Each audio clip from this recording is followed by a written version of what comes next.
Chapter 951. That was her. That was her own face. Her eyes were like autumn waves, and her face was like the rosy clouds of the morning sun. Everything was silent. It was as if all sounds had been blocked out. She couldn't hear the gurgling of the running water or the chirping of the morning birds. All she could hear was her own heartbeat. It was so fast that it felt like it was going to jump out of her chest. Relax, relax, be good, relax a little. I'm nervous too. It's our first time kissing in the wild. I'm nervous too. Xia Jinyuan didn't kiss her immediately. His slender hand held Yi Qian's slender fingers and intertwined his fingers with hers so that she could hold on tightly to his hand. One by one, he kissed her lightly, starting from her forehead. Originally, Yi Jian was also very nervous. When she heard Xia Jinyuan say that he was also very nervous, she couldn't help but smile. It turned out that she was not the only one who was nervous. It turned out that he was also very nervous. Xia Jinyuan, who carefully avoided her injured arm, didn't kiss her with his eyes closed. When he raised his head slightly, he saw Yi Qian smiling. She seemed to like seeing him nervous. As long as she liked it, it was fine. He was nervous too. His deep voice was like red wine, intoxicating and intimate. Just now, it was a battle between the two of us. Only the two of us fought side by side. There were no other comrades supporting us. It was just the two of us fighting. His kiss landed on Yi Qian's earlobe. He even nibbled on it gently. Also, I found a girl who wasn't afraid of my hands being stained with blood. She even told me what kind of love our love would be. His voice was very warm. It was so warm that one would gradually relax from their nervousness. It was very gentle and warm. One could slowly let down one's guard. Yi Qian opened her eyes slightly. She saw his handsome face magnified in her eyes. He was so close to her. She also saw the joy in his eyes. Xia Jinyuan liked Yi Qian. There was no doubt about that. Hold my hand. Don't be afraid. Believe me. Believe that I won't lose control and do anything to hurt you. Close your eyes and enjoy our victory. The way we enjoy our love. As he lowered his body, the long grass rustled. Through the gaps in the grass, she could see that he had placed Yi Qian under his body and was kissing her passionately. His love would not grow in the dark and struggle in a cold corner. The love he wanted was to be righteous like this. It was just that open and aboveboard. In winter, he could be his neighbor with snowy mountains. In summer, he could be his companion with the sea. In autumn, he could dance with the yellow sand. And in spring, he could spend time with the jungle. This was his love. There was no such thing as premature death, and there was no such thing as fear. She could wash the blood off his body, and he could do the same for her. They wouldn't ask why they were so dirty or why there was so much blood. They could understand each other and encourage each other. They wouldn't hide things because they were afraid, and they wouldn't run away because they wanted to hide things. Xia Jinyuan and Yi Qian's love would grow in the sunshine and eventually become a towering tree that bore many fruits. Yi Qian had already closed her eyes and accepted his kiss. She could see her reflection in his dark eyes. She could clearly see the expression on her face. There was no resistance, no panic. In his deep voice and gentle kiss, her heart had already accepted him. Accepted, the man who made her feel safe. Her heart that had been tightly closed for 2 lifetimes opened little by little. One day, she would completely accept him. Chapter 952. With the sky as the cover and the ground as the hut, Xia Jinyuan finally finished the bad thing he didn't manage to do last night. Without any resistance, Yi Qian followed her heart and accepted his passion. But this time, she could clearly feel how fast Xia Jinyuan's kissing skills had improved. Just a second ago, she was still thinking about reminding him not to laugh, but in the next second, she was kissed until she felt dizzy and her whole body went limp on the grass. The long grass was pushed down piece by piece, and the rustling sound told the world how intense the actions of the lovers who were in intimate contact would be. Occasionally, there would be a low moan that would make people blush in the midst of the gurgling stream, and those soft moans were as sweet as honey. Does it feel good? I can hear your voice, it's much softer than before. The diligent and studious Xia Jinyuan was used to asking questions shamelessly. When the sound of the grass rustling stopped, Xia Jinyuan ended the charming and gentle kiss perfectly. He let Yi Qian lie on top of him and opened his arms to hug her tightly, pressing their bodies together intimately. The restlessness didn't stop, but he controlled it. His chest rose and fell, and even the breath he breathed out was hot to the touch. Yi Jian had already carefully avoided the most obvious part of his agitation.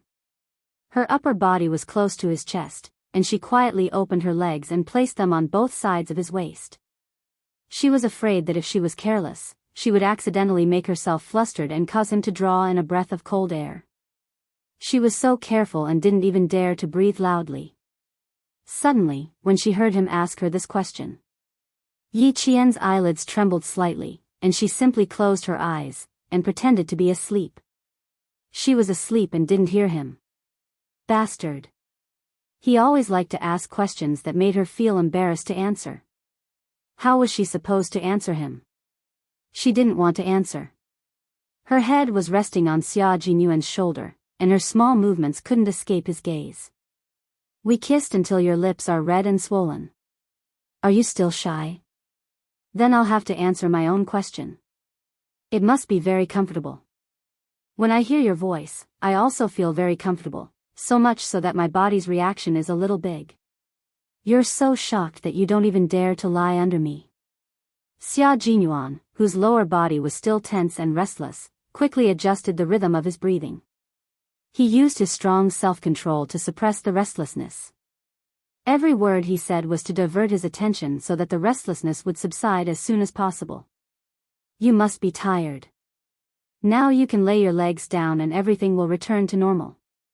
Everything had returned to normal. It wouldn't touch her lower abdomen again. Yi Qian didn't move. She was already asleep. He really fell asleep. Little fox, don't you know that it's best to take advantage of someone while they're sleeping? Xia Jinyuan's thin lips moved slightly with a hint of mockery. He admired Yi Qian and his eyes trembled slightly. The prince will kiss the sleeping beauty awake. Let me be the prince too. Xia Jinyuan. Yi Qian opened his eyes and glared at him. Now, please shut up.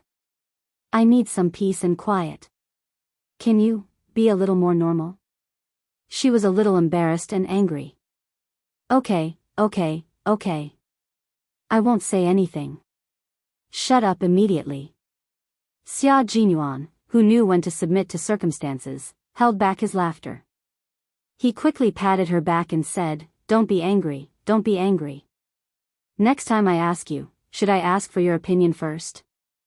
I'm a studious person. I only allow myself to improve and not retreat. Sometimes, I really can't help but want to ask you. I'm just afraid that if I get nervous, I'll hit or bite you. Chapter 953. Little fox, I'm nervous too. This is my first time interacting with a girl, so I'm not as relaxed as you are. However, I'm a man, and men have to take the initiative. I have to take the initiative. So, even if I'm nervous, I have to take the initiative. This is called accumulating practical experience. It's like fighting a war. There's no chance of winning if you only talk about it every day. Only by doing it can you accumulate experience, win every battle, and build confidence. Yi Qian, who had her eyes closed, didn't know whether to laugh or cry. He said that he was nervous, but she was the one who was nervous. You finally smiled. I was really scared when you scared me just now. It's good that you smiled. Let me catch my breath and calm down. Xia Jinyuan pretended to be shocked and looked at Yi Qian as if he needed to be comforted. He hoped that she would comfort him. He was really shameless. The phone vibrated against his pants. Xia Jinyuan didn't even need to blink. Xia Jinyuan's eyes were cold. The shameless Xia Jinyuan instantly entered the state of a soldier. His handsome face was piercingly cold, and there was no trace of gentleness from before. Yi Jian's movements were also quick. She immediately got off his body and looked at Xia Jinyuan, who was picking up the phone calmly, with her eyes full of emotions. The military called. The target in southern province was eliminated. They were to immediately meet up with G3 to rescue K7. K7 has been confirmed to be captured. Q King, the military hopes that as many of your comrades left the country at that time, you will return to the country. The Major General's cold voice sounded from the phone. The operation in southern province was perfect. The military gave Yi Qian a high evaluation of her ability. Tell her that even if she's just a student now, the military has recorded all her military achievements. We're just waiting for the day she puts on her uniform and serves the country. Yi Qian had been glued to his phone the entire time. She heard the Major General's words clearly. With a cold expression, she didn't care about whether she had any military achievements. She only cared about how dangerous Xia Jinyuan's mission was this time. I'll meet up with G3 immediately and head to the border. He didn't say much, but his short words were filled with a piercingly cold aura. The target in the southern province has been dealt with. Identity has not been exposed. Operation Storm Commander Q King is requesting backup. The Major General admired his resolute and fearless subordinate very much. He nodded and said, "Helicopter support, Southern Province Air Force Base. I'll give you 4 hours. The plane will land at the base in 4 hours. With the help of the helicopter, they would be able to rush back to the battlefield to rescue K7. 4 hours. Yi Qian roughly calculated the time. Although it was tight, he could still make it. Their time together began to count down. If they didn't have 4 hours, they would only have an hour and a half at most. The rescue of K7 is imminent. The military can provide you with convenience in the country, but once you're overseas, all contact information will be destroyed. Q King, K7 who entered ST is very likely to have sacrificed himself. It will be very difficult for you to find out his specific direction. ST mercenary group has always welcomed women. The Major's voice gradually trailed off. Xia Jinyuan's expression instantly turned cold. 1 minute later, he rejected without hesitation. Sir, I reject the military's suggestion this time. Rescuing K7 is our team's task. I don't want anyone else to get involved. You know how high the danger level is. We sent a total of 8 people, and now only 7 have returned. No one can guarantee that there won't be any accidents during the rescue, and... Chapter 954. Xia Jinyuan's gaze fell on the figure walking towards the car, and his voice became even colder. Also, Yi Qian has never been in danger alone. Although she is excellent in all aspects, she is still a student. I object to the military's suggestion this time. The military thinks that sending her abroad is not just to rescue K7, they also hope that she can provide. I don't agree. End of report. Without waiting for the Major General to finish speaking, Xia Jinyuan said, "End of report." Very forcefully, he ended the conversation. The Major General on the other end of the phone choked. He wanted to curse, but he couldn't. They had to discuss it. Q King, the military will not make a decision that is disadvantageous to your operation. Yi Qian has worked with you many times, and as a female soldier, she is the most suitable person to infiltrate the ST mercenary group. Why do you? Xia Jinyuan would gladly accept Yi Qian's participation in an operation like the one in Pakistan, but this time, he refused without any discussion. The ST mercenary group is notorious around the world. Female captives who have fallen into their hands have never walked out in one piece.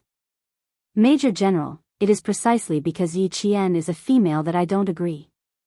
The ST mercenary group was a mercenary group that only worked for money.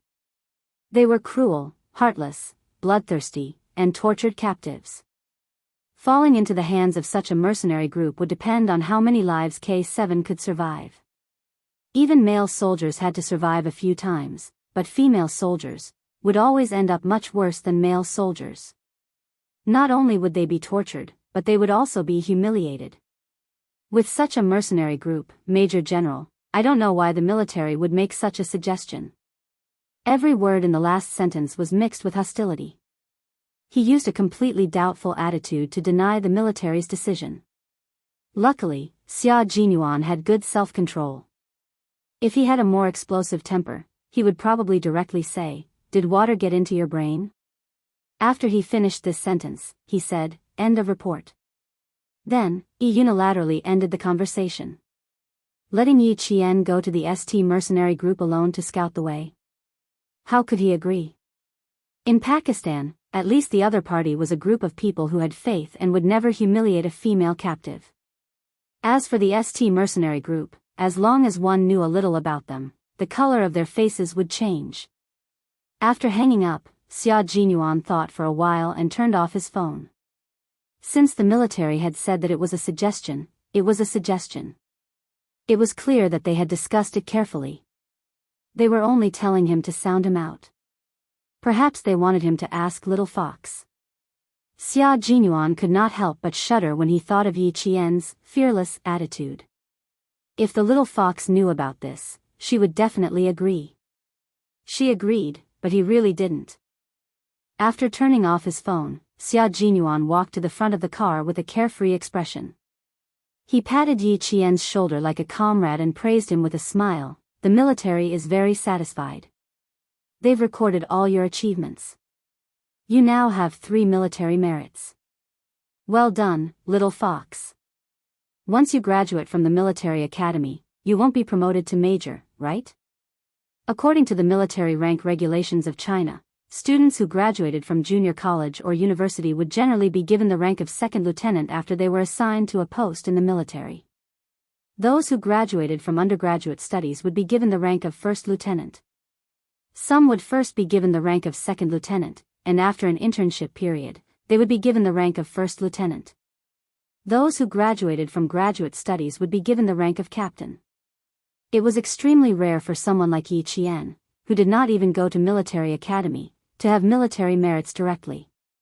Her identity was special and could not be defined as an ordinary citizen. If they wanted to convert military merits into a substantial reward, Yi Qian would not accept it. Uncle Zhen and Uncle Chen would not agree to it either. In order to retain an outstanding talent like Yi Qian, the military had miraculously reached a consensus without any discussion, to record military merits. Chapter 955. Since it was recorded as military merit, according to the implementation of the 7th article of the Chinese military regulations, after Yi Jian graduated, her 3 military merits were already outstanding enough. So, it wasn't impossible.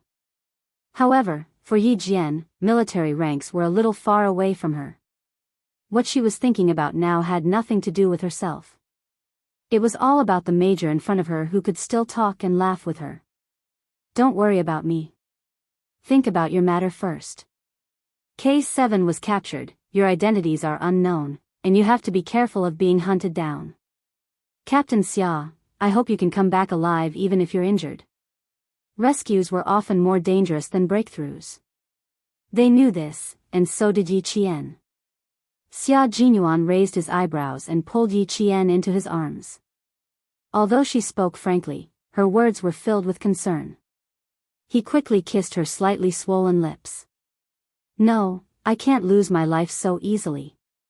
I'm still waiting for Little Fox to hold my hand and attend your high school graduation ceremony after you graduate from high school. I still have to wait for my Little Fox to go to university, so we can be together." His voice was still high-spirited before, but in the end, he lowered his voice and whispered into her ear with a flirtatious expression. Yi Jian, who had finally calmed down from the passionate kiss, suddenly felt like a ball of scorching hot air was blowing against her face because of his words. It was so hot that even her fair earlobes were flushed red. He actually said something about using condoms together. "Xia Jinyuan. You're too indecent." Yi Qian lifted her leg. This time, she didn't hold back and directly stomped on his foot. "I'm only 17 years old. You're indecent too." Was he really that indecent? Why did he feel that it was normal? 17 years old. Yes, a little young. A high school girl was underage. It was a little inappropriate for him to suddenly be so blunt. However, Xia Jinyuan endured the pain in his foot and maintained his gentlemanly demeanor. He said elegantly, "Your actual age is 17, so according to the nominal age, you're 18 years old. Also, little fox, your maturity always makes me overlook your actual age. Your mental age is definitely 20 years old." Although it was painful, seeing the bashful look on her face made it painful again. It was worth it. Because he had been holding a gun for a long time, his rough and slender fingers were gently caressing her cheeks. He looked at her with a deep gaze and said in a low and sexy voice, "I'm not being indecent. It's all very normal. You're not 13 or 14 years old, at the age where you don't know anything. When you're 17 years old, you should know what you should know. I hope that I'll be the one to tell you these intimate things. I'll tell you openly, and I hope that you can accept it with a healthy mindset, because sex will become an indispensable thing in our lives in the future. I'm telling you now not because I'm not being serious. I just want you to know and understand. Don't you think it's more appropriate for me to tell you, little fox?" Yi Qian was speechless. What he said, she had no way to refute it. When it came to reasoning, Major Xia was extremely talented. Even if she had lived 2 lifetimes, she was still not his match. In terms of shamelessness, he wasn't as good as him. She was not as thick-skinned as him. When it came to reasoning, there was no one better at talking than him. Thinking about it carefully, Yi Qian was a little dumbfounded. She realized that in terms of life, she was no match for Xia Jinyuan. Chapter 956. Think about it carefully and see if what I said makes sense. Letting go of her hand, Xia Jinyuan opened the door and got into the car first. As he bent over, the young and scheming major, who had lured the innocent fox into his trap step by step, curved his lips into a meaningful smile. He had to let the little fox get used to it and know in advance. 17 years old was not young, how could she not know what she should know? Wait until she was in her 20s to understand? That would be a little too late. When they were in their 20s, success would come naturally. He did not want the two of them to experience any unpleasantness during normal physical interactions to enhance intimacy. He liked her and only wanted her to be happy from the bottom of his heart. Doing anything with him, such as kissing, caressing, or making love, was very pleasurable. All he wanted was for her to be happy. Yi Qian silently hit her head. She had lived for 2 lifetimes, and Major Xia in the 90s was more open-minded. In her previous life, she had made one mistake and then another. She had lived a useless life. In this life, she had finally won back the life that belonged to her. How did she meet Xia Jinyuan? She did not know how to deal with it at all. Looking at her secretly hitting her head with a vexed and conflicted expression, Xia Jinyuan started the car and the smile on his face deepened. It was good to be a little reckless when you were young. When you were a little reckless, you would become thick-skinned.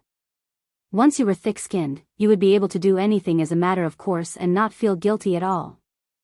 After Yi Qian got into the car, the major stepped on the accelerator and instantly accelerated to 240 miles per hour.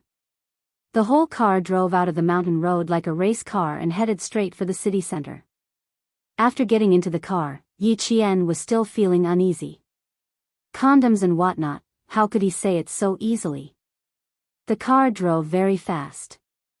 As soon as she sat in the front passenger seat, she saw the shadows of trees on both sides of the car pass by from the corner of her eyes. In the blink of an eye, they had traveled several kilometers. Yi Qian, who had been slightly pursing her lips, looked at the man driving. That serious and serious side profile. It was as if nothing had happened just now. There was still a gap. No, she had to calm herself down. What had happened was in the past. Why should she keep thinking about it? He was simply making himself uncomfortable. Xia Jinyuan, who was able to control his emotions, had already thought about the important matter. Since he had made a big fuss, he had to get down to business as soon as possible. He said in a serious tone, "Although the mercenaries lured to the southern province have all been dealt with, we can't rule out the possibility that there will be more mercenaries outside. You should stay in school for the next few days. It's best if you don't go outside. Yi Qian, who was also quickly calming himself down, replied with a slightly cold expression, none of the 8 people we sent out survived. It's normal for them to come looking for us. But I'm safer than all of you. Captain Xia, you don't have to worry about me. Don't worry about me, don't get distracted because of me, don't worry about me, don't get hurt because of me. I don't need you to worry about me either. Just focus on recuperating in school. Xia Jinyuan understood her unspoken words. He stared coldly at Xia Jinyuan in front of him, and his heart softened. They were like-minded lovers. They understood each other more and respected each other more. This kind of love was unique to Xia Jinyuan. You don't have to think about anything other than your studies in school. Just like me, you don't have to think about anything other than how to destroy the enemy on the battlefield.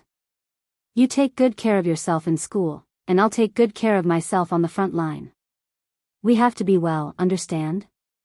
When they were waiting for a red light, Xia Jinyuan held Yi Qian's hand. He gently rubbed the back of her hand with his thumb and looked at her with an incredibly gentle gaze. We have to take good care of ourselves. Chapter 957. Take good care of yourself and don't let him worry. I'll only be at ease if you're well. Yi Qian smiled and nodded. I will. You will too. Yi Jian hesitated for a moment before she lifted her right hand and held his right hand. She didn't dare to look at Xia Jinyuan anymore. She stared straight ahead. She didn't dare to look at Xia Jinyuan anymore. She wasn't used to taking the initiative. She always felt like she was doing something naughty. Every time she took the initiative, she had to be mentally prepared. She took a step towards Xia Jinyuan with embarrassment and shyness. She took the initiative, but Xia Jinyuan's gaze deepened. Yi Qian shifted uncomfortably and said dryly, drive. Why are you looking at me? Little fox, even if I want to drive, I need to be able to drive. Xia Jinyuan looked down at his right hand that she was holding tightly. He was in a good mood and smiled. For the time being, I can't shift gears and drive with one hand. Yi Qian immediately let go of his hand as if he had been electrocuted. How awkward. Since when did I hold his right hand so tightly?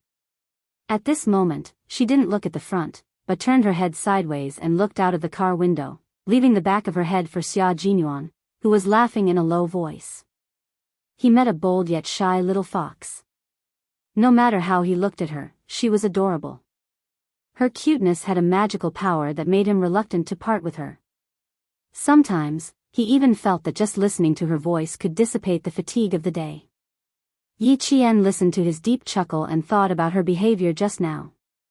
She couldn't help but raise her hand to her forehead. Why did she keep acting so childishly in front of him? He even kissed her neck by the stream. What was there to be embarrassed about? Neck. Yi Qian quickly touched her neck.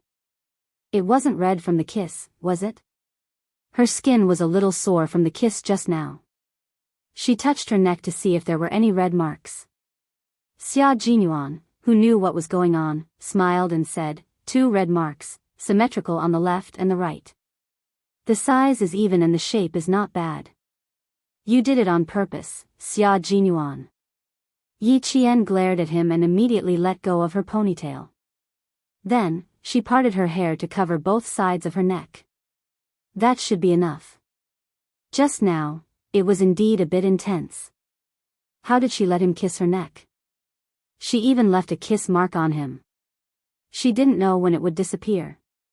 What if her classmates found out, especially if Njesen found out? How was she going to explain it? Xia Jinyuan did it on purpose. Why would he do that on purpose? Unable to control himself, by the time he realized it, there was already one. One strawberry will cause misunderstandings.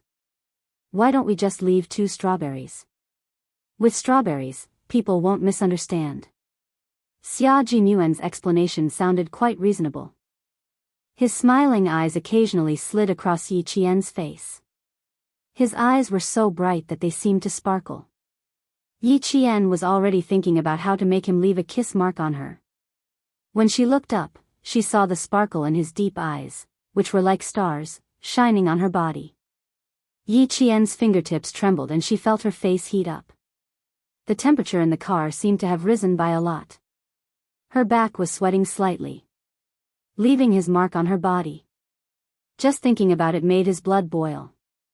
Leaving his mark, leaving his scent. It was as if he really wanted to melt her into his bones. Chapter 958. Xia Jinyuan, who had become restless after thinking about it for a while, took the initiative to put down the car window and let the cool morning breeze calm down his boiling blood. He did not want to be like a young man who was easily restless and restless. Yi Jian, whose back was sweating, also put down the car window at the same time. The two car windows were put down at the same time. After a few seconds of silence in the car, they looked at each other and smiled slowly from the corners of their eyes. They didn't speak anymore. One drove steadily and quickly, while the other sat quietly and occasionally made eye contact. Just looking at each other in silence was more than 1,000 words. G3 came out of the provincial hospital and drove the car he drove from the hotel yesterday to the rendezvous point as fast as he could. They had to reach the base in 4 hours and leave Southern Province by helicopter. The mission to return to China was over, and the next step was to rescue their comrade, K7. The last rendezvous point was at the entrance of the highway. Xia Jinyuan arrived 1.5 hours later. Before the car stopped, G3 opened the door and jumped into the car. There are still 3 hours left. If we take the highway, we will reach the base in 2 hours. He then looked at Yi Qian and saw the white gauze on her arm. G3 raised his eyebrows. More honor. Good luck, Yi Qian. Good luck, G3. Yi Qian turned around and smiled at him. I will wait for your safe return. The car stopped.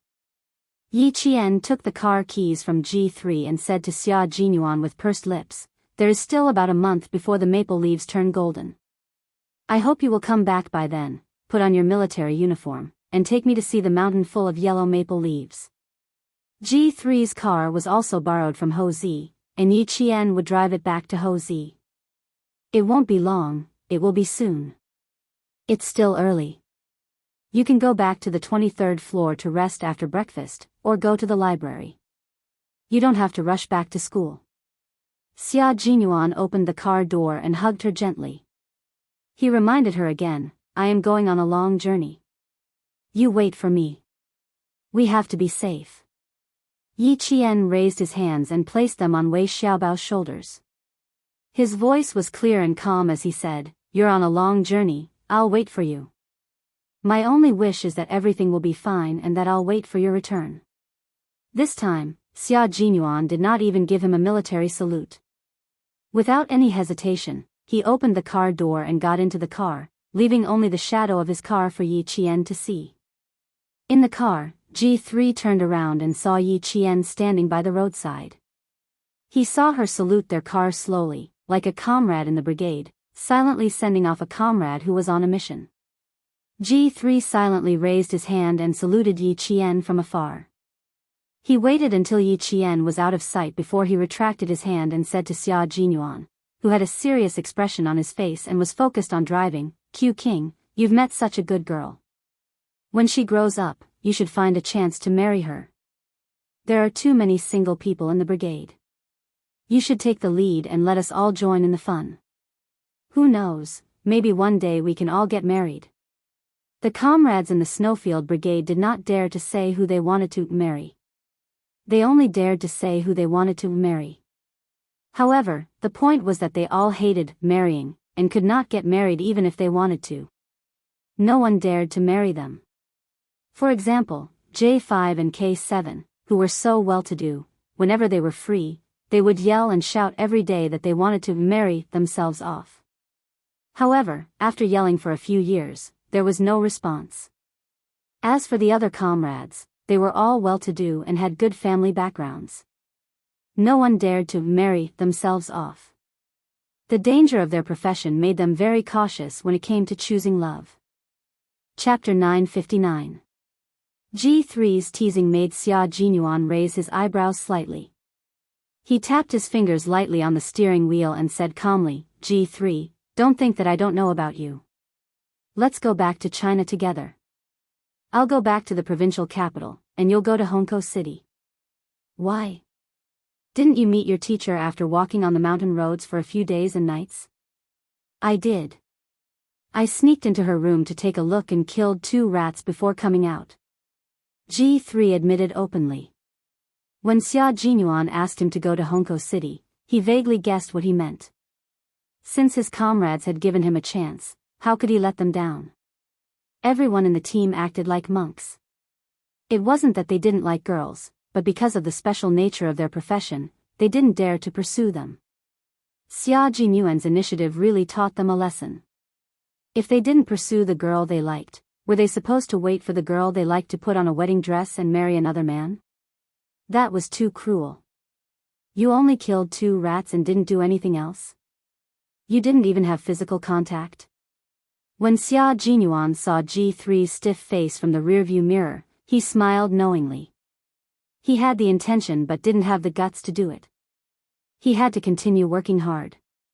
He had to be like him. He didn't regret his actions and fell head first until he got the girl. When it came to the topic of girlfriends, it had always been a sore spot for his comrades.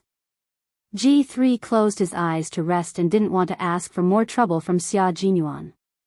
When Yi Qian got out of the car, he clearly saw a fresh little red mark on her neck. It was bright red.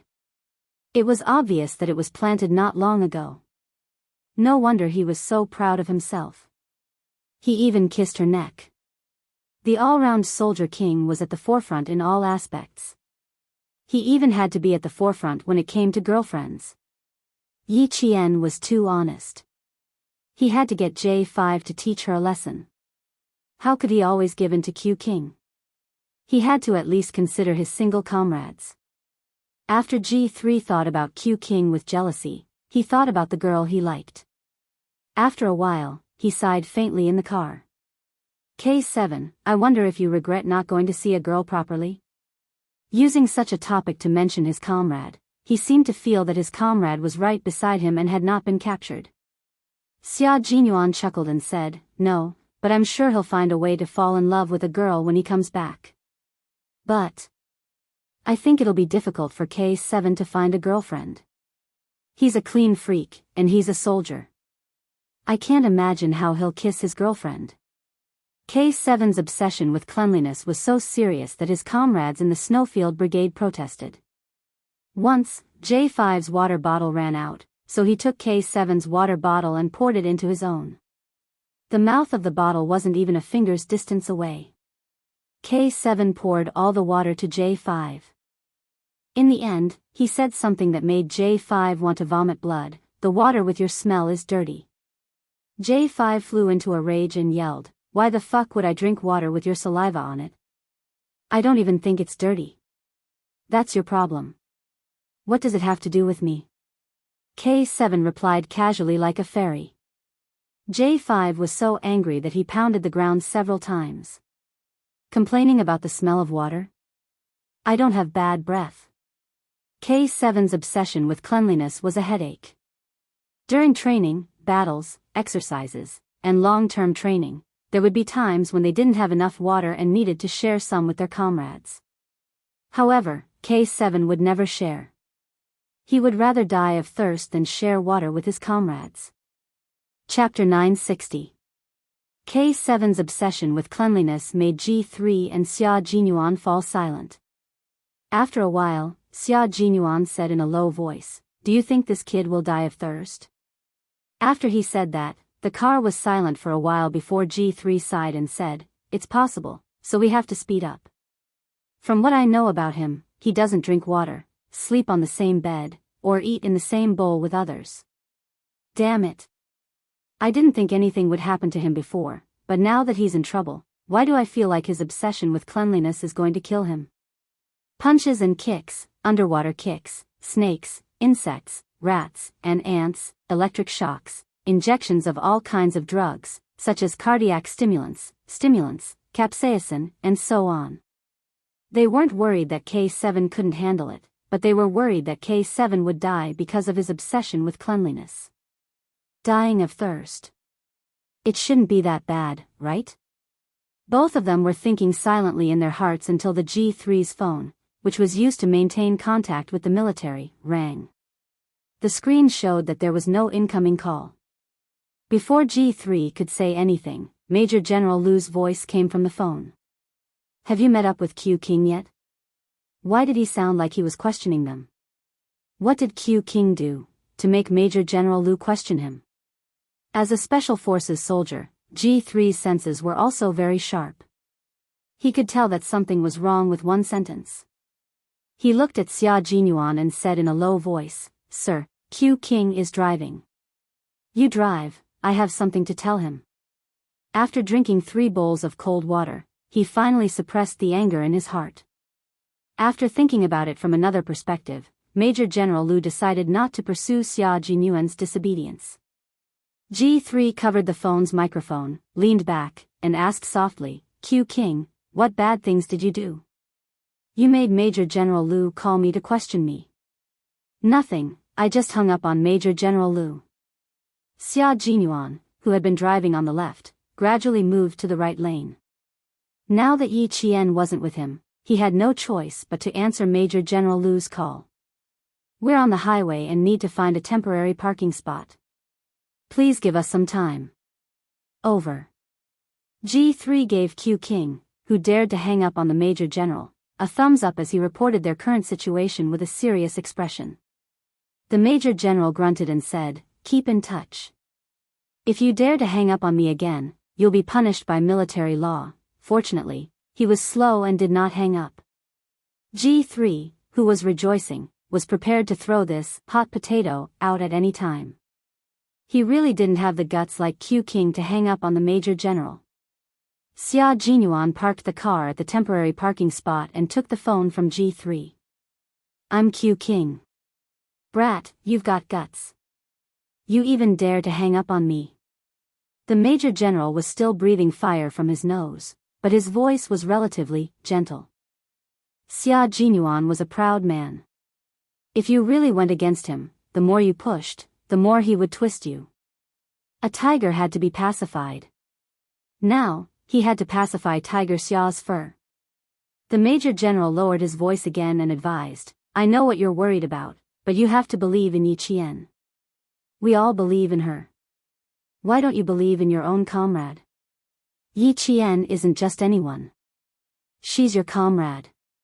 K7 isn't just anyone either. He's Yi Qian's comrade. Now that K7 is in trouble, Yi Qian won't just stand by and watch. We also hope that she can join us.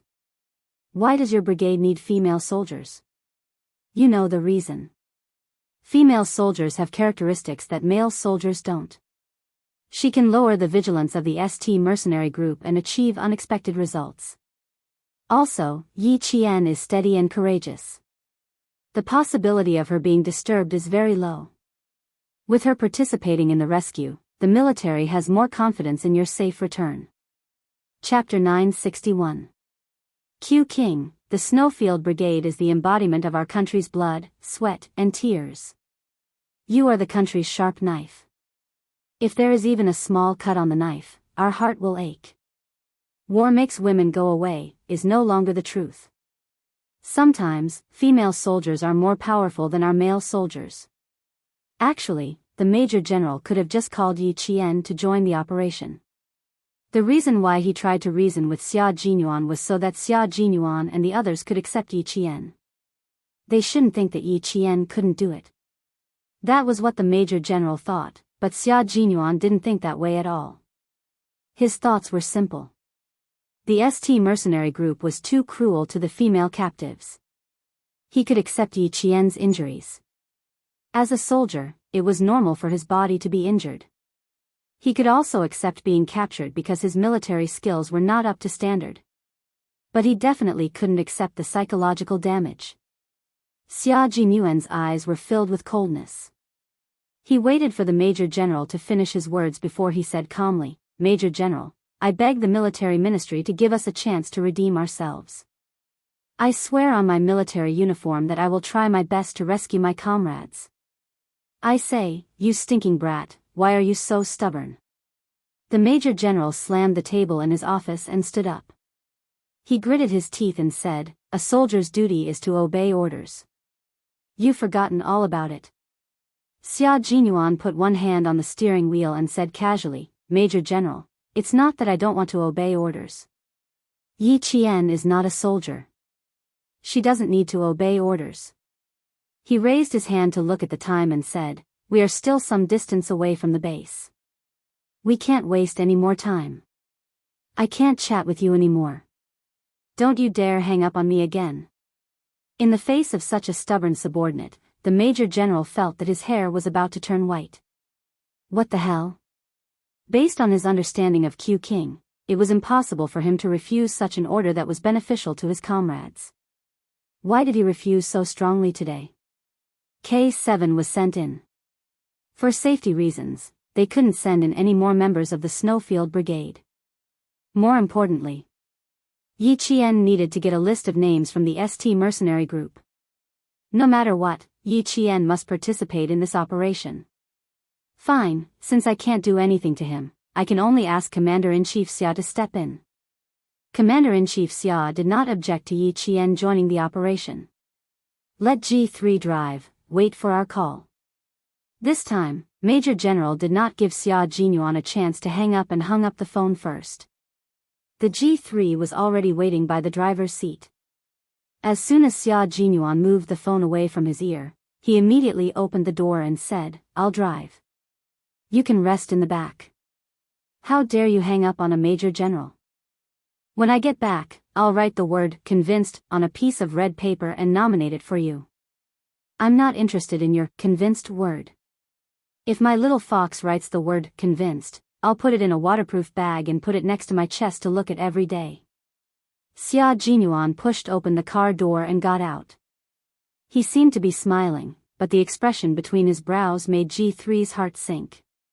What did Major General say to make Q King so cold? Hearing this, he immediately mocked back, you're so useless. Why don't you get a red string and hang the word convinced around your neck? That's a good idea. I can even add a bullet case and wear my little fox's authentic calligraphy every day. G3 heaved a sigh of relief. The omnipotent king's skin was already as thick as a brick. No one could win against him in an argument. He then asked casually, changing the topic, Major General is looking for you. Why did he look for me first? Chapter 962. I turned off my phone. Xia Jinyuan said calmly. He took out his phone from his pocket and turned it on. G3, who was about to start the car, almost lost his grip on the steering wheel. Q King, our entire team respects you. You're too strong. Only Q King could have done something as tough as hanging up on the Major General and turning off his phone. Faced with his comrade's praise, the tough Major replied calmly, thanks for letting me win. Thanks for letting me win? We can't have a proper chat. G3 shut up completely and drove the car back onto the highway. The imported Mercedes-Benz performance was pretty good. He stepped on the accelerator and the car sped off. The scenery on both sides of the road flashed by rapidly. In the blink of an eye, they were a few kilometers away from the distant southern province. Xia Jinyuan wasn't in the mood to talk. His fingers unconsciously rubbed his phone. His deep eyes were locked in front of him. He seemed to have something on his mind. It's only 7 in the morning. Little Fox wouldn't have gone to the platoon for training, right? Before getting into the car, he specifically reminded her to rest well, go to the hotel or the library, not to return to school early, and not to rush to the platoon for training. He was afraid that the military wouldn't be able to help him, so he had to change Little Fox's mind. Little Fox wanted to carry out her mission, and the two seniors beside her hoped that she would be able to accomplish something and train at any time. What else did she have to do? She didn't have to do anything, she agreed to everything. At this moment, Xia Jinyuan was silently praying that Yi Qian would either return to the hotel or go to the library. That way, the military wouldn't be able to find him within the day. Their car drove on the highway for at least half an hour. Yi Qian stood on the side of the road until the sun was dazzling. He moved his body slightly and looked at the maple trees on the side of the road.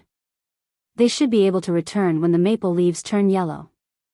After standing there for at least 5 minutes, Yi Jian carried her school bag in the bag with her school uniform and walked to the side of the G3 car. She opened the door and started the car. After making a right turn, she turned around and headed in the direction of Caesar Hotel. It was still very early. If she didn't want to go back to school, she might as well go to the training ground. She would drive back and ask Z if she could borrow his car for a day and return it before 6. Ho Zi happened to be in a room on the 23rd floor of the Caesar Hotel. She didn't look well and seemed a little gloomy. Last night, he didn't manage to find Xia Yiwei. When he rushed to the Riverside coffee shop where they used to meet, he found out that Xia Yiwei had changed her mind at the last minute. She wasn't in the southern province and had taken a plane back to Beijing, with a man accompanying her. When he received the call from the lobby manager, he happened to be packing his clothes. He was about to kill his way to Beijing to snatch the person. He said to the lobby manager, "You can return it whenever you want. Let her use it without worry. Oil card. Prepare an oil card for her. Keep it in reserve." Xia Jinyuan had done him a huge favor, so he had to take extra care of his girlfriend. He would need Xia Jinyuan's help in the future. Ho Zi quickly borrowed the car, saving Yi Qian a lot of time. When they arrived at the location where Xia Jinyuan had sent her that night, Yi Qian handed the car to the sentry and entered the underground training ground. Lu Tuan and Political Commissar Yan were having a meeting with several instructors. Yi Qian didn't disturb them. Instead, he went to his locker and took out the camouflage uniform from the training ground. He changed into it to hide the injury on his arm and quickly went back to training. After the meeting, Lu Tuan came out and heard that Yi Qian was here. He smiled at Political Commissar Yan and said, "She hasn't trained for more than 10 days. Do you want to see if she's rusty?" Chapter 963. I believe that little Yi won't be out of practice. She hasn't been here for more than 10 days and she's still thinking about it. Political Commissar Yan didn't stop and went straight to Yi Qian's training. She's a natural soldier and can fight. She won't be out of practice, she won't be out of practice. The blowers blew loudly, and the off-road vehicles and sedans sped across the large training ground. The tires screeched as they rubbed against the ground, and the smell of rubber and gasoline filled everyone's nostrils. They didn't find the smell unpleasant, and each and every one of them was focused on wiping away their sweat and training hard. The Great Dragon country of the late 1990s was no longer the early 1990s where they had to swallow their pride after being wronged overseas. The Great Dragon country had been dormant all this time, waiting for the 21st century to come and roar again. The reason why China's military power could roar and rise was not only because of the weapons secretly developed by the various bases, but also because of this group of secretly trained, respectable and cute soldiers. Yi Qian drove a jeep this time. She didn't slow down and directly swooped down from a high slope. Then, she went over a high platform and rushed past rows of iron nails. She turned the steering wheel tightly and went through a 180-degree turn. Yi Qian was on an S-shaped training path. When she fought with the mercenaries in the hospital, she said that she was a Chinese soldier. The mercenary obviously didn't believe her and even denied that she was a Chinese soldier with a disdainful attitude. He said that Chinese soldiers weren't that powerful. That's right, they didn't think that Chinese soldiers were that powerful. They weren't even as good as the mercenaries. What did this mean? It meant that in their eyes, our country was a weak country. A weak country that couldn't cultivate outstanding soldiers. No wonder they were so arrogant and came all the way here. It was because they looked down on us and took it for granted that our country was a weak country and couldn't do anything to them. Couldn't do anything? It wasn't that our country couldn't do anything to them. It was that we were secretly accumulating military power. One day, we would shock the whole world and let the whole world know what the rise of a great country meant. We have excellent, advanced, and unsurpassable weapons. We also have a group of brave, fearless, and heroic soldiers. The rise of a great country and the awakening of the great dragon. Let's see who still dares to be arrogant. The car passed by in a flash. Regiment Commander Lu sat in the car and looked at the figure that passed by him. He said to Political Commissar Yen, "This girl will finish her apprenticeship in December. It's a pity that we're not an armored unit. Otherwise, we could take her to drive an armored car or a tank. That way, she wouldn't have to wait until she gets into the military academy to go on missions. Haste makes waste. Everything has to be done slowly." Political Commissar Yen was not as anxious as platoon leader Lu. Instead, he hoped that Yi Qian could take each step steadily and lay a solid foundation. A series of gunshots came from the front. It was Yi Qian walking in an S-shaped path. At the same time, he fired at the live targets that were lying in ambush along the S-shaped path. Empty cartridges were fired continuously. Every time a shot was fired, a DDD sound would be heard. Only when a bullet was fired and the shot hit a live target, the sound would be heard. Yi Jian fired a series of shots, and the sound continued to be heard. Needless to say, all of them hit the mark. The car went down the S-shaped path. The brakes were steady and the car stopped precisely at the designated spot. 2 hours of training had made her sweat profusely and her blood boil. She had arrived at the training base at 10 in the morning. It was now 12 in the afternoon. The long-awaited training had ignited all of Yi Qian's passion. If she hadn't seen the final parking spot, she probably wouldn't have let go of the steering wheel. Chapter 964. Lu Tuan and Political Commissar Yen walked over and saw that Yi Qian was still sitting in the car. Not only did she not get out, but her hands were still touching the car. She was reluctant to get out. This made Lu Tuan laugh out loud. He opened the car door and said loudly, "Girl, why are you still not getting out? It's time for dinner. Get out and eat. Rest for a while before you practice again." She was not unfamiliar with it at all. She was very familiar with it. Come, come, come. Eat some cabbage and potatoes with us. Don't be so reluctant to get out. You're giving my soldiers a hard time. At least let the male soldiers catch their breaths. She drove the jeep at high speed and took an S-shaped curve. She held the steering wheel with one hand and shot at live targets with the other. She fired a series of blank bullets that made everyone's blood boil. Yi Qian jumped out of the car and said embarrassedly, "I overdid it. I'm not in a hurry to eat. I'll go check on my results first." "Not bad. All your shots hit the forehead, throat, and heart." Political Commissar Yen smiled and looked at Yi Qian. He observed her for a while and asked, "Girl, you're so hardworking. What happened?" Political Commissar Yen was observant. He could tell that something was wrong with Yi Qian. Yi Qian did not know what was wrong with her that Political Commissar Yen noticed. She smiled and said, "When did you get a pair of discerning eyes? You usually start eating when it's time.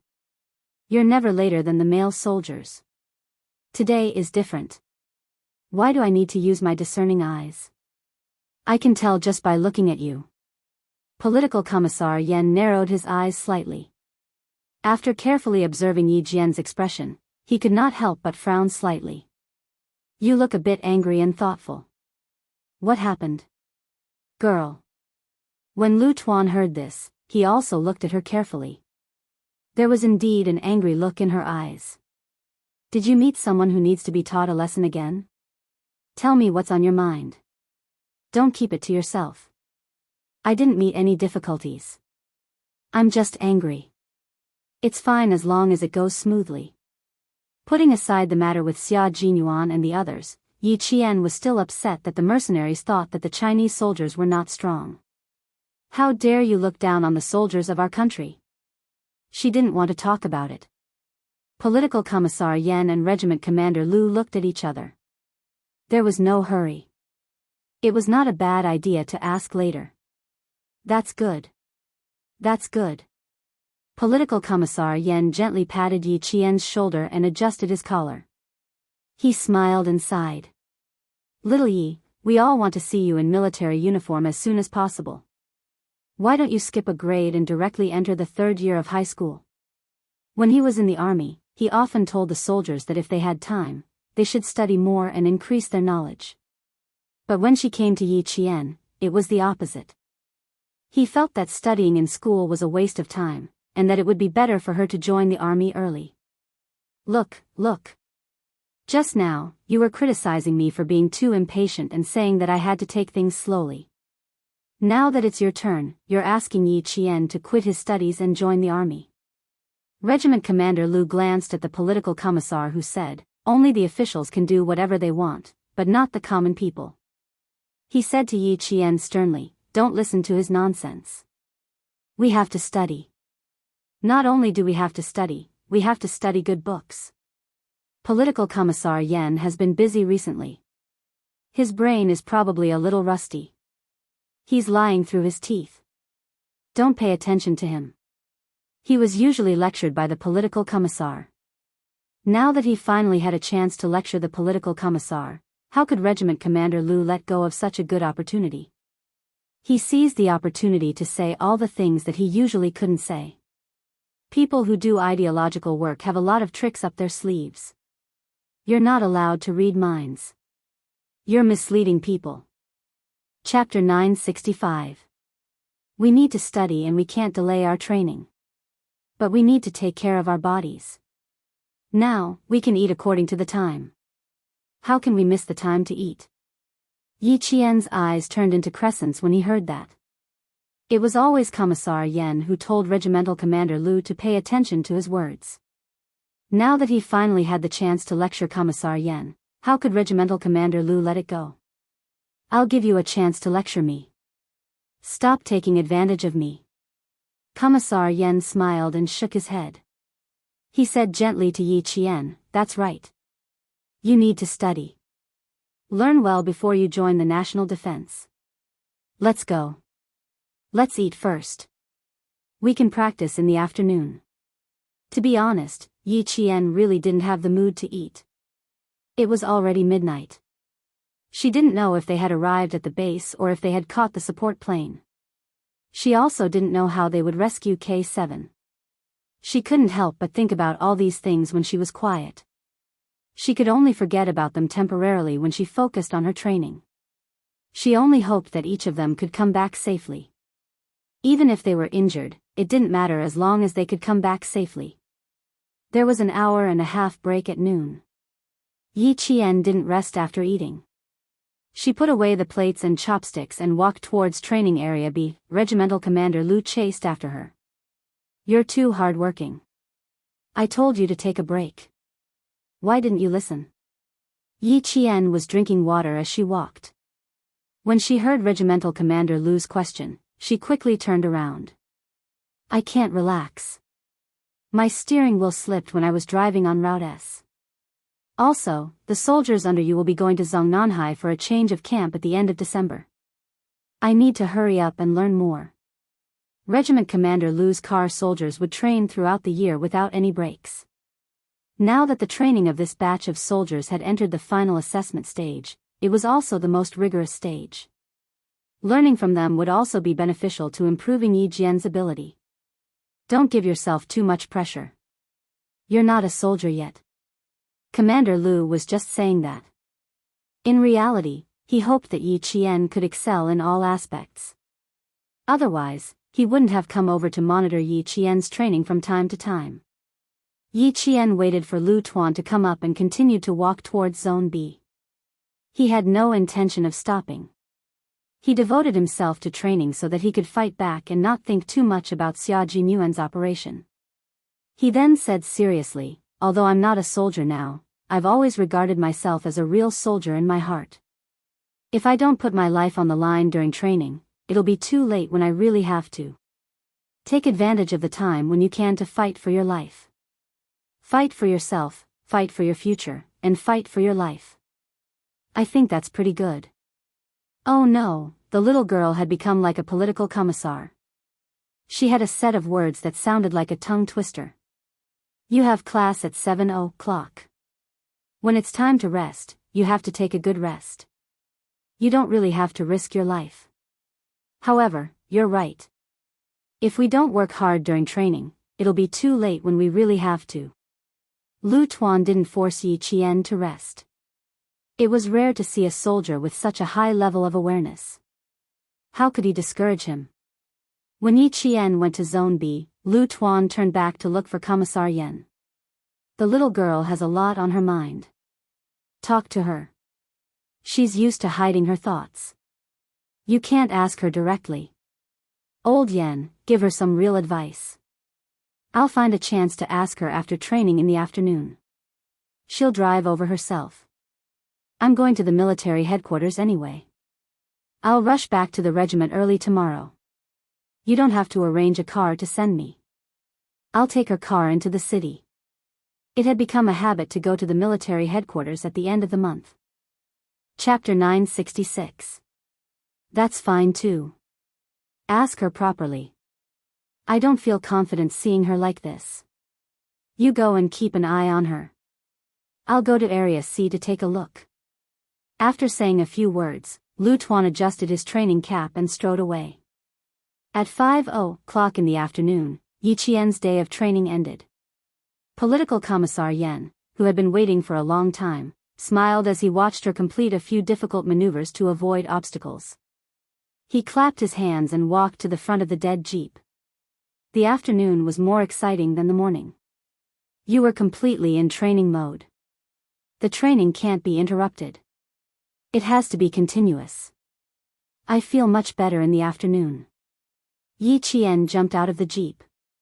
The tall military jeep made Yi Qian look even more petite, but the valiance of the military's red makeup hit her in the face. A green towel was handed over.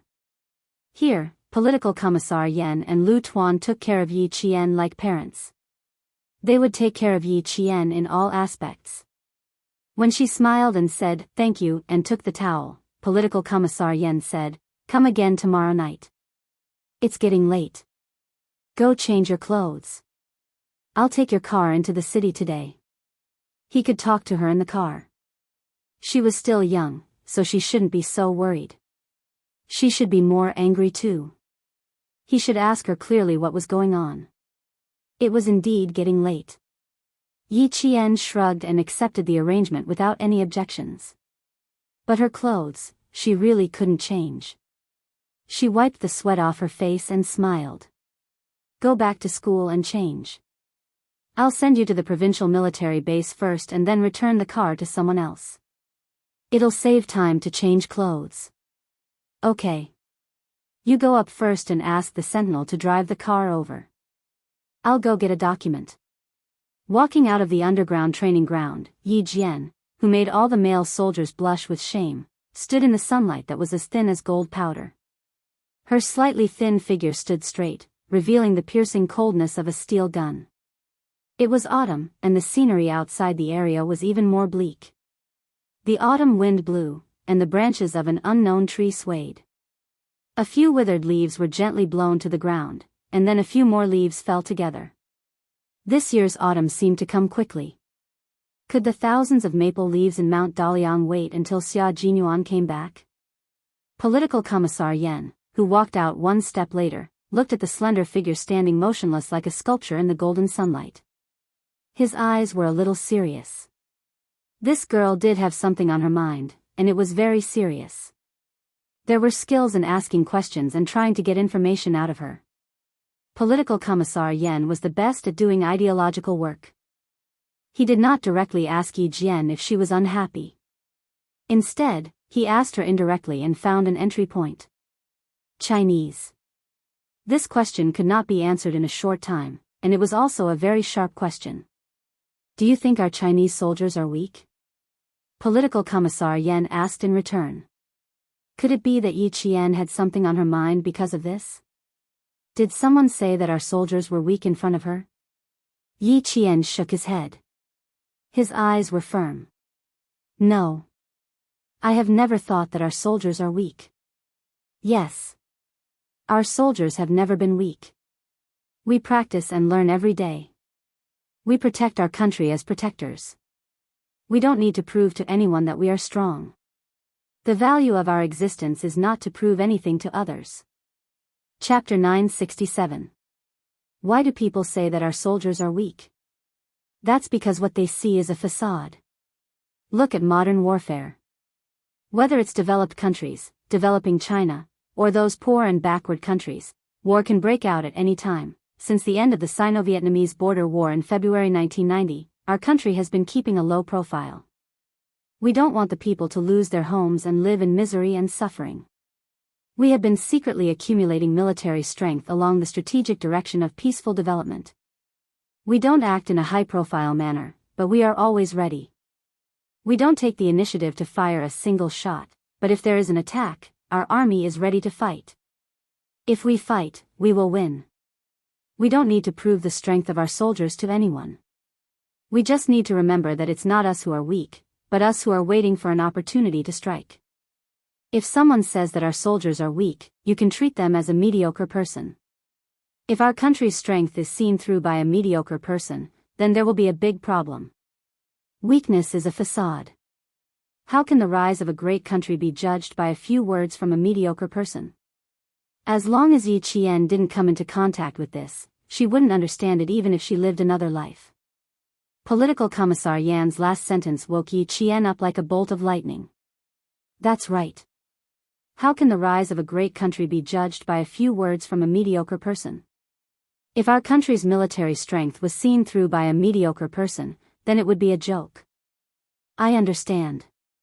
Thank you, Political Commissar. Yi Qian saluted the Political Commissar who had enlightened her. She said calmly, "Your words made me understand that as a soldier, we don't need to deliberately tell them that we are not weak, and we don't need to care about what those mediocre people say. We just need to remember to hold the steel gun in our hands well. If we call, we will fight. If we fight, we will win." That's right. Our country needs to develop peacefully, and development requires stability. The rise of a great country takes time. As soldiers, we work hard for the rise of our country. Weak? We are not weak. We have been training hard. If anyone dares to fire the first shot at our country, the first shot will be when we move out.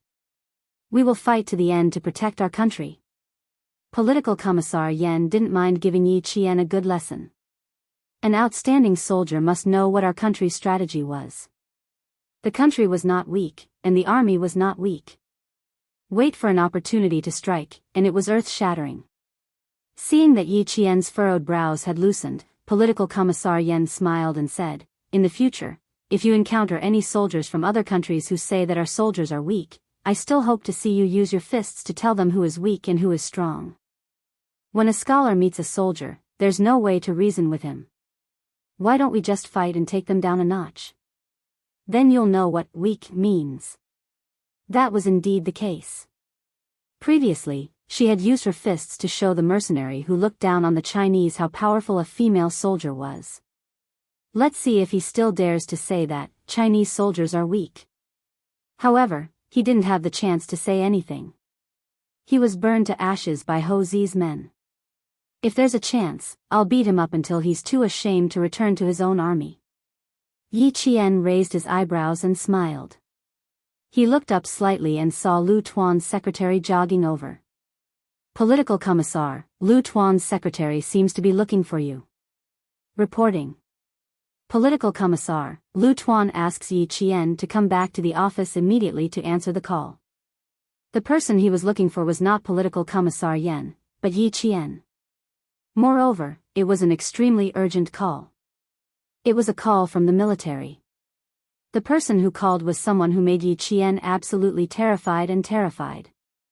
Commander-in-Chief Xia. Yi Qian said, "Hello, I'm Yi Qian." The voice coming from the other side of the phone made her immediately stand at attention and relax. Chapter 968. Xiao Yi, you've made us look for you for hours. Commander-in-Chief Xia's voice came from the other end of the phone. He asked her, "How have you been? Is everything okay?" Yi Qian couldn't help but gulp. She maintained her reporting posture and answered seriously, reporting, "Everything is fine. Why did I hear from my rascal that you're injured and not well?" That rascal probably likes to make a mountain out of a molehill. Yi Qian, who only dared to say this in her heart, maintained her voice and continued to say seriously, I'm slightly injured, but it's not a big problem. Slightly injured? Where? Lu Tuan and Political Commissar Yan, who were standing on either side of Yi Qian, immediately looked at Yi Qian. They didn't see where she was injured. Her neck? She didn't even tie her hair up during training today. Her neck was injured? Lu Tuan glanced at Political Commissar Yan and said softly, no wonder the first thing you said when I received the call was to invite the military doctor over. I thought you were going to ask the military doctor about the injury rate down there. Stop talking. Political Commissar Yan also glanced at his old partner. This was a little strange. Commander-in-Chief Xia nodded with a smile and gestured to Major General Lu. Major General Lu took out his phone and said coldly, Q King, we've already contacted Yi Qian and confirmed that her injuries are minor. She can carry out the mission. No matter how well-mannered Xia Jinyuan was, he couldn't help but curse in his heart. However, his attitude was still very cold. Major General, it's too late now. We've already gotten off the plane and will be heading to the border soon. I won't give up until I reach the Yellow River. Little Fox, we have to be telepathic this time. Don't agree. It was impossible not to agree. He could already foresee that Little Fox would agree immediately. This was also called telepathic. He could even guess what she would say. She would say, okay, I'll leave right away. Too late? No, V8 will be late. Tell him to wait for Yi Qian. As for you, go do whatever you need to do. The Major General hung up and left Xia Jinyuan with a beeping sound. Commander-in-Chief Xia was still chatting with Yi Qian, and he seemed to be quite interested in the conversation. Are you sure your injuries aren't serious? It would be better to let the military doctor take a look. The rascal was used to being injured all over. When he saw other people's injuries, he would think that they were just minor injuries. Let the military doctor take a look. Whether it's serious or not, the doctor has the final say. On the phone, the rascal had said that Yi Qian's arm was about to be broken. Even though she knew that he had said it was serious, she was still scared. Since he had been injured by ST's mercenaries, it was true that they couldn't treat him casually. They had to let the military doctor take a look at him and report the situation. Whether or not Yi Qian could go would depend on how serious her injuries were. The military doctor had already arrived. Yi Qian took off his camouflage jacket and revealed a section of white gauze on his arm. It was already overflowing with dried brown blood. The military doctor took out the gauze and scissors and carefully examined it. He said, "You didn't hurt the skin. It's really not serious. It's just a minor injury. No matter what, it would require at least 5 stitches to be considered a serious injury." Commander-in-Chief Xia confirmed that it was a serious injury and began to talk about business. He first asked Yi Qian to ask Regiment Commander Lu and Political Commissar Yan to leave. Then he began to talk about the operation. I'm sure you know that this operation is mainly to rescue K7. However, we received news that ST's mercenaries have a name list. This name list is very important. We hope that this name list will be kept by our country. We know where the name list is, but it's very difficult to enter ST's mercenaries.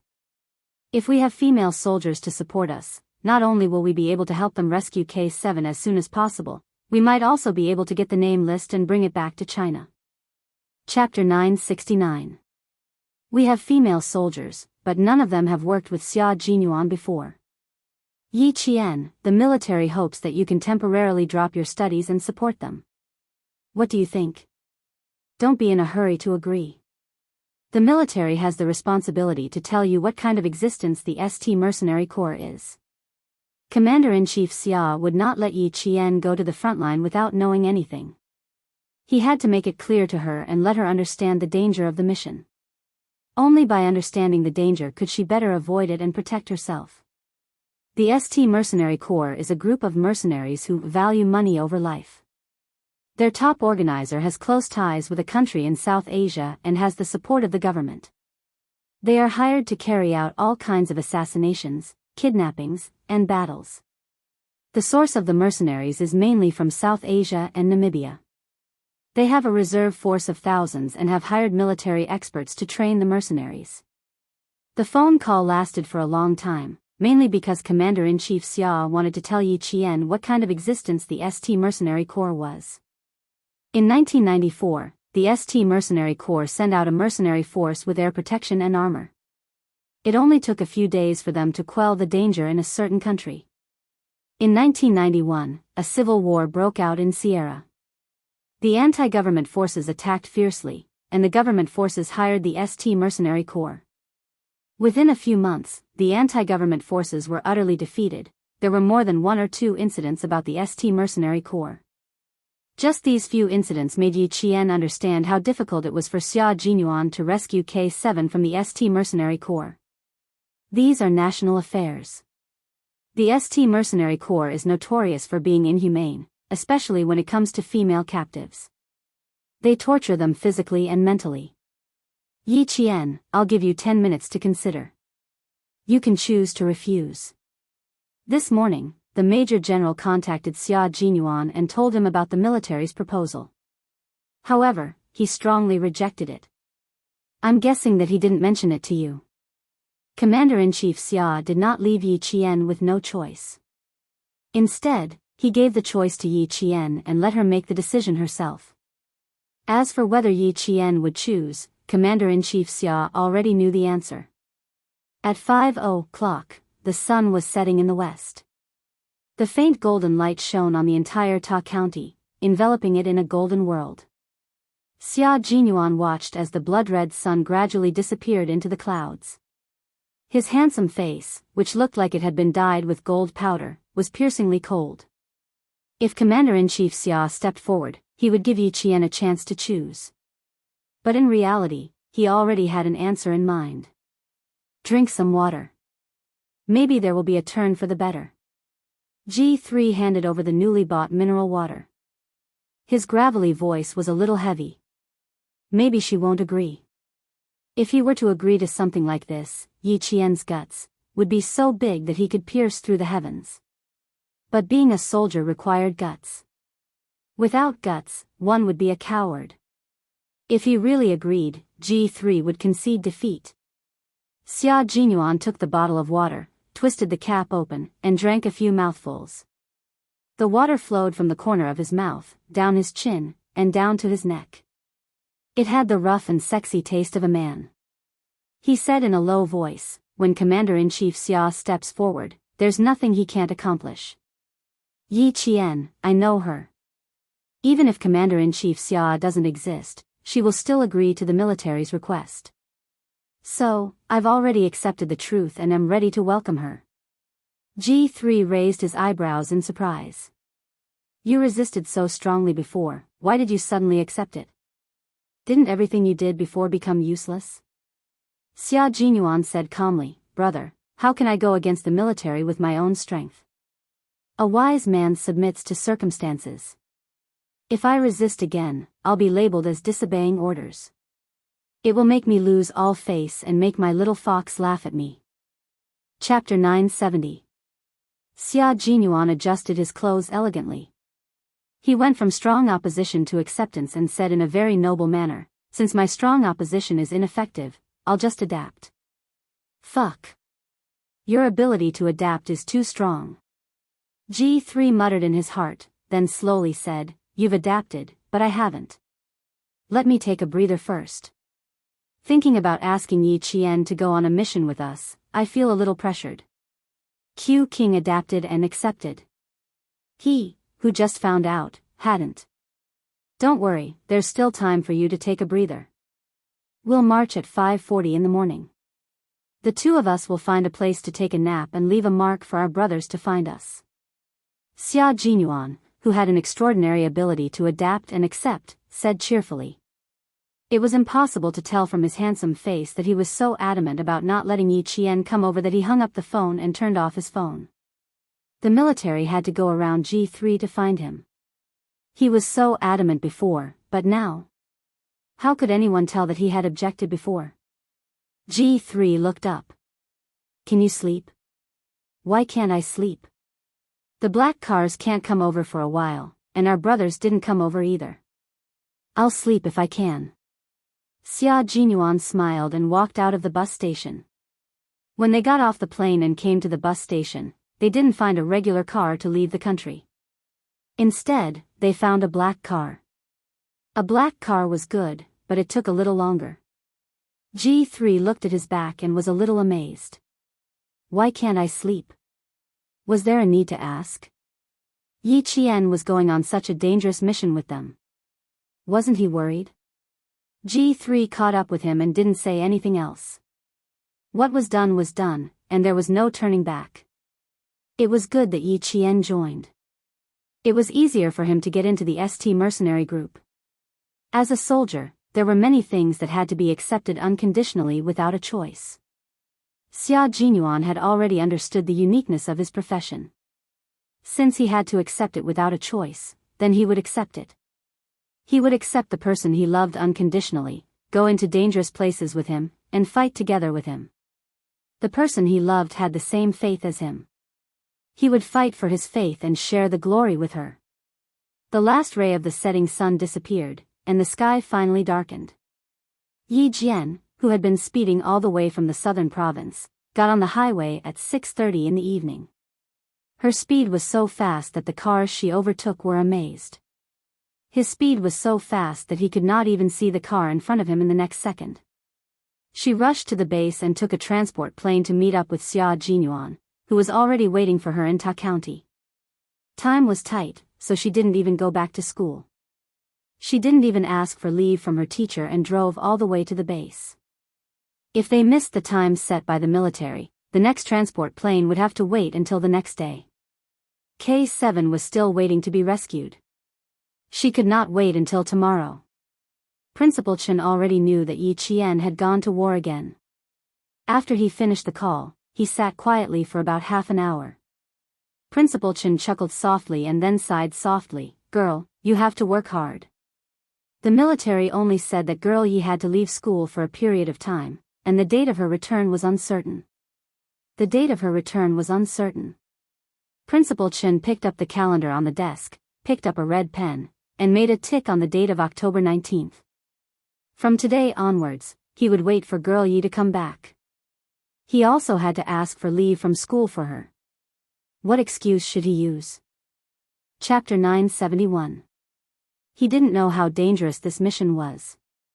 Although he and Uncle Jen were training Yi Qian to be a special forces soldier, it was inevitable that they would be worried if they encountered a mission with an uncertain return date. It was a good thing that the military valued Yi Qian, and it was also what he and Uncle Jen hoped for. However, if they really sent their own child to the front line, they would be reluctant and worried. After all, he was young and inexperienced. He couldn't be compared to a professionally trained special forces soldier. He only hoped that Yi Qian could successfully complete the mission and return to the country safely. The military didn't say what mission Yi Qian participated in, but Principal Chen used to be a world-class sniper and had carried out countless infiltration missions. He could see the danger of the mission just by looking at the uncertain return date. Principal Chen was responsible for the school, so Yi Qian didn't have to worry about it.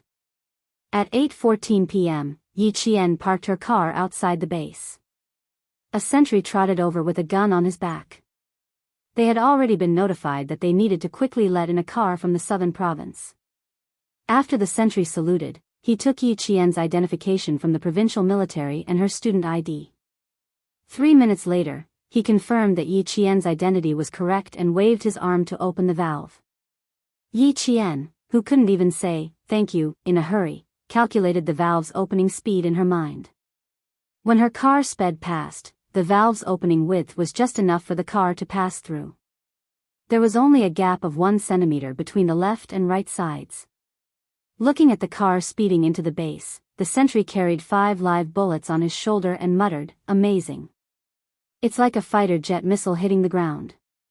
It hit the target perfectly.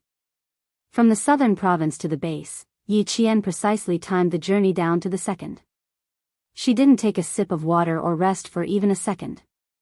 At 8:25 p.m., she was ready to board the transport plane to meet up with Xia Jinyuan. Xia Jinyuan's boarding time was 8 in the morning. Yi Qian received the call at 5 in the afternoon, which was the time when Xia Jinyuan got off the plane and arrived at the bus station. Therefore, Yi Qian now boarded the plane at 8:30 a.m. After an 8-hour flight and an hour-long car ride, it would take another 9 hours to meet up with Xia Jinyuan. They would arrive at 5:30 a.m. She would arrive at 5:30 p.m., which was enough time for Xia Jinyuan and the others to get some sleep and rest up while waiting for her. It was difficult to fall asleep on the transport plane even if she wore earmuffs with good ceiling. Yi Jian forced herself to fall asleep for 4 hours. When she opened her eyes, it was already 4:00 in the morning. There was still half an hour before the transport plane would arrive at the landing point. Yi Qian, who was awake, looked down through the window of the plane. It was pitch black, and there was not even a single light. They were flying over a mountain range, so it was normal that they couldn't see any lights. The landing location was a field airport. As the speed of the transport plane decreased and the angle changed, the pilot reminded the plane to prepare for landing. The power was slowly decreasing, and the whole process took less than 3 minutes. The transport plane won't be late. It should be here by now. 6 young men, who were dressed differently and looked a little frivolous, sat together in the dark. They looked casual, but in fact, their eyes were like eagles, constantly observing their surroundings in the dark. The man who spoke had a handsome baby face, mainly because of his big and bright eyes. He didn't look old, but he also looked harmless. T6, the elite soldiers selected from the military. They looked harmless on the surface, but when they were ruthless, they could kill until their eyes turned red. Chapter 972. From time to time, he would raise his head to look in the direction of the bus station to see if the shabby car from the field airport had arrived. In V8's words, was this guy thinking of Yi Qian? Xia Jinyuan glanced at the time. It was 5:20 in the morning, so he should be arriving soon. The sound of a car could be heard. The 6 of them raised their heads almost at the same time and looked in the direction of the car. He's here. Yi Qian had arrived. Dressed in camouflage, he appeared more military-like than the 6 people who had come to greet him. It turned out that the 5 of them had done the same thing. They subconsciously adjusted their collars and tugged at the hem of their clothes, waiting for Yi Qian to come over as if they were waiting for a review. Except for Xia Jinyuan, his comrades were waiting in place. As for him, he held a large backpack filled with thick clothes and went over to greet him. We meet again less than 24 hours after we parted, little fox. It was unclear if he did it on purpose, but his tall figure blocked the view of the people behind him. When Commander-in-Chief Xia is involved, there is no target that he can't take down. Little fox, you're really brave. Yi Qian took the large backpack from the man who was dressed like a traveler. He raised his eyebrows and said with a half-smile, if you had told me this morning, I wouldn't have been so nervous and would have come over together. That would have saved me 9 hours. It was different then. Let's go and get to know our brothers. You know G3, T6, V8, and Z7, but there is one more comrade that you haven't met. Xia Jinyuan immediately changed the topic, in case she wanted to settle the score with him later. He opened the backpack and took out a thick coat for her. You must be cold. Put on the coat first. A little, but it's still okay. Let's go. Don't let them wait too long. Yi Qian put on the thin coat inside. It was much warmer to wear a windproof coat. Xia Jinyuan zipped up the coat for her. His eyes were full of tenderness. This little fox. She really dared to come. He tried his best to stop her, but it still ended up like this. Then, my lover, my comrade, it's time for us to protect each other's lives. Z7's Han Zhang had already waved at Yi Qian, but unfortunately, he was blocked by Xia Jinyuan. When Yi Qian came over, he stood up and said, he's not nice. He's deliberately blocking our enthusiasm. I'm giving you time to tidy up your clothes. Don't let Yi Qian see your ugliest side. Xia Jinyuan retorted with a good reason. he said to a man who was about 186 meters tall. Pigeon, he was in charge of the leader's internal security last time. Hello, Yi Qian. I'm Dove. I've met you before. You're a very outstanding female soldier. I'm looking forward to fighting alongside you. It was 5:30 in the morning and the sky was still dark. Yi Qian was stunned by Dove's voice when he opened his mouth. His voice was so pleasant to the ears. Just like the ancient musical instrument, sun, one sentence had an elegant softness and a touch of sadness. It would make people want him to say a few more words so that they could savor his voice. Hello, I'm Yi Qian. It's my goal to be able to fight alongside you. Yi Qian reached out and shook his hand gently, then politely let go. That's why I'm here to pursue my goal. This was the first time he heard a girl say that her goal was to fight with the special forces. Surprise was written all over Dove's face. It was so strange. Fighting as her goal. Wasn't she a little too courageous? Chapter 973. How is it? I told you Yi Qian is interesting, didn't I? V8 raised his hand and put it on Pigeon's shoulder. He smiled until his white teeth looked like a beast's teeth under the faint sky. It was fine when he didn't smile, but when he smiled, he gave off a ferocious aura. Pigeon looked at Yi Qian for a while and smiled. You are indeed interesting. Pigeon was a special forces soldier. He joined the army because he had a good voice. After singing a song, he immediately became a special forces soldier. Xia Jinyuan, who was beside him, sensed Yi Qian's surprise at his voice. He chuckled and said, after that, it took him a year to get back to the position he wanted.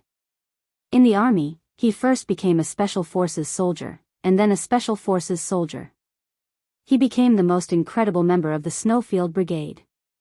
That was indeed incredible. Yi Qian pursed his lips and smiled. That was my dark history. I applied to go to the border, but I was screwed by my own voice. When I received the notice of enlistment, my parents laughed and I cried. Pigeon was a talkative person. He was the assaulter and explosives expert in the army. Yi Qian did not know him, but he had heard of Yi Qian. Therefore, he did not feel unfamiliar when they talked. He had met his other comrades before and had even fought side by side. When they met again, they both punched Yi Qian. They smiled at each other and felt an indescribable sense of familiarity. At 5:30 p.m., the small county was still asleep. Even the street lamps on the narrow streets were lit up, making the small county seem even quieter. It was as if the night had just begun. The sound of a truck came from afar, breaking the silence at the station. The truck is here. Cover Yi Qian and get on. Xia Jinyuan raised his hand slightly. G3 quickly picked up the travel bag and ran towards the truck that flashed 3 times. They stumbled as they ran, as if they were not fully awake. They were not very fast either, which made the driver and the truck curse in a low voice. Now, they were bold stowaways who wanted to make money from the war. The truck driver had seen many such people. When he saw them, he counted them and took the money from Xia Jinyuan. He pointed at the back of the truck and said arrogantly, "There are 6 seats in the middle for you.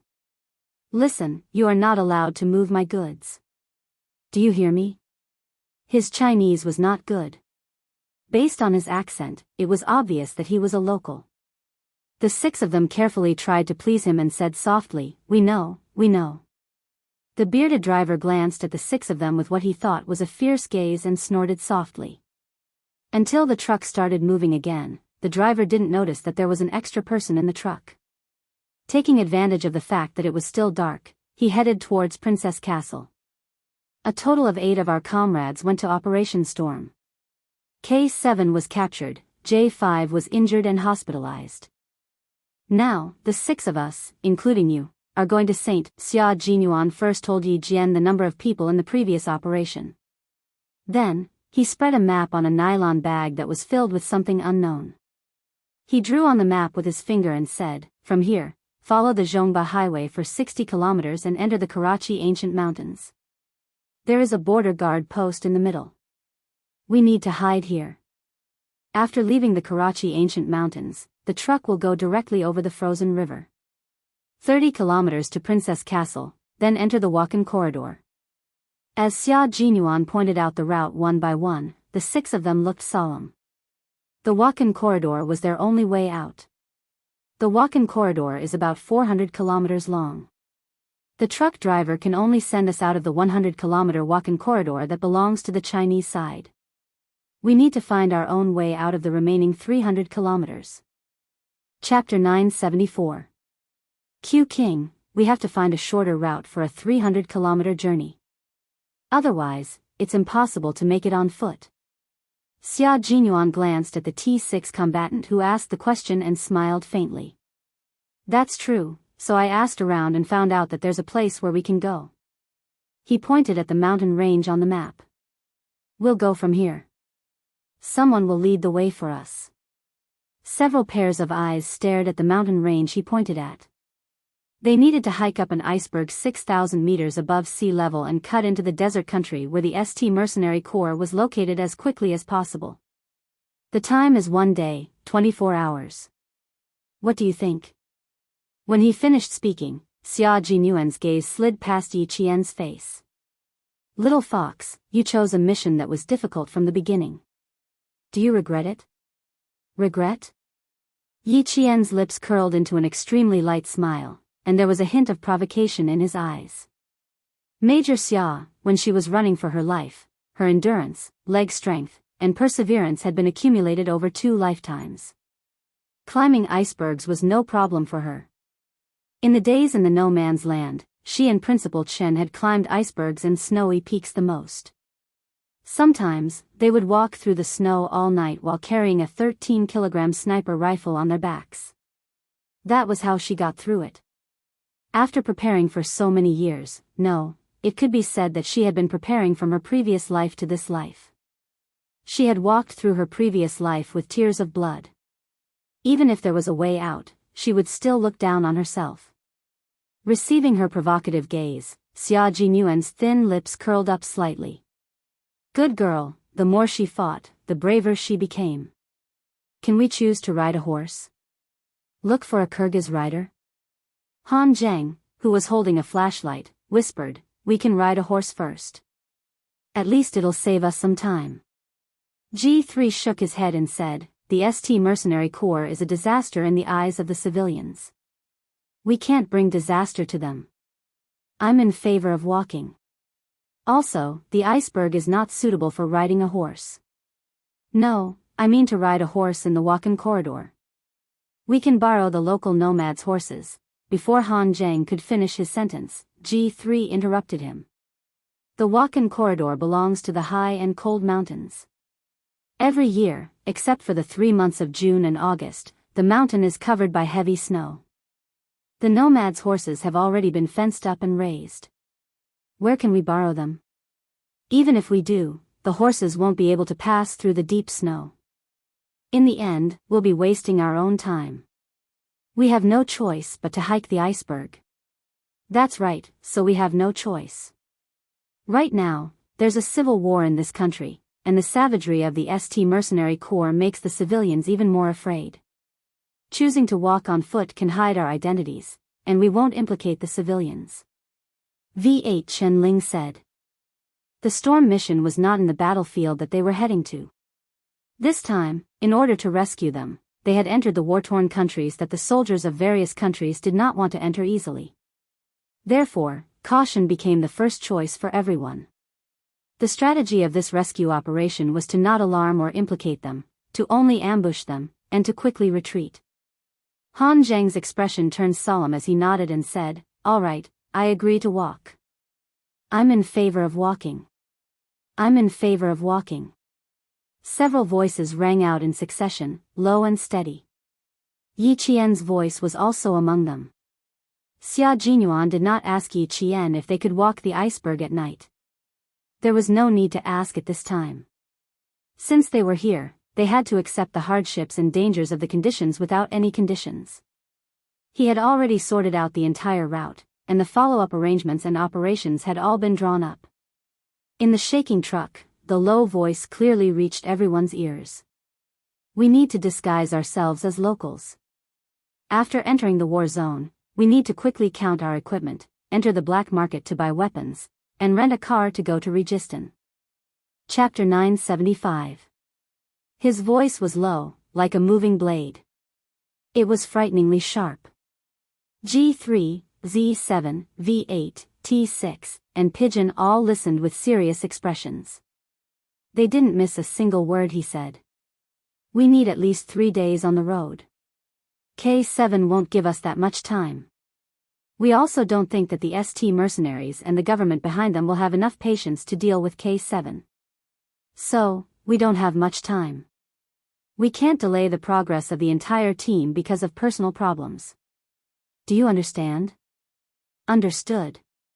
Several voices came in unison. Their morale was high, and there wasn't a trace of fear in them. Yi Qian's dark eyes reflected the cold light of the flashlight. It was as if a thin layer of frost had been dyed in his eyes. Yi Qian, you're in charge of infiltration. The military will send someone to bring you into Saint. You only have 2 days. One day, find out the exact location of K7's imprisonment. One day, find out where the name list is. The remaining day, launch a sneak attack. Everyone will retreat the next morning. After Xia Jinyuan finished speaking, he looked up at Yi Qian. There was no longer any gentleness in his deep eyes. There was only impartiality and coldness. He didn't give Yi Qian any special treatment because of her identity. Is there a problem, Yi Qian? No, I'll listen to the command. Yi Qian's expression was cold and resolute. He didn't hesitate to answer. Since he chose to come, how could there be a problem? Uncle Chen said that the moment you picked up a sniper rifle, Yi Qian, you had no way out. You could only move forward. The firm and fearless voice fell into the ears of the male soldiers. It was like a touch of coolness on a hot summer day. It had a wonderful effect on everyone's spirits. G3 and the others were fine. They had worked with Yi Qian many times. They knew that the young but military-like Yi Qian was definitely a trustworthy comrade. No one was more surprised than Pigeon. She was already surprised when she said that she was chasing after the target. Now, she didn't feel any pressure at all. Instead, her calm tone shocked him even more. He had never worked directly with Yi Qian before, so he didn't feel unfamiliar with Yi Qian when they first met. It was all because Yi Qian had the same military aura as them. At this moment, they vaguely understood why their comrades who had fought side by side with Yi Qian were looking forward to her joining them.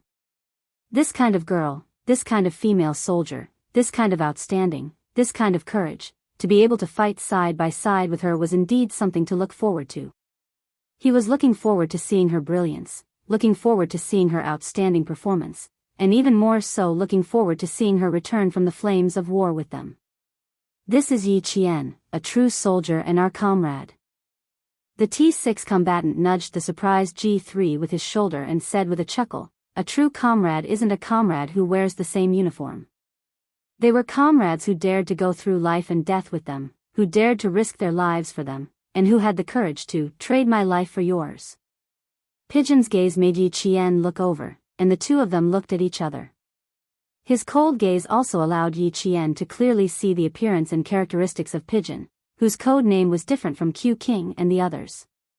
He had a very good-looking and dashing eyebrow that made Yi Qian take a second look at him. At first glance, his facial features didn't look very outstanding, but after looking at him for a long time, he felt like he was a very outstanding man. He looked like a soldier from a painting who had gone to war and had a reserved temperament.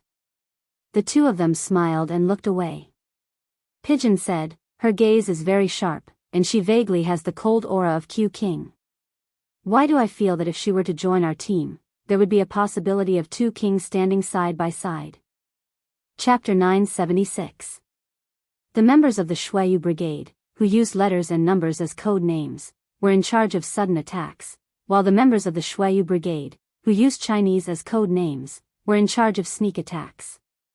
The combination of the two groups was a double-edged sword for China. The Snowfield Brigade had yet to have a king so far. Seeing Yi Qian's attitude, Pigeon suddenly felt emotional. However, Xia Jinyuan suddenly looked up and glanced at her coldly. He narrowed his eyes slightly, as if reminding Pigeon not to say anything more. His gaze made Pigeon straighten her back and she immediately stopped talking.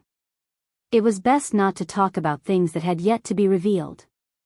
The truck was loaded with supplies that needed to be transported to Princess Castle, so the space for the 7 of them was very limited. However, it was good that they didn't have to lie down. They had to memorize the entire map. If they accidentally fell off the ice mountain, they could still get up and find the rendezvous point. Xia Jinyuan and G3 were already familiar with each other, so he passed the military map to Han Zheng for him to memorize first. The rest of them could rest for the time being. Yi Qian was the last to receive the map. After receiving it, he passed the flashlight and map directly to Xia Jinyuan. He asked in a low voice, "I will also hand over the firing point of the ST mercenaries as soon as possible. Q King, who will contact me when the time comes? Or, can I send it to someone else?" Just now, Xia Jinyuan had spread out the map and Yi Qian had already memorized it. No one can contact you. You can only send it to the designated location. Yi Qian, your time is even more urgent than ours. It's very, very urgent. Xia Jinyuan pursed his thin lips. His eyes were as dark as the night sky. There was only endless darkness. I will also go in with you and be in charge of the rescue deployment of K7. Yi Qian, once we enter ST, if you are in danger, I may not be able to rescue you in time.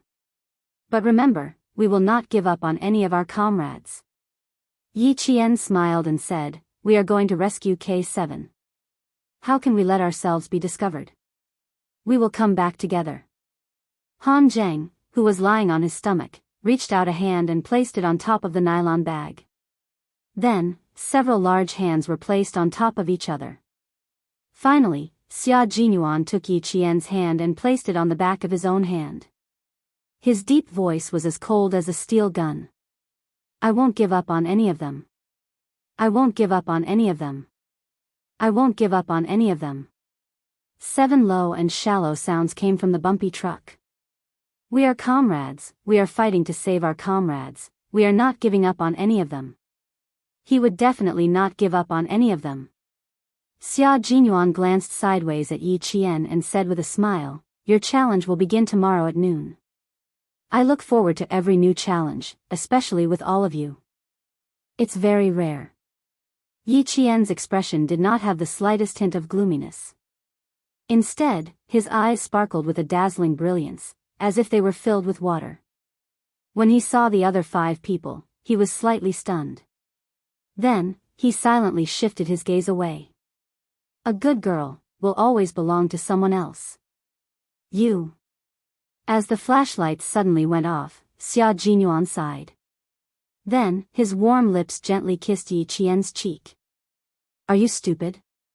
Why did you chase after us?" "Because all of you are my targets. I'm chasing after my targets." Yi Qian's fearless laughter came from the darkness. It was faint and gentle, and it floated into Xia Jinyuan's ears. Then, it slowly fell into his heart and was engraved in his heart. The girl he liked was just that outstanding.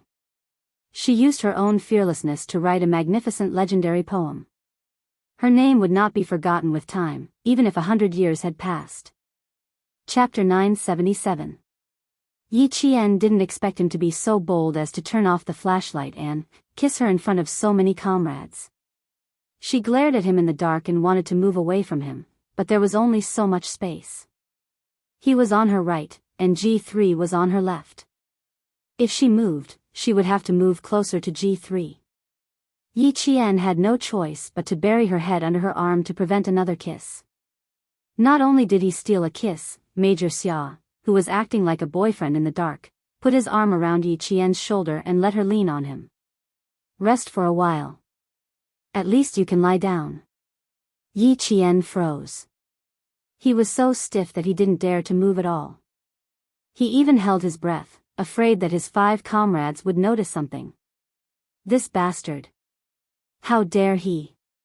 Not only that, His warm lips were pressed against Yi Qian's earlobe, and his breath was hot.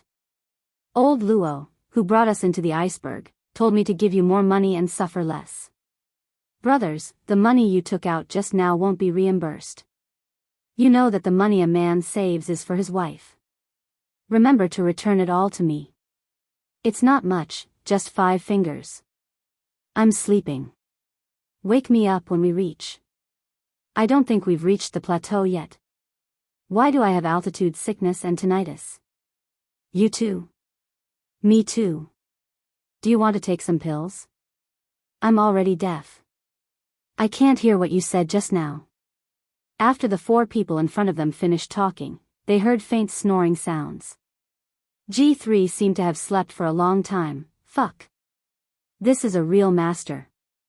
4 pairs of eyes looked over at the same time. They all agreed that G3 was too cunning. Yi Qian buried his head in his arms and laughed until his shoulders trembled.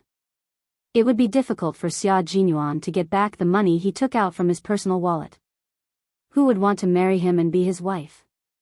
Dream on. Just as he thought this, he heard Xia Jinyuan's soft voice that only the 2 of them could hear. You have to marry me and be my wife. There are 5 of them. Each of them is 500 yuan, so 2,500 yuan. It's all for my wife's money. If I don't get it back, my heart will ache.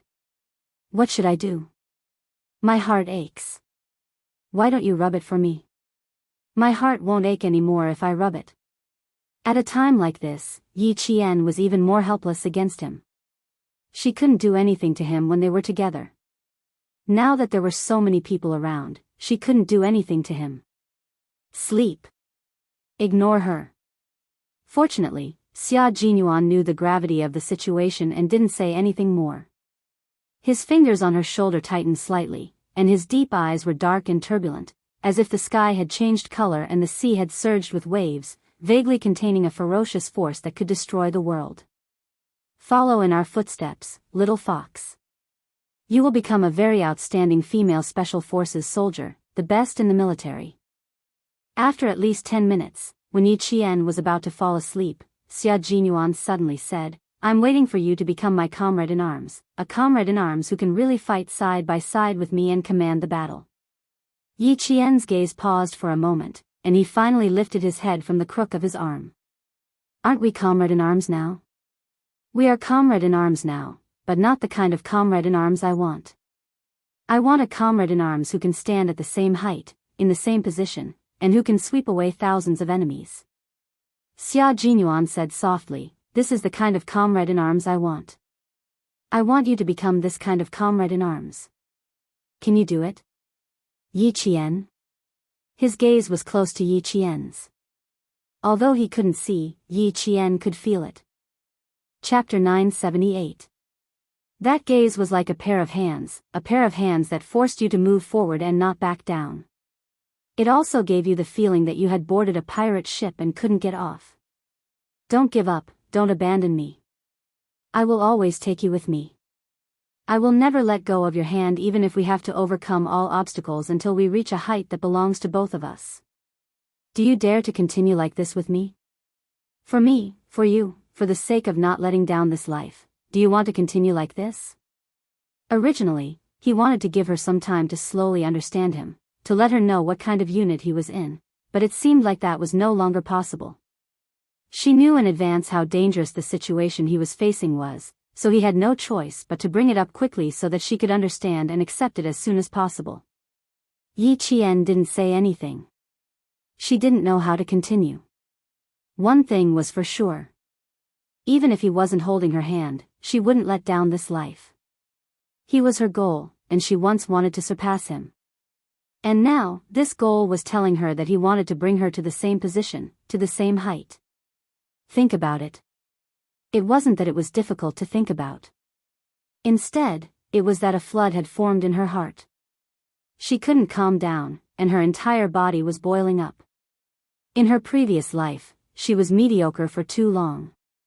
In this life, there were so many opportunities, and she didn't want to miss any of them. She didn't want to lose any of them. Yi Qian nodded, gently, and then slowly nodded. He said, "Okay, but I'm not doing this for you. I'm doing this for myself, so that I won't let down this life. I'll stand beside you, and you'll stand beside me.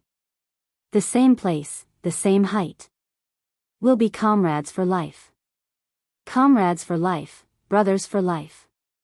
Never leave, never abandon, never give up." All the members of the Snowfield Brigade swore that they would be comrades for life. No matter what, they would never give up on their comrades. Never leave, never abandon, never give up. K7, who was tied up and tossed in the corner, raised his eyes slightly and looked towards the narrow window.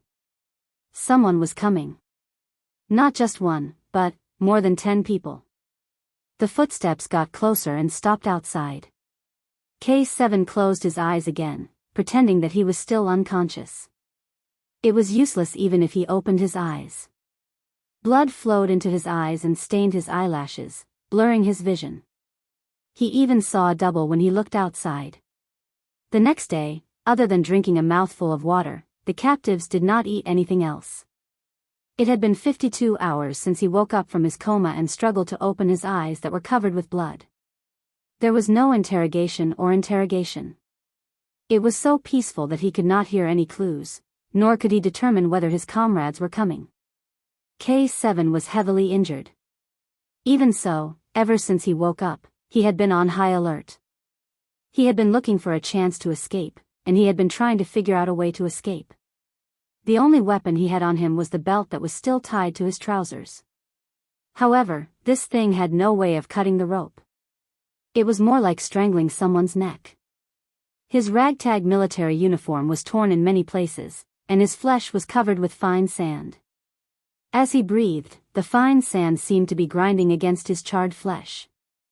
No matter how strong his body was, if the fine sand was not washed out, there was no hope for his wounds to heal. K7, who hadn't moved for 52 hours, moved his head slightly. It was this slight movement that made people feel like he was still alive. Chapter 979. Damn thing, he still hasn't said a single word? You guys are the worst mercenaries I've ever seen. You guys are the most useless interrogators I've ever seen. Someone yelled angrily in English. It was already the third day, and his patience was running out. He was about to explode at any moment. The man with a beard that reached his chest looked at the government official who was yelling angrily at him. A hint of viciousness flashed in his eyes. "Oh, so it seems that your government has a way. Then, sir, I'll hand him over to you." The man was wearing a white robe and white wide-legged pants. His facial features were Central Asian. He just raised his hand, and a few mercenaries wearing desert camouflage bulletproof vests walked over. They were tall and strong, and all of them were holding AK-47 assault rifles and standing behind the man. When the government official saw them, he immediately took a step back and looked at the high-ranking ST mercenary warily. With a serious face, he said, "No, we don't need him. We just need to ask which country he's from. Sacra, that's all we need to know. That's all. I know. I've been working hard. But sometimes, we can't get what you want just by working hard." Sacra was still able to smile as he spoke. He pointed at the captive behind the closed iron door. "See, sir. It's hard for him to even open his eyes now, let alone talk. His wounds aren't treated." "Oh, yes, you're not allowed to treat his wounds. Of course, we're all in favor of making him suffer a little. But now, he doesn't even have the strength to speak. How do we know which country he's from? Judging from his skin color, hair color, and eye color, we think he's Asian. That's all we know." Sacra's words made the government official squint his eyes. After a while, he smiled coldly. "Trust me, I'll find a way to make him talk." He waved his hand and ordered his personal guard. The viciousness in Sacra's eyes deepened.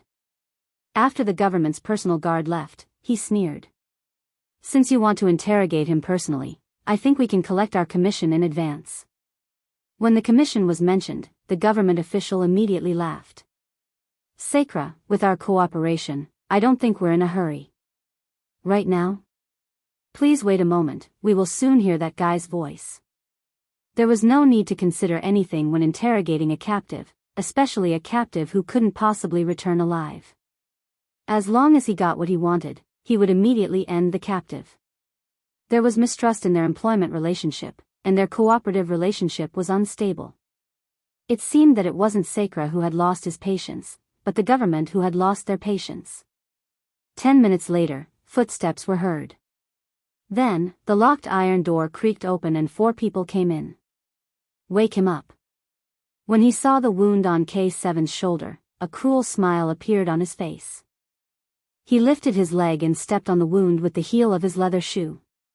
Then, he twisted his ankle and let the heel of his shoe crush the wound. This wound had originally stopped bleeding, but after being crushed by the hard heel of the shoe, the bright red blood and the layer of scab were crushed into wisps of blood, revealing a bright red, ferocious wound. K7 did not move. It was as if he had lost consciousness, but his brows were furrowed.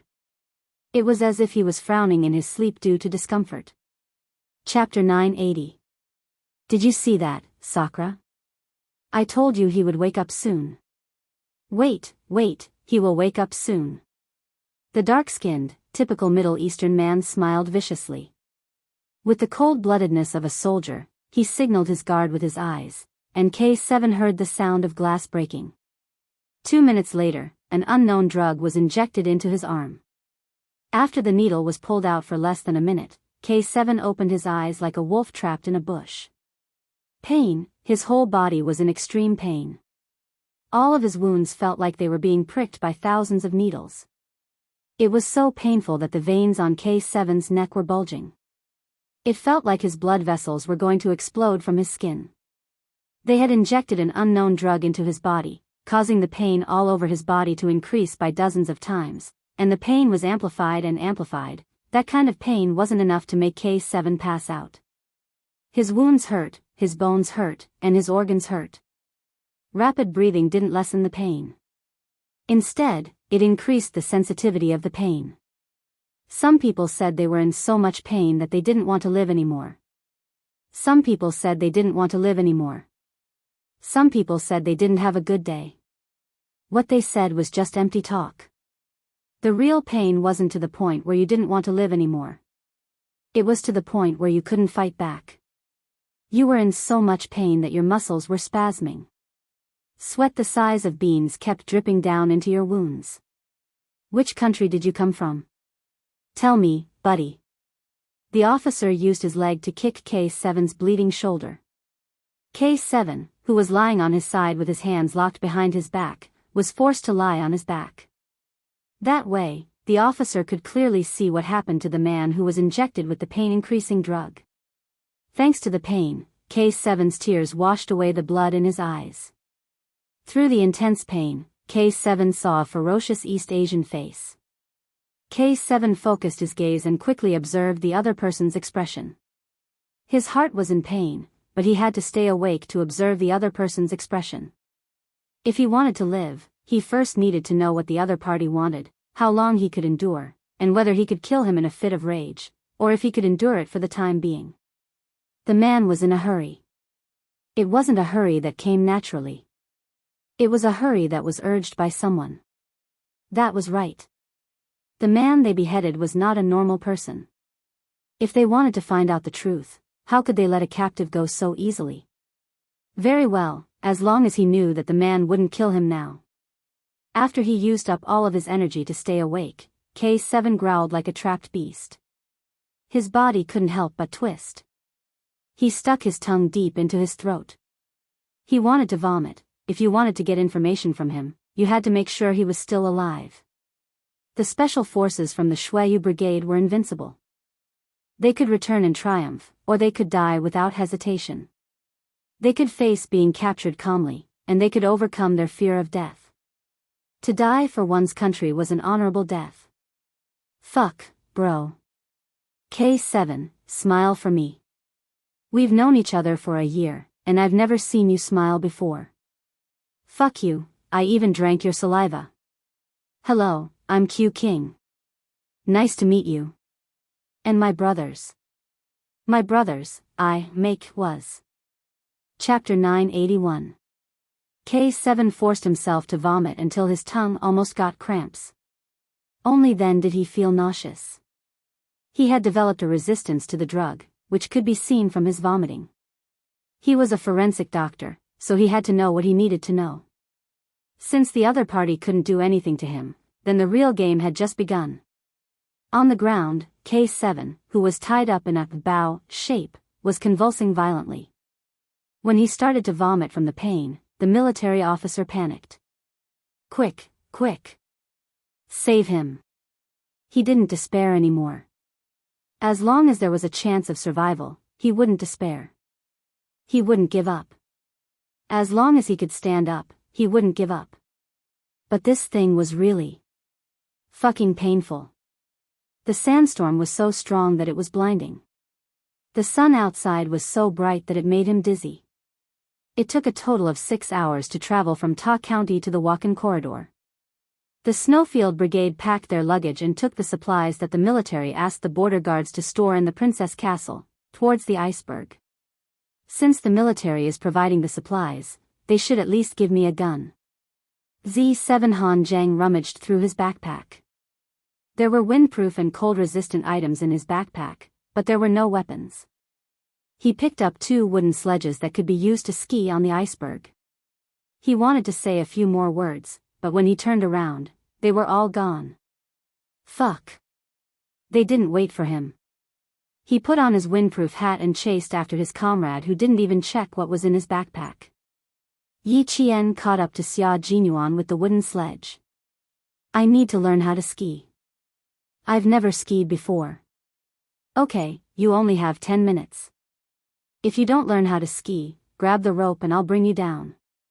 Xia Jinyuan, who was using a compass to determine the direction, said faintly. He was wearing a windproof suit and standing in the snow. His figure didn't look bloated. He was still tall and straight. Yi Qian smiled. No, give me 10 minutes. Uncle Chen taught me the basics. It's a pity I didn't bring a sledge. Looks like you did learn a lot in the no man's land. Not bad, we can use all this. And it won't be just one time. My little fox is indeed knowledgeable. I haven't found anything you don't know yet. Xia Jinyuan smiled at her. The curve of his thin lips made Yi Qian look away. She didn't want to see him smile. After a few hours of driving, whenever he had time, he would kiss her and shamelessly say, relax. Relax. Was there anyone who could calm down and relax like him? Did he still need to calm down and relax? He's obviously being shameless. Yi Jian's reaction made Xia Jinyuan smile so much that the corners of his eyes turned soft. Silly girl, he was not joking when he said that he wanted to calm down and relax. He was indeed letting himself relax and suppress the irritation in his heart. He could easily tell G3 that since Yi Jian was here, he would accept it. But in his heart, how could he accept it instantly after such a strong objection? She still needed more time to grow. Would she be able to adapt to the sudden increase in danger of the entire mission? Was she enough to handle? One had to know that Yi Jian was truly fighting alone this time. After a few hours of settling down and seeing that she was calm and normal, he gradually suppressed the irritation in his heart and slowly relaxed. Follow closely. There are snow leopards in this area. Xia Jinyuan seemed to be very familiar with this area. He walked along the snowy road without stopping. He walked quickly and calmly. Along the way, they didn't see any snow leopards. Instead, they saw a few Marco Polo sheep jump and disappear. Chapter 982. Normally, they might even go hunting sheep, but at this moment, they were all focused on marching forward. There are no birds above, no beasts below. Everywhere is vast and unpredictable. Only the sun can guide the east and west, and human bones can guide the way. The journey described by Fa Shi, a monk from the Eastern Jin dynasty, was now the journey of the Snowfield Brigade. Between heaven and earth, there were boundless snowy mountains. Walking at the foot of a snowy mountain, everything seemed small. Old Luo is here. Walking past a pile of weathered rocks, Xia Jinyuan saw 4 stones neatly placed. The smallest stone was facing the direction of an iceberg 6,000 meters above sea level. The person leading the way was very reliable. During the Civil War, Old Luo was the first to escape to China with his eldest son on the iceberg. When he went back to pick up his wife and 3 children, he took the iceberg again. When he escaped to China, he took the iceberg again. The 2 of them went back and forth once, a total of 4 times. He was the most familiar with this route. The 7 of them headed towards the iceberg like stowaways. The deeper they went, the deeper the snow became. When they reached the bottom of the slope, the 7 of them tied wooden sleds to their feet and rushed down the valley. Yi Qian was very slow at first. His upper body was relaxed, his center of gravity was forward, his knees were bent, his eyes were looking forward, and his ski poles were pointing outwards. He didn't even need Xia Jinyuan's guidance. After he went up, he started to paddle. Yi Qian was not proficient in paddling from top to bottom. With Xia Jinyuan escorting him, he was a few minutes later than the other members. Before he reached the bottom, he suddenly saw a few horses raising their front legs from time to time in the snow. Horses? How can there be horses? Xia Jinyuan raised his eyebrows. He, who had been at the back, took the lead and whizzed past her. With a beautiful turn, he stopped beside a nomad. This was their guide, Old Luo. Old Luo was Tajik. When he saw Xia Jinyuan, he immediately opened his arms warmly. He didn't look like an elder, but more like a brother. Without too many warm words, Old Luo looked at Yi Qian and pointed at the 7 horses he brought. If you had told me earlier, I would have prepared another horse. No need, this is good enough. Xia Jinyuan was pleasantly surprised by the fact that he had brought a horse that could travel on the ice mountain with him. The pigeons had already mounted their horses. Let's hurry up and set off before dawn. They had to travel at night tonight, but it was better to travel early in the morning than late at night. Past the snowy mountain at 6,000 meters above sea level was another country. At the end of October, the Wakhan corridor was still quite sunny, and the bad weather had yet to arrive. From day to night, they stepped on the snow and braved the knife-like wind that could cut their faces as they persisted in entering the war zone. The ability of the special forces to withstand harsh conditions was not something that ordinary soldiers could imagine. They could stay on the snowy mountain for a year and a half, just like the locals. At night, the horses could not walk as well as they could during the day. They walked on gray stones that were not covered by snow, and their legs were numb from the cold. When their blood reached their hearts, it was still cold. The people could not rest, and neither could the horses. With the horses riding during the day, the whole day and night journey was shortened to no more than 20 hours. Yi Qian walked in the middle from the very beginning. At 4:00 in the morning, she was still walking in the middle. Her thighs were wrapped in Old Luo's fur jacket and tied with straps. She pulled one foot out of the snow and then the other, and walked like this for less than half an hour. Chapter 983. Half an hour of rest was because the horse was disobedient. The path they took was not the most difficult one. Old Luo had climbed the iceberg at night 4 times. He took off his gloves and put some snow into his mouth. His tongue was frozen stiff, but it also stimulated his brain to wake up. We'll be there if we go from here. At 7:00 in the morning, when there was a glimmer of light in the sky, Old Luo, who was standing halfway up the iceberg, laughed and said, "It's still the same path I took 4 years ago. The weather is very cold, and it didn't snow at night.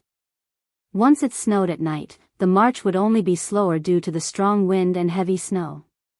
Looking at the endless winding road below, Xia Jinyuan's dark eyes narrowed slightly. Rush down in one go, rush to the bottom of the mountain, and rest for an hour before we set off. They chose the most difficult path because they were all illegal mercenaries. Because they couldn't expose themselves and let the country they were protecting have a trace of stain. From 11:40 p.m. to 7:00 a.m., a full 20 hours passed through the iceberg 6,000 meters above sea level and arrived at their destination. Old Luo didn't go back immediately. he went to a Tajik house to rest.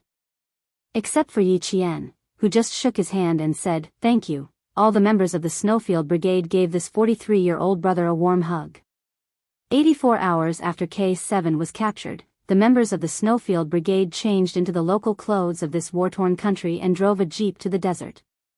From the snow mountain to the desert, this was their journey of war. They arrived at Registan in the early morning of the 6th day after K7 was captured. The 7 of them couldn't be seen as human anymore. They were covered in yellow dust and a layer of dust could be seen in their hair. Registan, the arid plateau area in the southwest, was divided into deserts and sand ridges, and there was a desert plain in the middle. There was no vegetation and no rain. Yi Qian separated from the Snowfield Brigade at 4:00 in the morning on the 6th day. She jumped directly into a truck and entered the St. Mercenary Corps, leaving the Snowfield Brigade with a slender and fearless back. "Yi Qian, she is a good soldier," Dove said softly. The dove spoke softly, as tears began to form at the corners of her eyes. This journey was filled with unpredictable dangers, yet she had chosen to leave without a trace of hesitation. His low voice fell into the ears of his comrades, and they all looked up at Xia Jinyuan, who was standing in the middle of them. "Why are you looking at me?"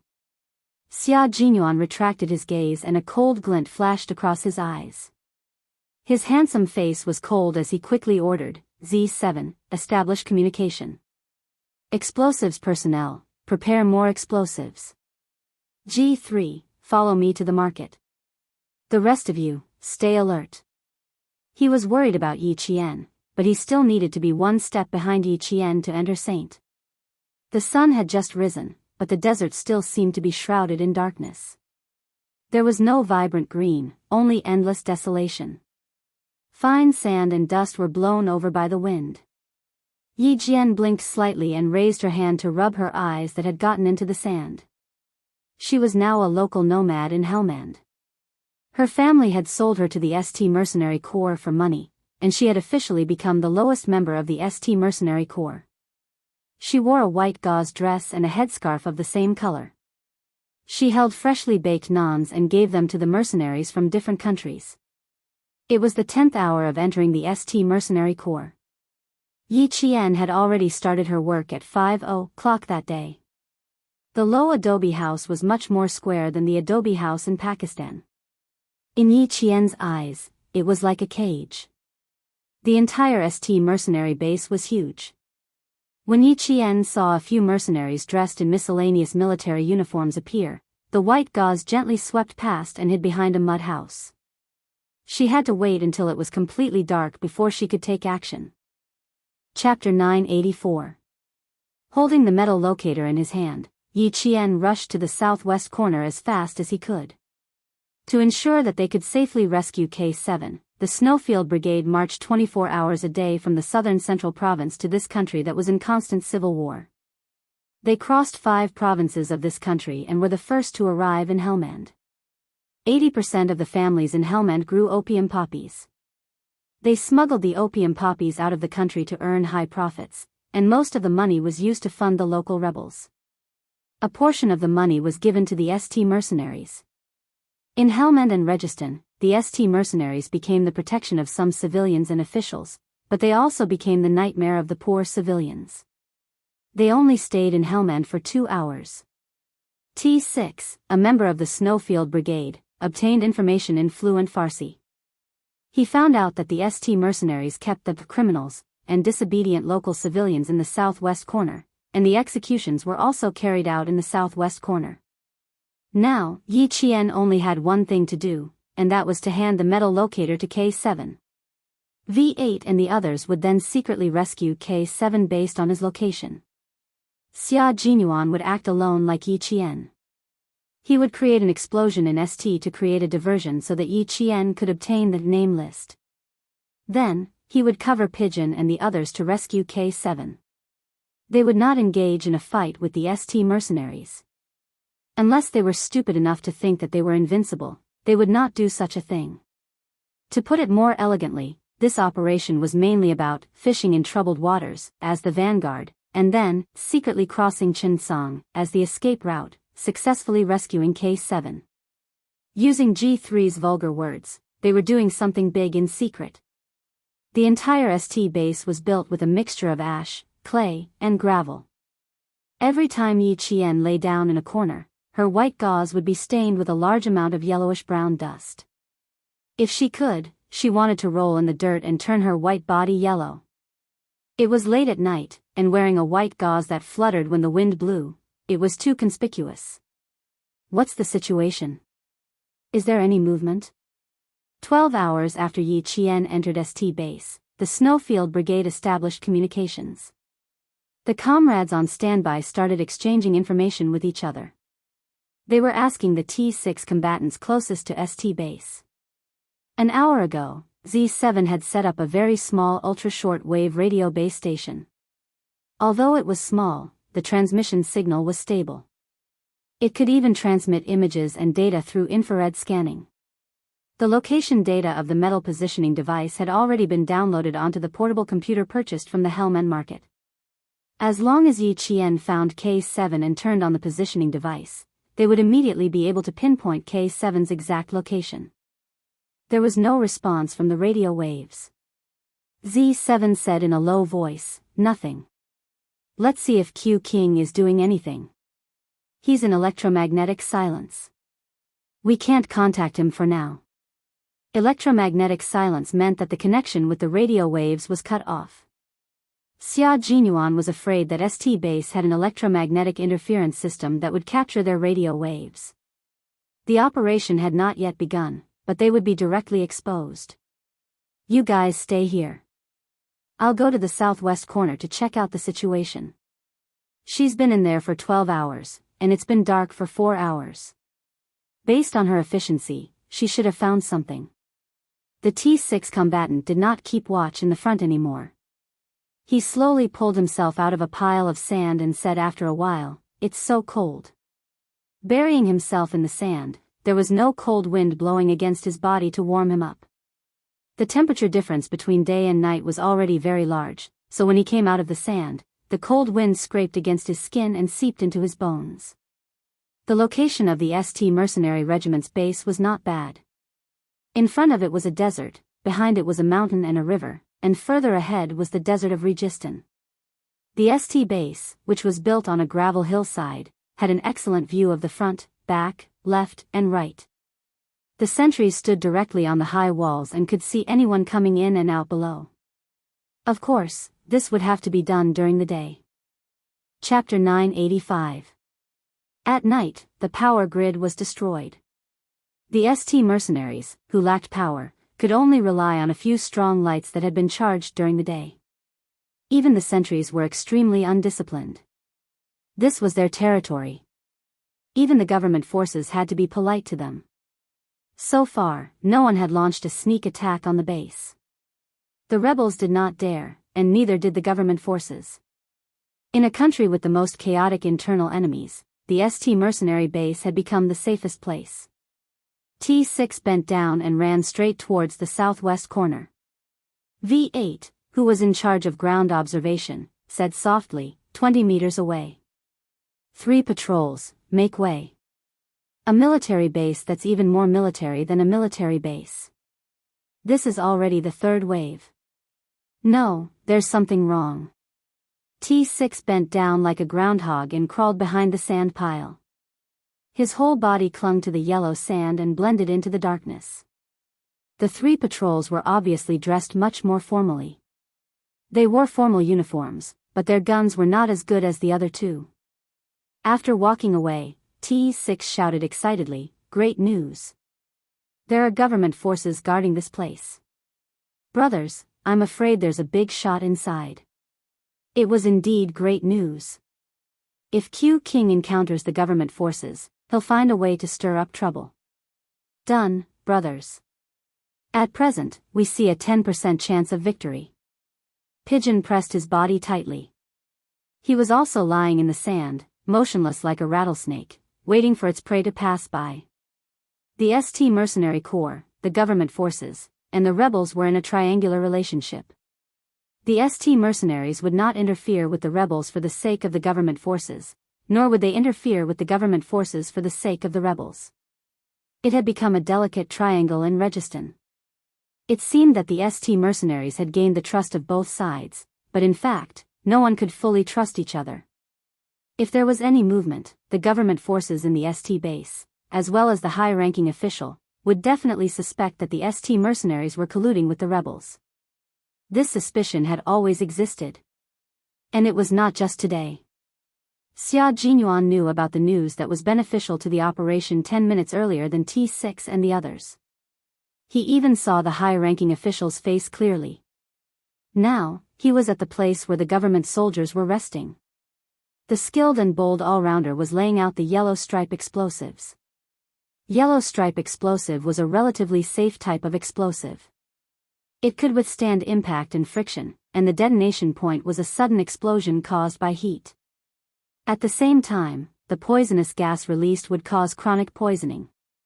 No matter what the situation was now, his brother had definitely suffered. Since he had suffered, he had to get some interest back. After everything was done, he turned on the communication device. His low voice suddenly reached everyone's ears. "I've finished the deployment. There are government soldiers inside.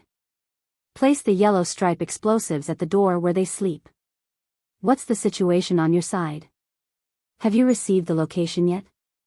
Z7 stared at the receiver and clenched his jaw. "No, T6 is scouting the southwest corner." Just as the low voice finished speaking, a small red dot suddenly flashed on the receiver that had been quiet all this time. "Holy shit, it's coming, it's coming.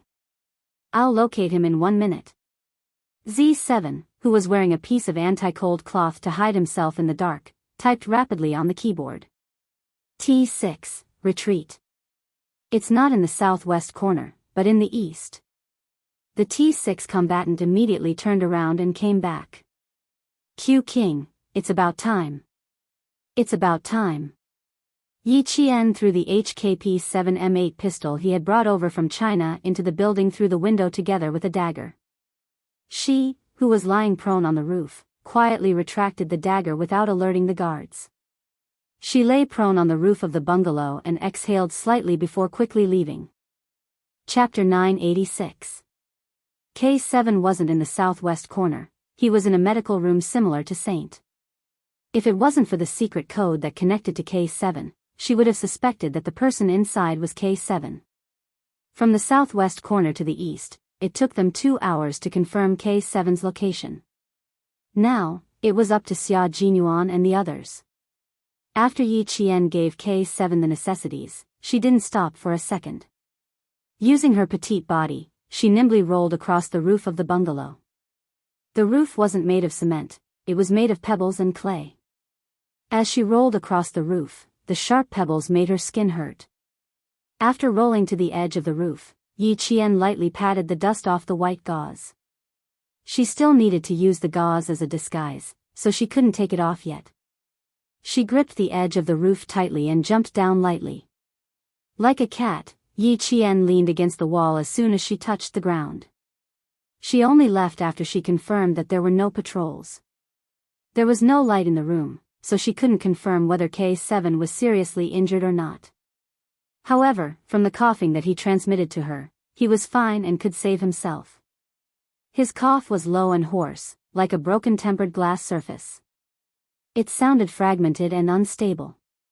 Just by listening to the sound, Yi Jian couldn't help but feel her heart tremble. Her breath was stuck in her throat, and she felt a dull pain in her chest. How could K7 be fine? The criminals, in the southwest corner, were all beaten to a pulp. They didn't even have a single piece of clothing to cover their bodies. Everyone's eyes were filled with despair. They had been tortured to the point that even death was a luxury. In such an environment, K7 was a captive who had just killed an important person. How could he be fine? How could he be fine? She sent in all the guns and daggers. Hopefully, K7 still had the ability to protect himself.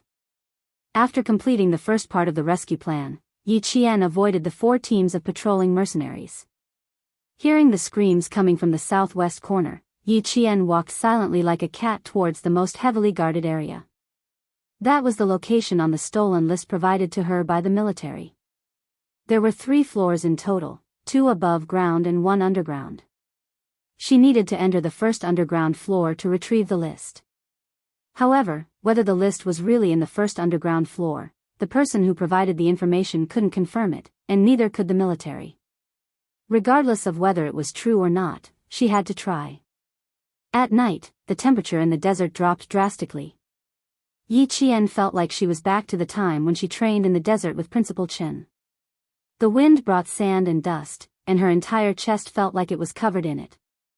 Yi Jian, who was leaning against the wall, was silently calculating the time in her heart. 20 minutes. Xia Jinyuan could only give her 20 minutes. 20 minutes to detonate the bomb, and she would take advantage of the chaos to enter the basement. 10, 9, 8, 7, 6. 3, 2, 1. Boom. Boom. Less than 200 meters away from the central area, there were continuous explosions. As the ground shook, the entire ST area was in chaos. In less than a minute, it was complete chaos. Damn it, who's there? Come out. Quick, there's something sneaking in. Alert, alert. Sharp whistles were heard. Countless mercenaries locked down the exits of the base. Rows of machine guns were set up. Whoever tried to rush out from the inside was shot to pieces. Not even a whole corpse was left. The smell of the explosives was terrible. As the wind blew, a large number of mercenaries were knocked down. Chapter 987. This type of explosive didn't have much lethality. Explosives Master V8 added a little more fuel to it, and the resulting chemical reaction caused the mercenaries who breathed in the smell of explosives to choke and cough. Their snot and tears flowed down their faces, and they couldn't even open their eyes. There wasn't a single person on the roof of the room that she needed to sneak into. When the explosion came, Yi Qian saw several mercenaries rushing into the room. They immediately found cover and set up their guns to lock down the surroundings. There were 4 soldiers on the roof and 4 below. She couldn't be sure how many soldiers were in the room. It wasn't easy to get the name list, and she only had half an hour at most. She rushed past several patrols and headed towards the central area where Yi Qian was. Xia Jinyuan couldn't let Yi Qian carry out another dangerous mission alone. With the support of the pigeons and the support of a mercenary in ST, he could free up his hands to help Yi Qian. Her military boots left footprints in the wind and sand, but the footprints were covered by the sand when she lifted her feet. She looked for a possible spot where Yi Qian could break in, but she didn't see him. Instead, she saw a mercenary on the roof flapping his hands as if trying to grab something. Yi Qian went up to the roof. What a bold fox. She actually wanted to break in from the roof. On the roof, she made a collar out of the silver wire and quickly and fiercely wrapped it around the neck of a mercenary. As she jumped down, a black-skinned mercenary didn't even have a chance to struggle. His hands flailed in the air, and his legs kicked a few times before his limbs drooped down and he stopped breathing. Letting go of silver wire, Yi Jian quickly caught his body before he fell to the ground. She held him firmly and slowly let him fall to the ground. She did it quietly and did not alert the other 3 mercenaries who were armed with guns. Xia Jinyuan stomped his feet, and his military boots stepped on the wall mixed with gravel. He quickly flipped onto the roof. Before he could touch her, he felt a sudden chill on his neck, scaring Xia Jinyuan into grabbing Yi Qian's wrist. The moment the silver thread tightened around his neck, Yi Qian was startled and quickly withdrew his strength. Xia Jinyuan. Yi Qian mouthed the words to express his fear. If she had pulled back just a little bit later, there would be 2 marks on his neck. The man who flipped himself over was so shocked that he broke out in a cold sweat. He almost lost his life just now. What a fast move. Her hand strength was also very strong, and it was very easy for an adult man to lose their life. He gestured with his hands to the left and right, then pointed to the mercenaries in the west and south corners. He made a horizontal cut across his neck to express, "You take the left, I'll take the right, we'll take the west and south. In the middle, close the rope." Yi Qian gestured an OK sign, and the 2 of them flanked the mercenary from about the same distance. This time, Yi Qian didn't use the silver wire in her hand. If she wanted to strangle someone's neck within a second and make them lose the ability to resist, she would have to rely on external forces. At a time like this, it would be better to use a dagger to solve the problem. It would be faster. On the right, Xia Jinyuan's hands were around the man's neck. After the sound of bones breaking, in less than 2 seconds, he twisted the man's entire cervical vertebrae in a strange 180-degree angle. It was quite terrifying. Yi Qian forcefully withdrew his dagger from the back of the man's neck to his throat. The dagger had to grind against the cervical vertebrae before it could be pulled back. Chapter 988. To strike from this angle, one had to be fast and accurate. They had to cut through the nerves at the back of the neck and pierce through the throat. The trachea would also be cut in half. This kind of assassination was filled with blood, but there was no need for a second stab. It could be done in one go. Sensing danger, the mercenary who had been staring at the east corner turned his head. He saw that his comrade was still half-squatting in the west. Just as he was about to speak, Xia Jinyuan approached from the south. Like a ferocious beast that specialized in biting people's necks, he clamped down on the mercenary's neck at the fastest speed. Then, with a forceful twist, the 4 mercenaries on the rooftop were taken care of by the Chinese soldiers just like that. Were the Chinese soldiers weak? No, the Chinese soldiers were never weak. The members of the Snowfield Brigade weren't just special forces. They were specialized in anti-terrorism, decapitation, assassination, and other high-difficulty operations. This type of soldier was definitely not inferior to the special forces of the American Delta State. The generator below is generating electricity. I'll cut the wires. Bring this with you for communication. Xia Jinyuan's breathing quickened. He placed the infrared imaging device in Yi Qian's hands. Then, he took out a receiver and earplugs. He placed the receiver on her waist and placed the earplugs in her ears. Z7 made his own ultra-short-wave radio base warfare device. It can ensure that we can communicate normally. The Snowfield Brigade was filled with talented people. They could make simple wireless communications, explosives, and so on. As long as they had simple materials, they could establish communication. Yi Qian fastened the receiver and opened the channel. He pressed the earplugs with his hand and said something. Z7's voice came from the receiver. Work together with Q King. Finish the mission as soon as possible and come out. The pigeons have already gathered with K7. The STs are now searching for K7. Yi Qian, you and Q King should finish the mission as soon as possible and support them. The 2 of them looked at each other. Then, they picked up 2 submachine guns and entered from the rooftop. The wire cutters cut through the main wire, and then there was the sound of someone pulling the trigger.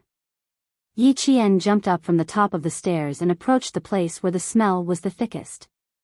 Without the help of infrared and night vision goggles, Yi Qian could only rely on his own intuition and judgment of the source of the smell. He cooperated with Xia Jinyuan at the fastest speed and headed down to the basement.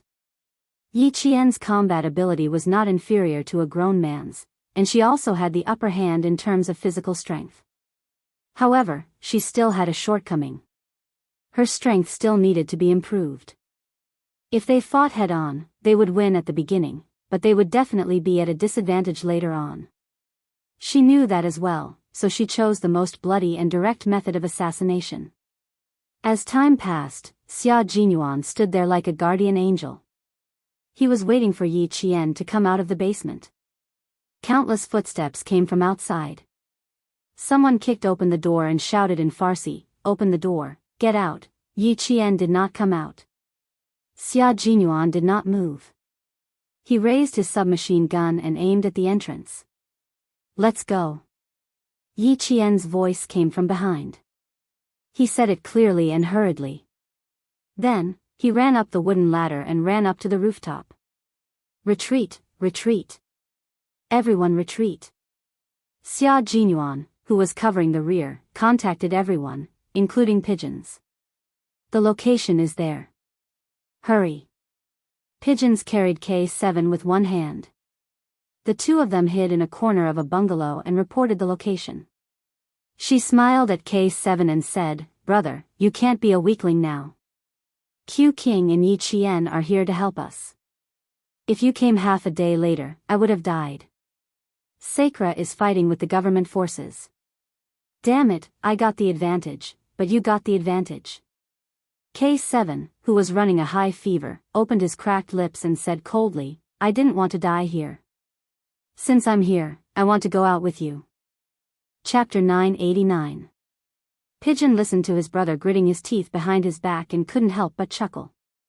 "Brother, you're really lucky to have encountered ST and the government. I let you rest for a few days in vain." But a few figures flashed past his eyes. Pigeon shut his mouth and signaled K7 to hide. The running ST soldiers were all wearing military boots. Pigeon squinted his eyes in the dim light and smirked. "The government is here. Looks like we are going to have to fight, Saint Brother. Even if you want to sacrifice yourself, you won't have a chance." When did I say I wanted to sacrifice myself? K7 suppressed the itch in his throat and pressed his fist against his Adam's apple. He tried to suppress the itch that was about to come out of his throat. "Save my life, I still have a lot of things to do." Being willing to sacrifice yourself did not mean that you had to sacrifice yourself. The country did not raise you to be a soldier for you to think about sacrificing yourself all the time. Even if you were captured, as long as there was a slim chance of survival, you had to try your best to survive. K7 had never given up on him, but he had never thought about asking his comrades to come back either. Therefore, when he heard the familiar secret signal, his entire brain had a 3-second lapse in thought. It was all an ST. Why would he send a fake message? It was because he knew they had entered ST's base. He did not expect that after he sent the message, they would come back. That's what I call guts. If he really died, then our trip would have been for nothing. Pigeon signaled K7 to keep an eye on the window while he went to the door. Someone was coming their way, and they were flashing lights. The sound of footsteps passed by the door. Pigeon, who was hiding behind the door, let out a sigh of relief. That was close. The place they were hiding in was not a good place. There were a few dead bodies inside. The window was the best place to watch. Pigeon, whose alarm was lifted, returned to K7's side. Just as he took a breath, K7's cold voice came into his ears. "How many of you are here?" "Including Xiao Yi, there are 7 of us." J5 had a bit of a bad back. His butt was injured, and his thigh ligament had to be stitched up 14 times. He insisted on coming over, but the brothers who stayed behind to take care of him knocked him out with a backhand chop. In the dark room, only his eyes seemed to emit a cold light.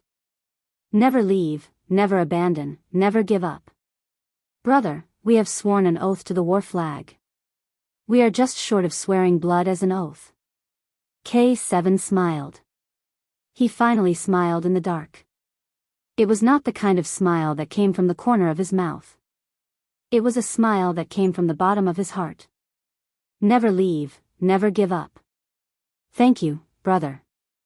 No matter how rugged the road was, no matter how dangerous it was, and no matter how deep it was, he came with the determination of the peak of a snowy mountain. He was not afraid that he would die in another country. He came to his side just for the oath under the war flag. "Thanks. A lifelong comrade in arms, thank you. Brothers for life." Pigeon turned his head and smiled at K7.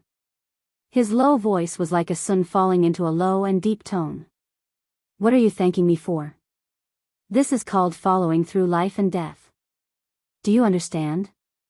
If you really want to thank someone, you should thank Yi Qian properly after we get out of here. This little girl." Pigeon paused as if he was thinking about how to describe Yi Qian. After a while, he said, "This little girl is not simple." What kind of words could he use to describe her? Even the most beautiful words couldn't describe it. No amount of words could express his appreciation for her. He could only use the simplest 3 words to express his thoughts. Chapter 990. Not simple.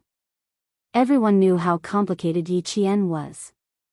It was still a mess outside. The entire ST mercenary base was in a state of high alert. All the generators were turned on. As the generator roared, it started to spin faster and faster.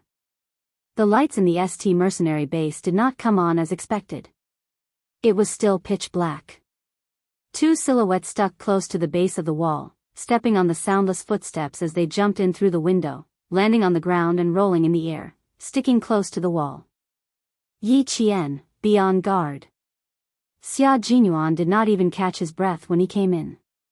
He immediately asked Yi Qian to be on guard while he hugged K7 who was panting heavily.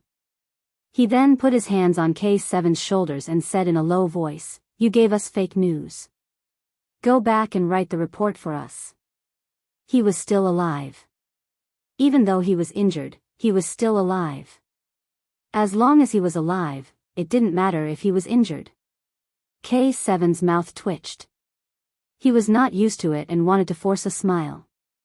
His chest heaved up and down as he said anxiously, "I had no choice. Later, when I wanted to send a text message, I smashed my phone into pieces. Trying to be brave." Pigeon chuckled and said to Xia Jinyuan, "How is it? Did you get in touch with them?" "I found them. Draw a map for me." Xia Jinyuan took out an extremely small flashlight. He turned on the red light and shone it on the ground. He then used a dagger to draw an escape route on the ground. G3, T6, and V8 will create chaos in the front. We will climb out from the back. There is a 90-degree slope at the back. It is 900 meters away from the exit. Yi Qian will cover the rear. I will attack. Pigeon will take care of K7's retreat. Xia Jinyuan turned off the flashlight and looked at K7's face. "Can you walk on your own? I want to hear the truth." K7 opened his mouth and frowned. 900 meters is not a problem for now. Let Pigeon carry me. I will be a burden if I run on my own. I was injected with a strong nerve pain agent. There are some side effects, muscle weakness. Hearing this, the three people's faces darkened. Xia Jinyuan bit his cheek and said to Pigeon, "I'll leave it to you." "Okay, no problem." Pigeon nodded.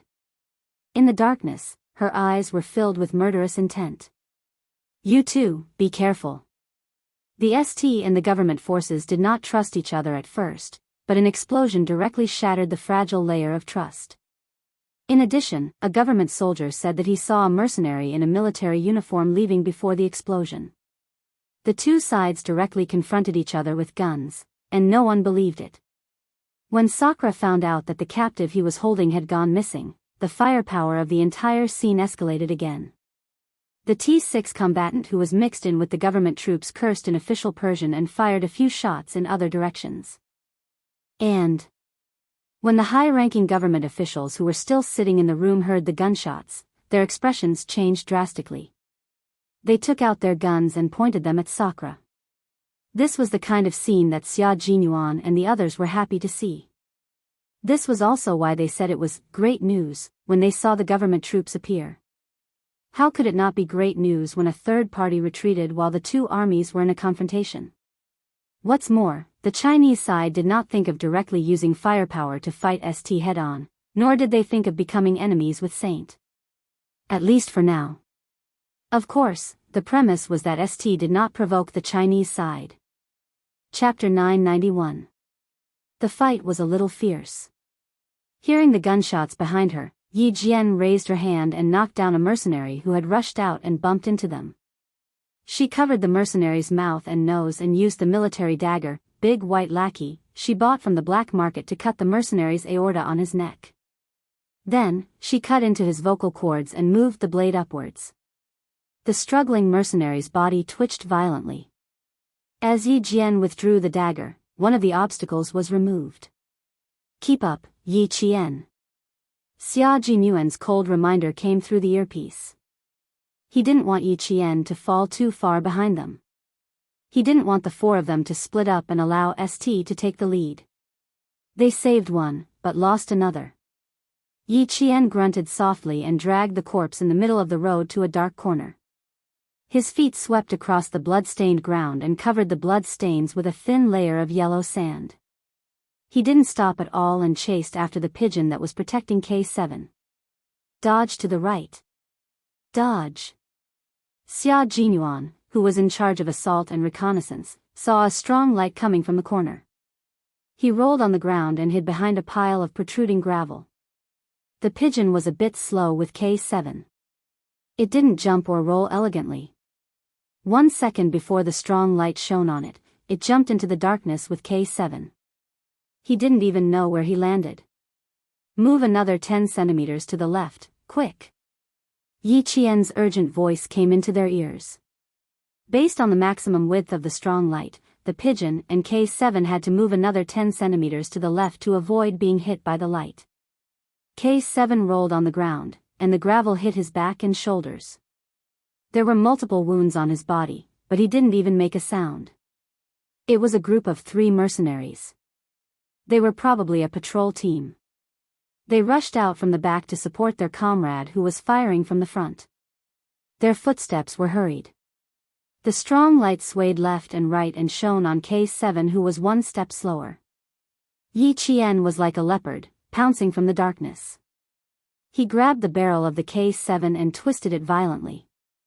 With the help of the pigeons, he knocked out the enemy's flashlight. All that could be heard was the sound of fighting coming from the dark corner. They shouted loudly, trying to attract the attention of their companions, but the sound of gunfire in front of them drowned out their shouts. Yi Qian stabbed a mercenary's inner thigh with his big white lackey military dagger. As the mercenary screamed in pain, Yi Qian quickly pulled back the hunting knife and used the full, sharp edge of the knife to cut the mercenary's thigh artery. Bang! Bang! 2 gunshots were heard. The pigeon that fired the gun shouted, "Take the K7 and leave." In front of them, Xia Jinyuan dragged 2 mercenaries to death. Yi Qian's eyes darkened. He said angrily, "I'll drag these 2 obstacles away. You take K7 and leave. Quick. Q King, speed up." If they were discovered by the patrolling mercenaries, they would be in danger. Xia Jinyuan's face was covered in blood. His eyes were bloodshot. He clamped a mercenary's neck with his legs and twisted it. He broke the mercenary's neck with the strength of his legs. After getting rid of the 2 mercenaries, he smiled in a low voice and said in a warm voice, "I've finished cleaning up here. There are still V8 and T6 fighters disguised as government soldiers and mercenaries behind. They will clean up for us while they are at it. So there's backup." Yi Qian was relieved. Pigeon helped K7 up. His heart was beating wildly. "Brother, we finally got out. Don't fucking die like this. Hang in there. Hang in there." Chapter 992. My throat is so dry that it's on fire. Don't make me talk all the time. K7, who had his arm on Pigeon's shoulder, spoke in a hoarse voice to show that he was still alive and wouldn't die so easily. 900 meters wasn't a long distance, but at this moment, it wasn't an ordinary distance. Alert, clearing, hiding, and avoiding. After countless encounters with the mercenaries, they finally reached the bottom of the wall where they could retreat. 1, 2, 3, jump. Xia Jinyuan half-squatted and placed his palms on his knees. He let Pigeon step on his palms first. As Pigeon rushed up, he raised his hands to help Pigeon jump onto the 5-meter-tall wall. K7 gritted his teeth so hard that the roots of his teeth were rusted. Suppressing his pain, he prepared to step on Xia Jinyuan's palms and jump onto the wall. "Sit on me." Xia Jinyuan supported himself on the wall with both hands. His tall and slender body was half-squatting as he gestured for K7 to sit on his shoulder. He would then send him up. It wasn't easy to save your life. Don't give us a shock attack again. Yi Qian had been holding the assault rifle he snatched from Xia Jinyuan. When he heard countless footsteps in the sandstorm, his eyes turned sharp and he shouted, "Hurry." At the top of the wall, Pigeon caught K7's hand. His palm was so hot that it made his heart tremble. As the footsteps caught up, he hugged his comrade and fell down the wall. Why are you so slow? Fuck, where are the others? Z7, Han Zhang, and G3 worked together to catch the two falling people. Without waiting for anyone to appear at the top of the wall, they rolled down the 90-degree slope like a ball. Pigeon didn't forget to reply even after rolling down a mouthful of sand. There are pursuers. Q King and Yi Qian didn't manage to escape in time. Protect your base station well. Don't let the brothers inside lose contact. How did it feel to stuff a mouthful of sand into your mouth? If you ate too much, you wouldn't feel anything. Rolling down the slope, you wouldn't even have time to vomit. Yi Qian had also eaten a mouthful of sand. At this moment, she secretly used her tongue to clear the sand. The pursuers suddenly appeared. She pulled Xia Jinyuan and ran wildly. When she saw a cover, she didn't think much of it. She jumped into the pile of sand and ate a mouthful of it. No one knew where the pursuers had gone. After some noise came from the earpiece, V8 said, "Fuck, someone took advantage of the chaos to escape. T6 and I thought our identities had been exposed. How are you guys doing?" The message wasn't very good, and he couldn't hear it clearly. Xia Jinyuan crouched down and held his submachine gun. His eyes were cold in the dark, and when he looked ahead, his eyes were filled with hostility. Escape to your 11:00 left, 400 meters to your 10:00. You guys retreat first and catch up with Pigeon and the others. Yi Qian and I will be there in 10 minutes. No, it's fine now.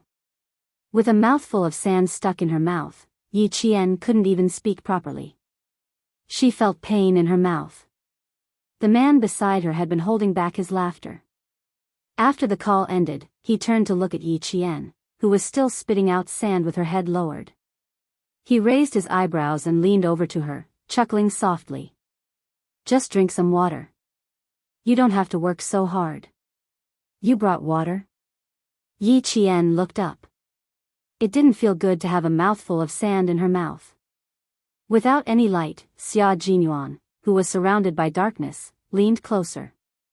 The tip of his handsome nose gently rubbed against her cheek. He lowered his voice and said steadily, "It's fine to drink some water." Yi Qian, whose lips were blocked, widened her eyes.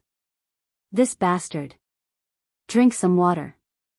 Drink the water in your mouth." Chapter 993. The kiss was very slow, and the soft tip of his tongue moved gently in her mouth. It was very delicate, and he did not let go of her upper and lower jaw. That's right, Major Xia's meaning was, drink, the water in your mouth can solve the problem. In order to be more flexible in battle, they didn't even bring a water bag, so how could they have water to drink? Be alert, little fox, this cleanup will take a long time, we have to take it slow.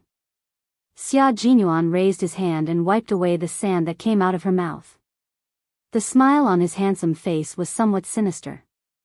After he finished speaking quickly, he didn't give Yi Qian any chance and lowered his head again. 5 minutes to clean up, 5 minutes to escape. You're in front, I'm at the back, be alert. At a time like this, Major Xia could still find an opportunity to take advantage of her. No wonder he was an all-round soldier. He could even take advantage of her as if it was natural. The first time, Yi Qian wasn't paying attention. The second time, she reacted and pushed his shoulder with her right hand that wasn't holding a gun. She widened her eyes and tried to push him back, but he caught her in his arms. One in front, one in the back. They kissed while being on alert. Even a special forces soldier in a relationship was so scary. 5 minutes later, there were only sporadic sounds of gunfire coming from the front. After they finished cleaning up, they calculated the time to end. A kiss in the blood. Xia Jinyuan, who was holding a gun with both hands, retracted his arms. His dark eyes that were looking straight behind him restrained the coldness in his vigilance. When he smiled at Yi Qian, the coldness dissipated slightly, revealing the gentleness that came after a tough battle. "How is it? Did we clean up well?" As soon as he let go, Yi Qian immediately squatted and held his gun to the back to be on alert. Hearing this, Yi Qian, who was blushing, pursed his lips and said, taking advantage of the situation. I think it's not bad. Xia Jinyuan wiped away the last bit of sand from the corner of his mouth, then bent over and stood up. The gentleness that he showed just now also disappeared when he stood up and bent over. On the battlefield, he adjusted his emotions in a second and said to Yi Qian behind him in a low voice, "Charge, you first, I'll follow." When he was with him, Yi Qian also felt that he could control his emotions freely. After 20 minutes of intense fighting, both sides refused to back down. Yi Qian stepped on Xia Jinyuan's knees and jumped onto the wall that was several meters high. The walls were high and the line of sight was far away. Lights began to come on in the pitch-black ST base. Yi Qian's pupils constricted as he said in a low voice, "Power is restored. Quick, Xia Jinyuan." The restoration of power meant that they had found the cut in the power line. Then, they would discover that there was a third party. Plus, K7 had rescued them. How could the leader of the ST mercenary group and the government officials not realize this? The only bright spot on the edge of the desert was the ST mercenary base. This base, which was claimed to be unbreakable, appeared to be in a mess tonight. The captives, whose identities were a mystery, had disappeared. After a cleanup, a total of 14 mercenaries were assassinated. Yi Qian rolled down the 90-degree vertical slope. She hugged the receiver tightly and rolled along with herself. She was afraid that the receiver would break and she would lose contact with Z7 and the others. Z7 and the others were waiting for the last two people to appear. When they heard voices in their earpieces, the few of them who had been tense all this time were overjoyed. They couldn't wait to ask, "Where are you?" She rolled down the slope until she couldn't tell north from south. Her head was still dizzy and she only knew that she was heading towards the river. At this time, it wasn't a river. It was just a dry riverbed. Chapter 994. Xia Jinyuan patted the dust off his face and supported Yi Qian, who was unsteady on his feet, with one hand. He glanced at the dry riverbed and said, "It's about 100 meters to the west. Don't move, we'll meet up with you soon." Before he could finish, Yi Qian bumped into Xia Jinyuan with his shoulder and shouted, "Get down! Get down!" The power on the high wall had been restored, and strong lights that could illuminate hundreds of meters shone down from above. The 90-degree vertical slope was not close to the sand surface, so the top was exposed. They had escaped with great difficulty, so how could they go back in again? The strong lights kept sweeping back and forth until the patrolling soldiers confirmed 3 times that they did not find anything. Only then did they retract the lights and shine them on the top of the base. "Give him an antibiotic and a fever reducer. Let's get the fever down first. Don't burn his brain." K7, whose brain was in a daze from the fever, sneered, "Q King, you didn't burn your brain when you had a high fever on the plateau. What's happening to me?" "Shut up." Xia Jinyuan broke the small glass bottle with his hand, took out a long and thin syringe, and took out the medicine. He handed it to Yi Qian and said, "You do it. His skin is thick, so you need to be careful." K7 looked at Yi Qian, who took the syringe, and the corners of his mouth twitched. His face was so thin that his facial features could no longer be seen clearly. He smiled and said, "Put it in his left arm." His body had been very tense. The neuralgia medicine not only made his muscles sore, but also made his muscles tense. Yi Qian did not refuse. He took the syringe and skillfully injected K7 with 2 needles. "Get in the car first. We can't stay here for long. When the higher-ups realize what's going on, this area will become a key search area." The syringe and medicine were prepared by the military. They were all powerful drugs, and the 2 needles would take effect in no time. After the 2 needles, Yi Qian felt K7's tense body slowly relax. He retracted his hand and clenched it gently. There was a sticky feeling in his palm. It was stained with K7's blood. He turned his head and whispered to Xia Jinyuan, "K7 is still bleeding. We have to leave as soon as possible. Let him catch his breath before we leave." Xia Jinyuan was not calm when he heard that his comrade was injured. Even his voice was a little tense when he answered, They finally met again after being held captive for 6 days. No one wanted such a thing to happen. Once it happened, they would do their best to rescue him, even if they were injured. Yi Jian tilted her head and looked at the man who had fallen silent. Then, she raised her hand and patted his shoulder gently. There was gentleness in her low voice. It's over. Leave this place. Everything is over. Before she could withdraw her hand from his shoulder, it was held by the man whose shoulders were tense. His rough fingers gently caressed her hand. After a while, Xia Jinyuan said in a deep voice, "This is our profession. Little fox, look at your goal. The goal you are pursuing is sometimes more dangerous than this. I only hope that you can always hold my hand and never let go. No, I've never regretted what I've chosen, and I've never given up. Although it is dangerous, it is even more admirable." Yi Jian answered him. Just like before, she answered him softly, calmly, and with incomparable determination. Behind them, G3 touched K7's forehead. "Did you drink any water? You sound like smoke is coming out of your throat. You're not obsessed with cleanliness, are you? Did you refuse to drink water?" Chapter 995. I've only drunk 2 mouthfuls of water in 6 days. I don't even have the chance to commit the crime. K7's lips were dry and cracked. He gritted his teeth and said, "Did you bring a needle and thread? I'm afraid there are a lot of places on my body that need to be stitched up." Sakura was afraid that I'd die, so he removed all the shrapnel from my body. Damn it. He didn't even stitch me up. When the T6 combatant who was on guard heard that, he cursed and laughed. Don't be too greedy. If you were an ST, you'd definitely be the first captive they'd give preferential treatment to. The group of 8 people moved forward by following the clues given to them from the inside and retreated towards a safe zone. Which country are the mercenaries who contacted us from?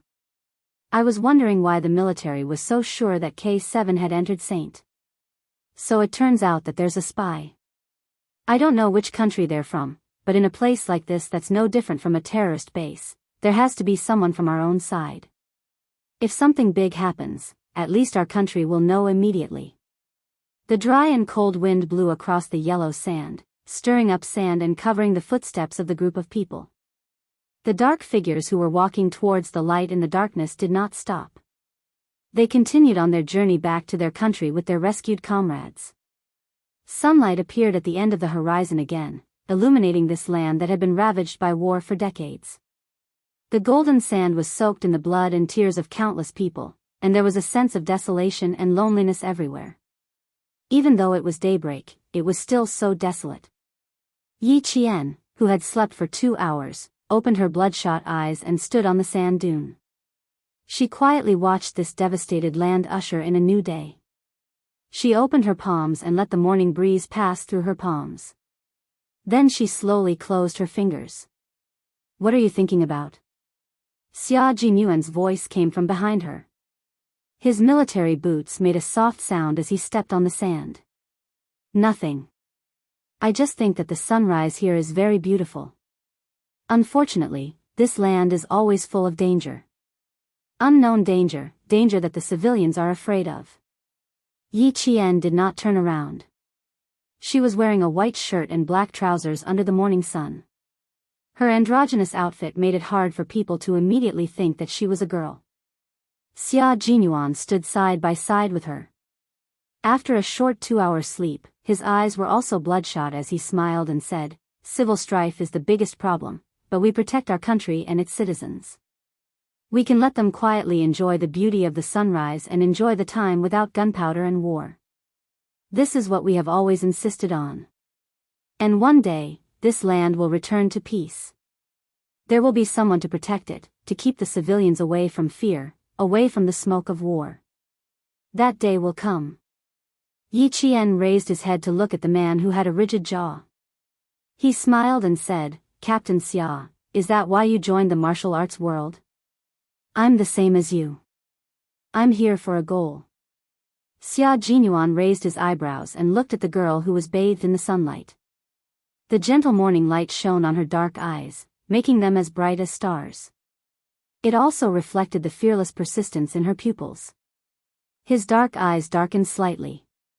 He opened his arms and smiled gently. Come, let's hug. Hug yourself. I'll take a look at K7. Yi Qian did not have the guts to hug Xia Jinyuan when G3 and the others were around. Before he reached for her with a smile, she nimbly turned around and ran far away. K7's wounds were all treated. There were a total of 13 wounds on his body. Among them, there was a wound on his back that was about 20 centimeters deep from his shoulder blade. It was the most serious wound, and it was beginning to inflame and swell. At 4:00 in the morning, they entered Mirvis Hospital, a hospital built by the Chinese government in the 1970s. Chapter 996. Here, K7 received the best treatment. The doctors here were already used to treating people who were injured in the war. Furthermore, K7 was a tourist from China. The hospital hired the best doctors and used the best medicine. After 4 hours, all of K7's wounds were stitched up. The explosion-proof walls and barbed wire separated the hospital from the terrorists, allowing the 8 of them to temporarily escape from danger. This was also the place where the Taban terrorists had suddenly risen to power. It was the second largest city in the country. She would stay in the hospital for half a day. In the afternoon, she would take a flight back to China with K7. Xia Jinyuan watched her leave with a faint smile on his thin lips. He reached out his hand and mimicked Yi Qian's actions. He gently opened his hand as though he was grasping the sand from the Lazistan desert. Then, he slowly tightened his fingers. A trace of darkness flashed across his deep eyes. Just now, he was sure that little fox was thinking about something, but she didn't want to say it. What was she thinking? He thought about how she didn't notice that he had been standing behind her for at least 5 minutes. There was a trace of helplessness, sadness, and loneliness in her eyes. His heart couldn't help but tighten. It wasn't until he saw her straighten her back and exude a strong and indomitable aura that he smiled and spoke. What was Yi Qian thinking? She thought about it, but she didn't think about it. She just felt empty in her heart. It was as though she hadn't lived a fulfilling life in the past few years after her rebirth. She thought about the things she had done in the last few years of her previous life to counterattack Yi Jifan's family. Back then, the pace was much faster than it was now. Shuttling back and forth between the major cities of the southern province and the cities where Yi Jifan had worked before, collecting evidence bit by bit. In the last few years, her schedule was much tighter and more secretive than it was now. When she returned, she wanted to tell Principal Chen that she needed to arrange things more tightly. Compared to the civilians who had to find a way to survive in the war, she was too lucky and lived a comfortable life. He could do even more things and improve himself even faster. She didn't want to live up to the good times of her youth. She didn't want to live up to the good times. That was all Yi Qian had in mind. K7, who was lying on the bed, saw Yi Qian walk in. His pale face had a very faint smile. He raised his hand that was not connected to the drip. He could only wait for Yi Qian to come over and give him a high five. A crisp clap echoed in the room. K7, whose vocal cords were damaged, said with a raspy voice, "Thank you, my comrade. Thank you, my comrade in arms.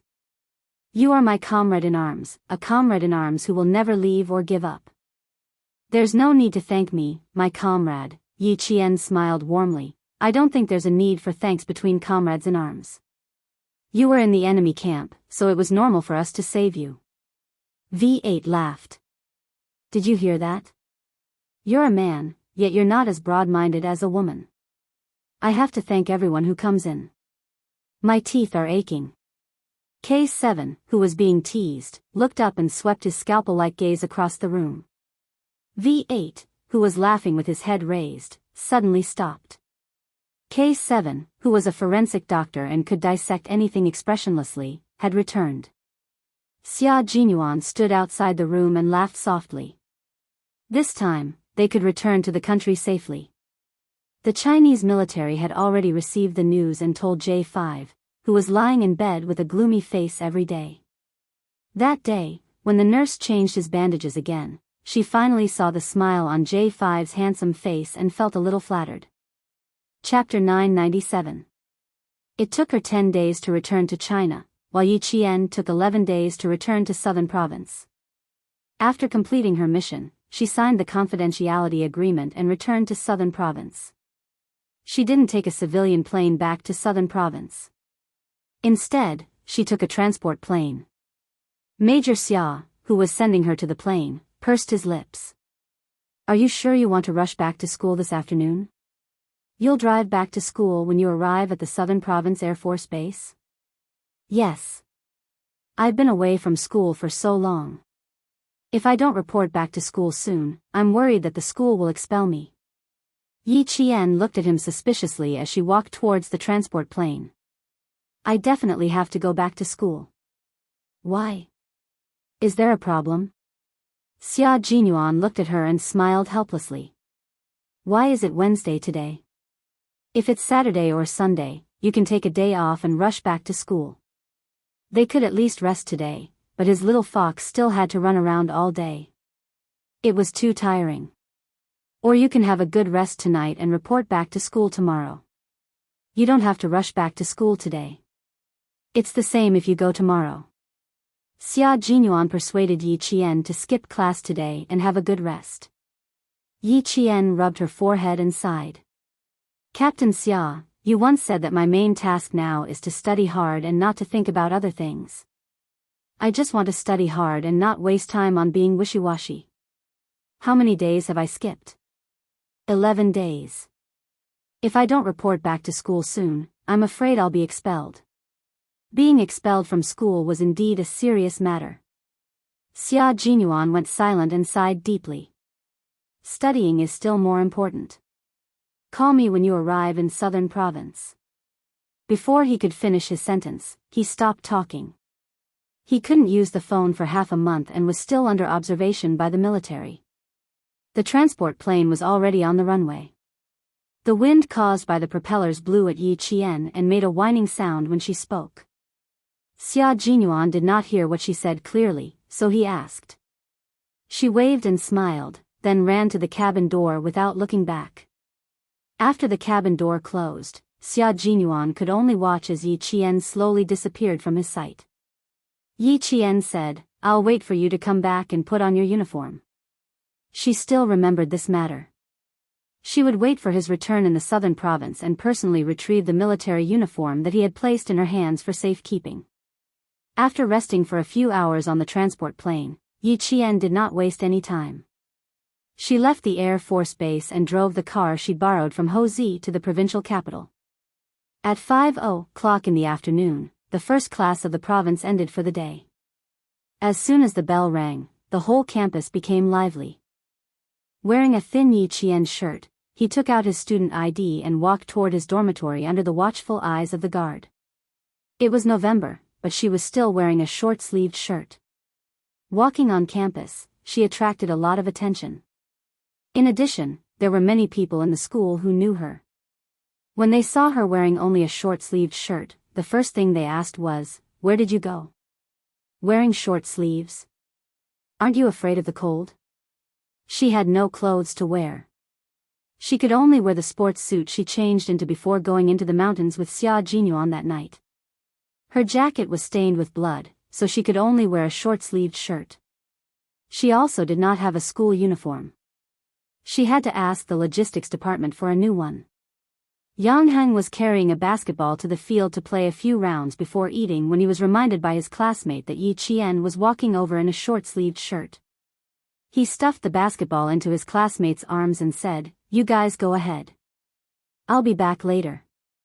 Chapter 998. As he ran, he took off his uniform and ran towards Yi Qian. "Why are you wearing a short-sleeved shirt? How's your family? Is everything okay?" Yi Qian looked at Yang Heng rushing towards him.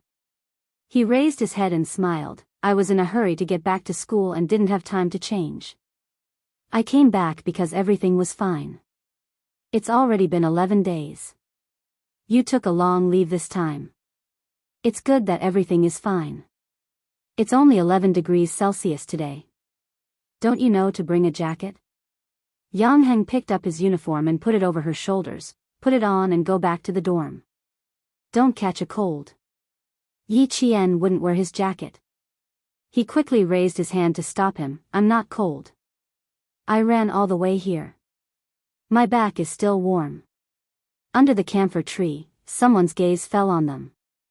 When she saw Yang Heng draping his jacket over Yi Qian, Yao Jing's calm eyes flashed with resentment. She secretly clenched her fists. Jing, why do you have to do this? Wang Dandan looked away and used her body to block Yao Jing's view. She frowned and said, look at yourself. What have you been doing for the past 10 days? If Yang Heng and Yi Jian are close, then so be it. Why are you thinking the worst? Le Mei on the other side also whispered, yeah, Jing. Don't think too much. Yang Heng has known you for more than 10 years. Yi Qian has only known you for a few days. Look, you all know that I've known him for more than 10 years. Yi Qian has only known him for a few days. But... Yao Jing looked away and lowered her head. Her voice was so soft that it was strange, but on his birthday, he said I was disgusting. He said I made him feel disgusted. This sentence made Wang Dandan and Le Mei's expressions change. They didn't know about this. After Yao Jing finished speaking, she raised her head and said to her friends, do you think I'm inferior to Yi Qian? Am I that disgusting? Am I that disgusting? Her expression was not only a little strange. She was clearly smiling, but her smile was filled with coldness, making Wang Dandan and Le Mei's hearts thump fiercely, and a layer of goosebumps appeared on their backs. Something was wrong with Yao Jing. Her smile, it's too scary. Jing, don't be like this. Wang Dandan, who was braver, pulled her sleeves and resisted the goosebumps. She calmly said, let's go eat. What's there to look at? Wang Dandan quickly turned her head and saw that Yi Jian was still wearing a short-sleeved shirt, while Yang Heng was chatting with the boys he usually played basketball with as he walked towards Chaoyang. Wang Dandan immediately said, look, nothing happened at all.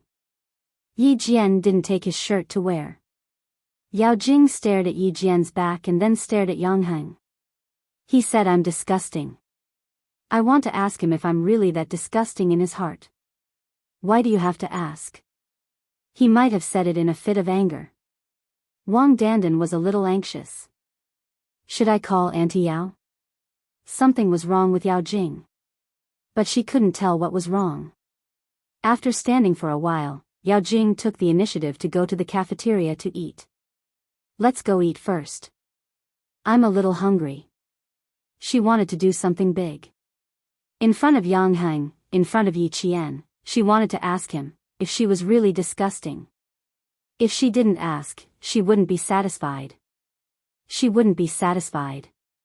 She wouldn't be satisfied that the person she liked said she was disgusting in front of the person she hated. Yang Heng, I'll give you one more chance. You must seize it. Otherwise, you'll never have peace in this lifetime. Chapter 999. Yao Jing's reaction made Wang Dandan feel that something was amiss. She looked at Yao Jing's cold smile and knew that Yao Jing liked to twist her fingers every time she wanted to do something. Wang Dandan felt her heartbeat quicken. She had to call Uncle Yao and remind Yang Heng. As for Yi Qian, Wang Dandan hesitated. If she told Yi Qian, wouldn't she be letting Yao Jing down? But if she didn't say anything, her intuition told her that Yao Jing was up to something big, and it wasn't something ordinary. Yang Heng's words had provoked Yao Jing into acting so abnormally. However, seeing how Yi Jian's face had darkened after talking to Yang Heng. With Yao Jing's temperament, it was not impossible for her to make trouble for everyone. Le Mei saw that her friend didn't catch up, so she turned around and smiled. Dandan, what are you looking at? Let's go. The wind blew. Wang Dandan put both of them in the pockets of her uniform and ran to catch up. Forget it, it shouldn't be a problem. The midterm exams were coming up. Jing said that she would do better this time, so she wouldn't cause trouble. At the end of October, the weather changed and the temperature dropped sharply. During military training, it was so hot that they had to wear short sleeves, but at the end of the month, they could wear jackets. Those with weaker physiques even had to wear a thin singlet. Yi Qian came back just as the weather changed. The temperature dropped especially fast. The boys all wore jackets to resist the cold, but she came back in short sleeves. She didn't know how many stares she received from the school gate before she returned to the dormitory. And Jessen, who was about to go to the canteen to get food, saw Yi Qian and widened her eyes. She rubbed her eyes and shouted, "Ah!" She threw herself at Yi Qian. "I thought my eyes were playing tricks on me, but it turns out they weren't. 11 days, you took 11 days off. Jane Eyre, you're so brave. You took 11 days off. I'm so envious. I want to take leave and go back to Fujian town too." Not only was Jessen envious, but everyone who was a little nervous about the exams was also envious. Especially when Teacher Tong said that she might take part in the midterm exams. All the students in Grade 2 Class 1, including those with good grades, were envious. When they were students, there was only one thing that most students wanted to avoid: exams. Yi Qian smiled as he studied her. He raised his eyebrows and said, "You're considering it on the 3rd, 4th, and 5th. It seems like you're not fully prepared. Oh my God, you're still thinking about the exam when you're home?" No, it's not that I didn't prepare enough, it's that the few golden flowers in our dormitory didn't prepare enough." And Jessen smiled and turned sideways. She saw Yang Yi, Li Qian, Lu Lizhen, and Zhang Yuan on the upper bunk of Yi Qian. The 4 beautiful girls were all looking at her eagerly, like puppies that were about to be fed. Their gazes were so pitiful. Yang Yi wiped the corners of his eyes and said with a miserable expression, "Jane Eyre, we heard that your house collapsed and you had to go home for half a month. Everyone wanted to go home with you. Is everything okay at home? Has the house been repaired?" The students in the class all knew that Yi Qian came from the countryside. They didn't think much of it until Teacher Tong mentioned that Yi Qian's house collapsed due to the storm. Only then did they remember that Yi Qian, the absolute #1 genius, was from the countryside and not the city. In 1997, there was still a certain difference between the urban and rural households. Some people in the city even looked down on the villagers. This phenomenon existed everywhere, even in the 20th century. Chapter 1000. Meng Wen, who had always been secretly competing with Yi Qian, sneered, "Yi Qian's house collapsed because of a rainstorm. How poor is his family? No wonder he studies so hard. If he doesn't study hard, he'll be cooped up in the countryside for the rest of his life." Meng Wen's cold words carried the arrogance of a city resident. In the end, she added, "Luckily, I live on the 5th floor, so I'm not afraid of a rainstorm." Meng Wen only sneered to herself. If she really said it out loud, her classmates wouldn't do it. Yi Qian opened the closet and put the bag containing Xia Jinyuan's military uniform in the innermost part. Then he put his few clothes outside. When he closed the closet door, his gaze paused for a moment before he closed it again. "Xia Jinyuan, your military uniform is here. I'll wait for the day you come back." Yi Qian, who was wearing a jacket, smiled and answered Yang Yi, "Everything's fine." As he put on his clothes, he looked at the pitiful golden flowers and said, "You want to study at night, right?" "Sure. I haven't been in class for 11 days, so I have to study at night. But I can't study from Friday afternoon to Sunday. You have to study on your own. You don't have to go to the training base for the next few days. You took 11 days off, and you don't have to study at night when you return to school. It's really not appropriate. At least wait until the midterm exam results are out. You should hurry back to school and rest in the dorm.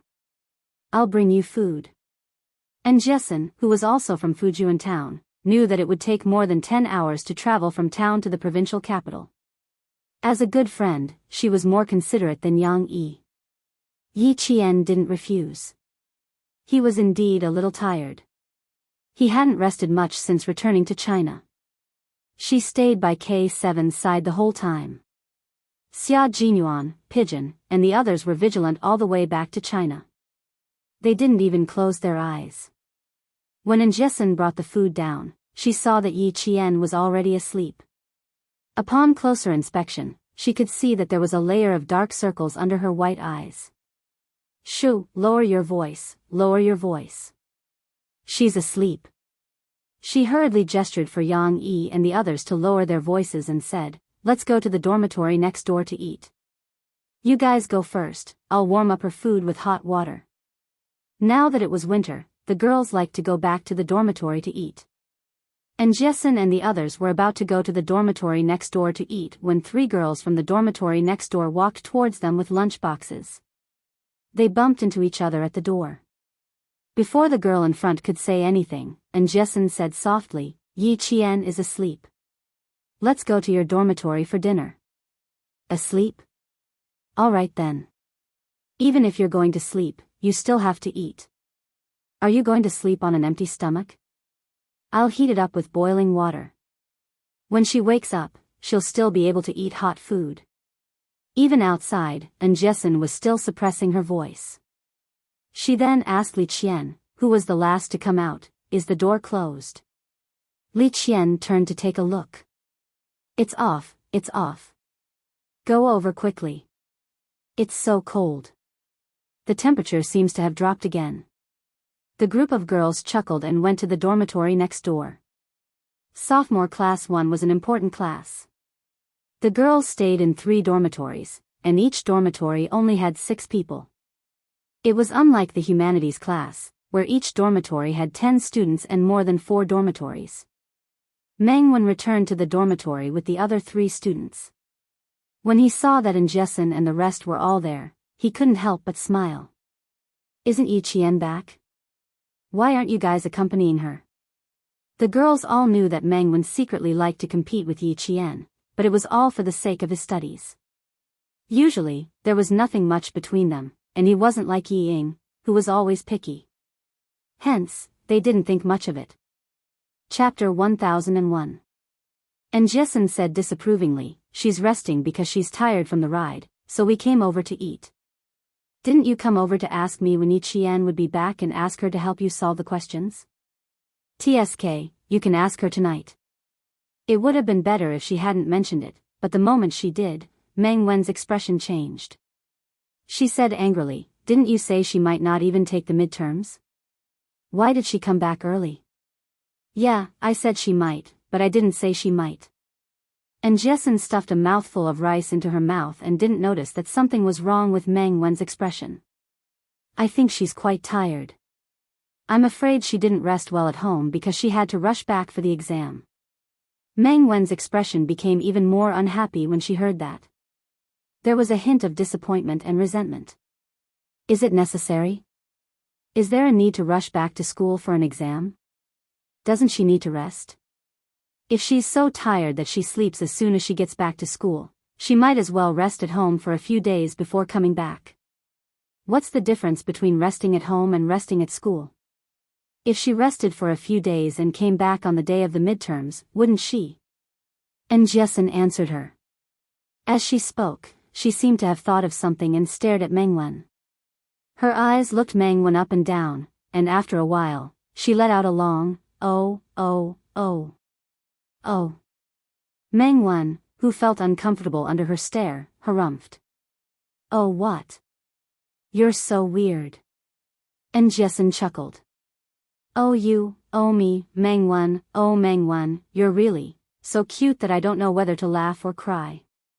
Ha ha ha, now I understand why you've been coming to the dorm every 2 or 3 days to ask me when Jane Eyre is on leave and if she'll be back in time for the midterms. I couldn't tell that you had so many little schemes in your mind. Ha ha ha, Meng Wen, your thoughts aren't right. You've wasted a week of military training. Yang Yi and the others were confused when they heard Njesen's words. They didn't understand what was going on, but Meng Wen, who knew, blushed and glared. Don't talk nonsense. I didn't think that. What do you mean you didn't think that? What are you two talking about? We don't understand. Isn't it normal to ask when Yi Qian will be back for the midterm exams? Njesen, what do you want to say? I don't have anything to say. You can ask Meng Wen and her. And Jessen didn't expose Meng Wen's thoughts. She knew her limits now. She knew that some things were best kept to herself. There was no need to let everyone know to avoid embarrassing others. This was a kind of growth unknowingly. He knew that he had to make things easier for others at certain times. He understood that he should not be calculative, and he learned to be tolerant and magnanimous. When Meng Wen saw that Jessen didn't say anything, she naturally heaved a sigh of relief in her heart. When she saw the other students continue to ask, she wanted to take the lunchbox to the dormitory next door to eat. However, she was afraid that Jessen would say something after she left, so she sat alone in a corner and sulked. This midterm exam was very important. It was very likely that it would be used as a reference for the direct enrollment of key universities. If Yi Qian was so good, why would he need to compete with his classmates for a spot in the direct enrollment? Even if her midterm results were 0, it would not affect her admission to a key university. Meng Wen, who was scheming in her heart, pursed her lips tightly. Even eating was a little robotic. Seeing her like this, Jessen laughed in her heart. She didn't want Yi Qian to return to school for the midterm exams. Chapter 1002.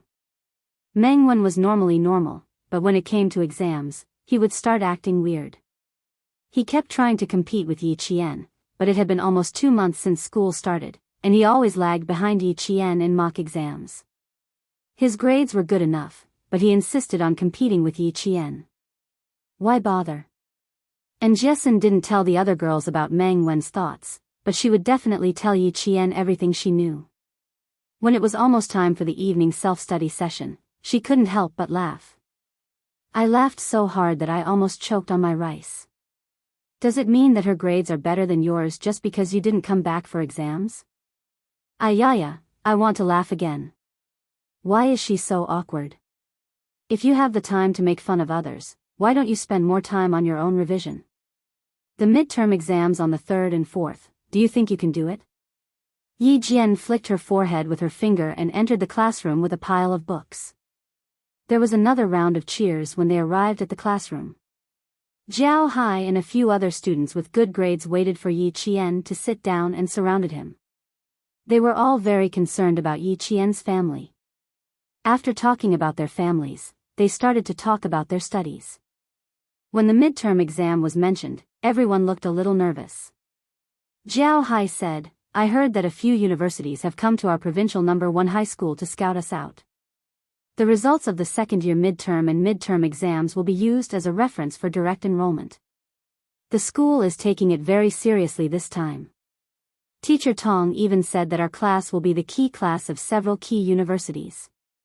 You suddenly took 11 days off and learned a lot of new knowledge. Yi Qian, you have to hurry up and revise. Another boy said, take out your math, physics, and chemistry textbooks.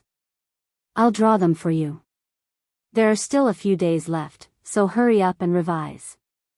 Don't miss out on important matters. Direct enrollment from several key universities? Which ones? Yi Qian handed the textbooks to the boy and frowned slightly. Is the news reliable? How will the 3rd year's class react? They should be the focus of attention now. Jiao Hai smiled and proudly said, the first high school is the number 1 school in the province. Every year, a few important schools will come to the school at this time to inspect the 3rd-year students and 2nd-year students.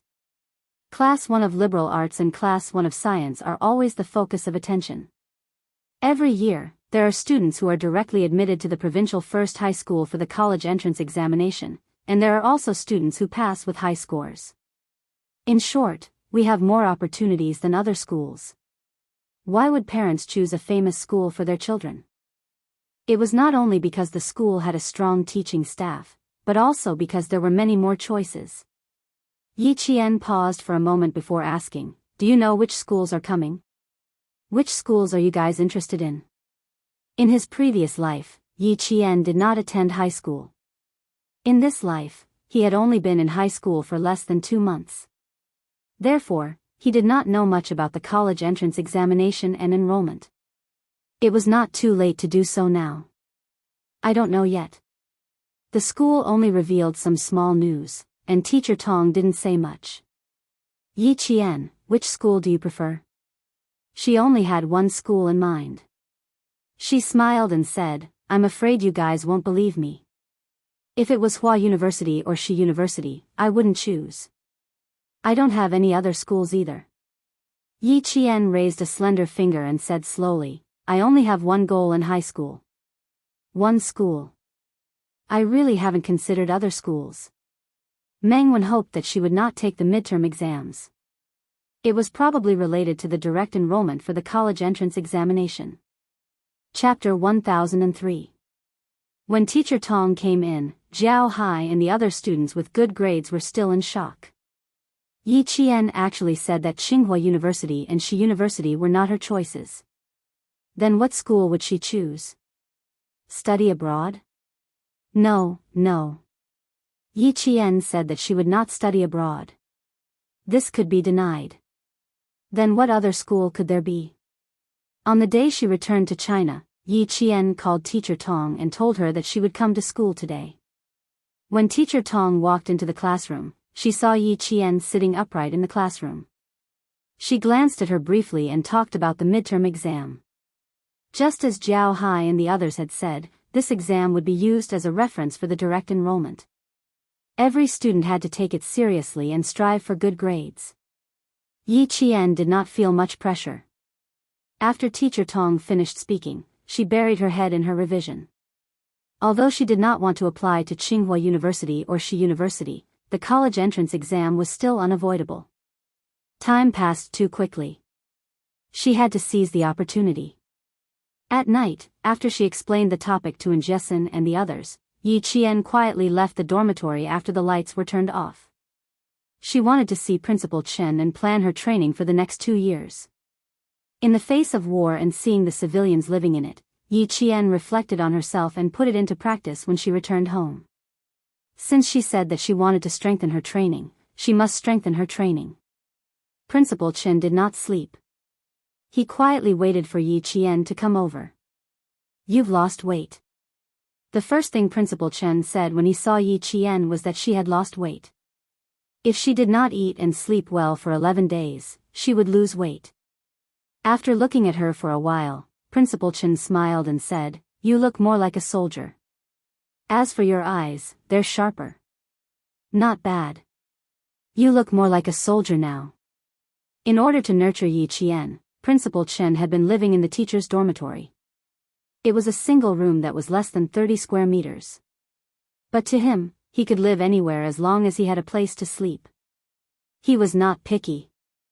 Yi Qian took out 2 cups and poured tea for Chen Shao and a cup of water for himself. He smiled and said, Principal Chen, I've learned a lot this time, so I want to discuss something with you. The moment he came back, he was already discussing something, and he seemed to be in a hurry. This made the world-class sniper laugh out loud. Come. What do you want to discuss? Why are you so anxious when you just came back? I'm afraid it's not an ordinary matter. It just so happened that he also had something to ask Yi Wanwan about her relationship with Captain Xia. You know me best. I want to discuss the training with you. Yi Jian took a small sip of the steaming hot water and told him her plan. Her expression was cold and determined as she said, I want to enter the purgatory training in advance. What do you think? Just from the name of the purgatory training, one could tell what kind of training it was. It was a training where no one gave you any encouragement. You could only rely on yourself and silently encourage yourself to move forward. During the training, you had to endure a huge amount of physical and mental pressure to improve your physical and mental fitness. 4 years of training. This training should only be carried out next year. Principal Chen looked sharply at Yi Qian and said in a deep voice, Girl, you have to know that once my training mode starts, it will not stop. Are you sure you want to undergo 2 years of purgatory training? I'm very sure, Uncle Chen. Yi Qian nodded firmly. Not only did he not back down, but his eyes even had a hint of excitement for the upcoming training. Uncle Chen, I'm completely sure that I can enter the next round of training. Chapter 1004.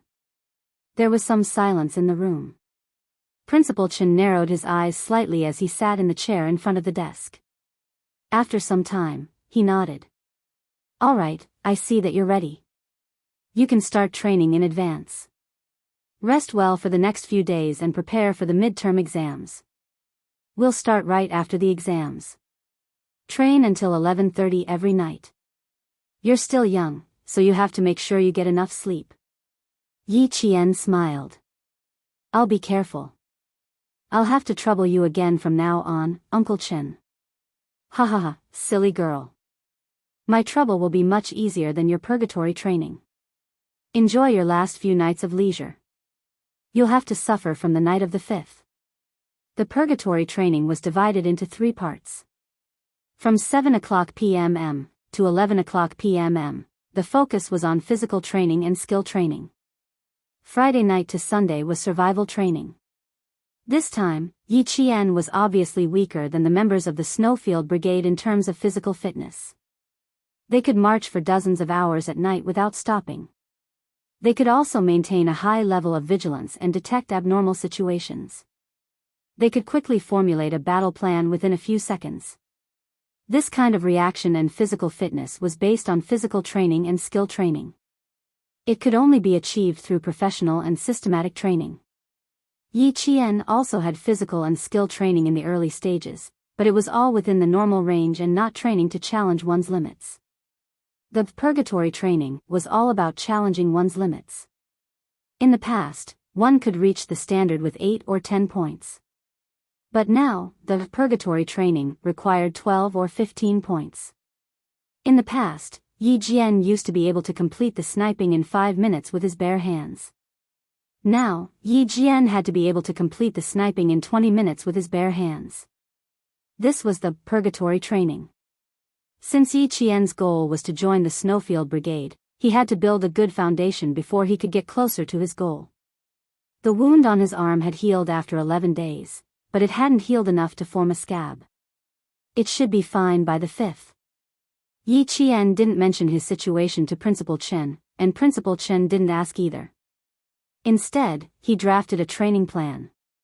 The black pen scribbled on the white paper. Principal Chen's gaze was cold as he said, "If you want to join the Special Forces, you won't be able to snipe alone. You have to develop in all aspects. Take Captain Xia for example. He's known as the all-around soldier king in the army. I heard from Commander Lu that he's extremely talented in explosives, reconnaissance, electronics, and commanding. In terms of shooting, he's even better than the entire army. Even one of Commander Lu's Gun King veterans couldn't beat him. He has talent, and your talent isn't bad either. If you set him as your goal, girl, you really have a lot to learn." Yi Qian, who had been watching Principal Chen draft the training plan, was caught off guard when he heard this. He choked on the water in his mouth and coughed. This caused Principal Chen to stop writing. He laughed out loud and said, "Girl, why are you so nervous? What, you think I don't know? Ha ha ha, that would be troublesome. I know everything that's going on between you and Captain Xia. I even talked to Commander-in-Chief Xia on the phone and discussed your future development with Captain Xia." Yi Qian choked and coughed even harder.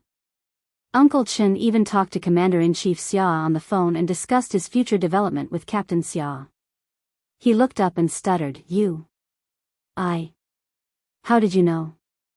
I didn't tell you. Commander-in-Chief Xia called you to tell you?" Chapter 1005. Even if you didn't tell me, someone else would. I was also quite surprised that Commander-in-Chief Xia called me, but I was even more surprised that he actually approved of it. Principal Chen still felt a little incredulous at the mention of his call with Commander-in-Chief Xia. That year in the No Man's Land, he knew that Captain Xia was interested in Yi, so he deliberately mentioned family Xia and mentioned that their family backgrounds were not compatible. He vaguely implied that Commander-in-Chief Xia would most likely not approve of his son falling in love with a helpless female soldier. Who knew that, not only did Commander-in-Chief Xia not object, he was even happy to see it happen. He even discussed with him not to stop the two young people from getting together and to let nature take its course. Yi Qian calmed herself down and took a big gulp of warm water. She cleared her throat and said, Captain Xia and I are indeed getting along now, but I also told him about our relationship. The real confirmation will have to wait until after we graduate from high school. I also met Commander-in-Chief Xia.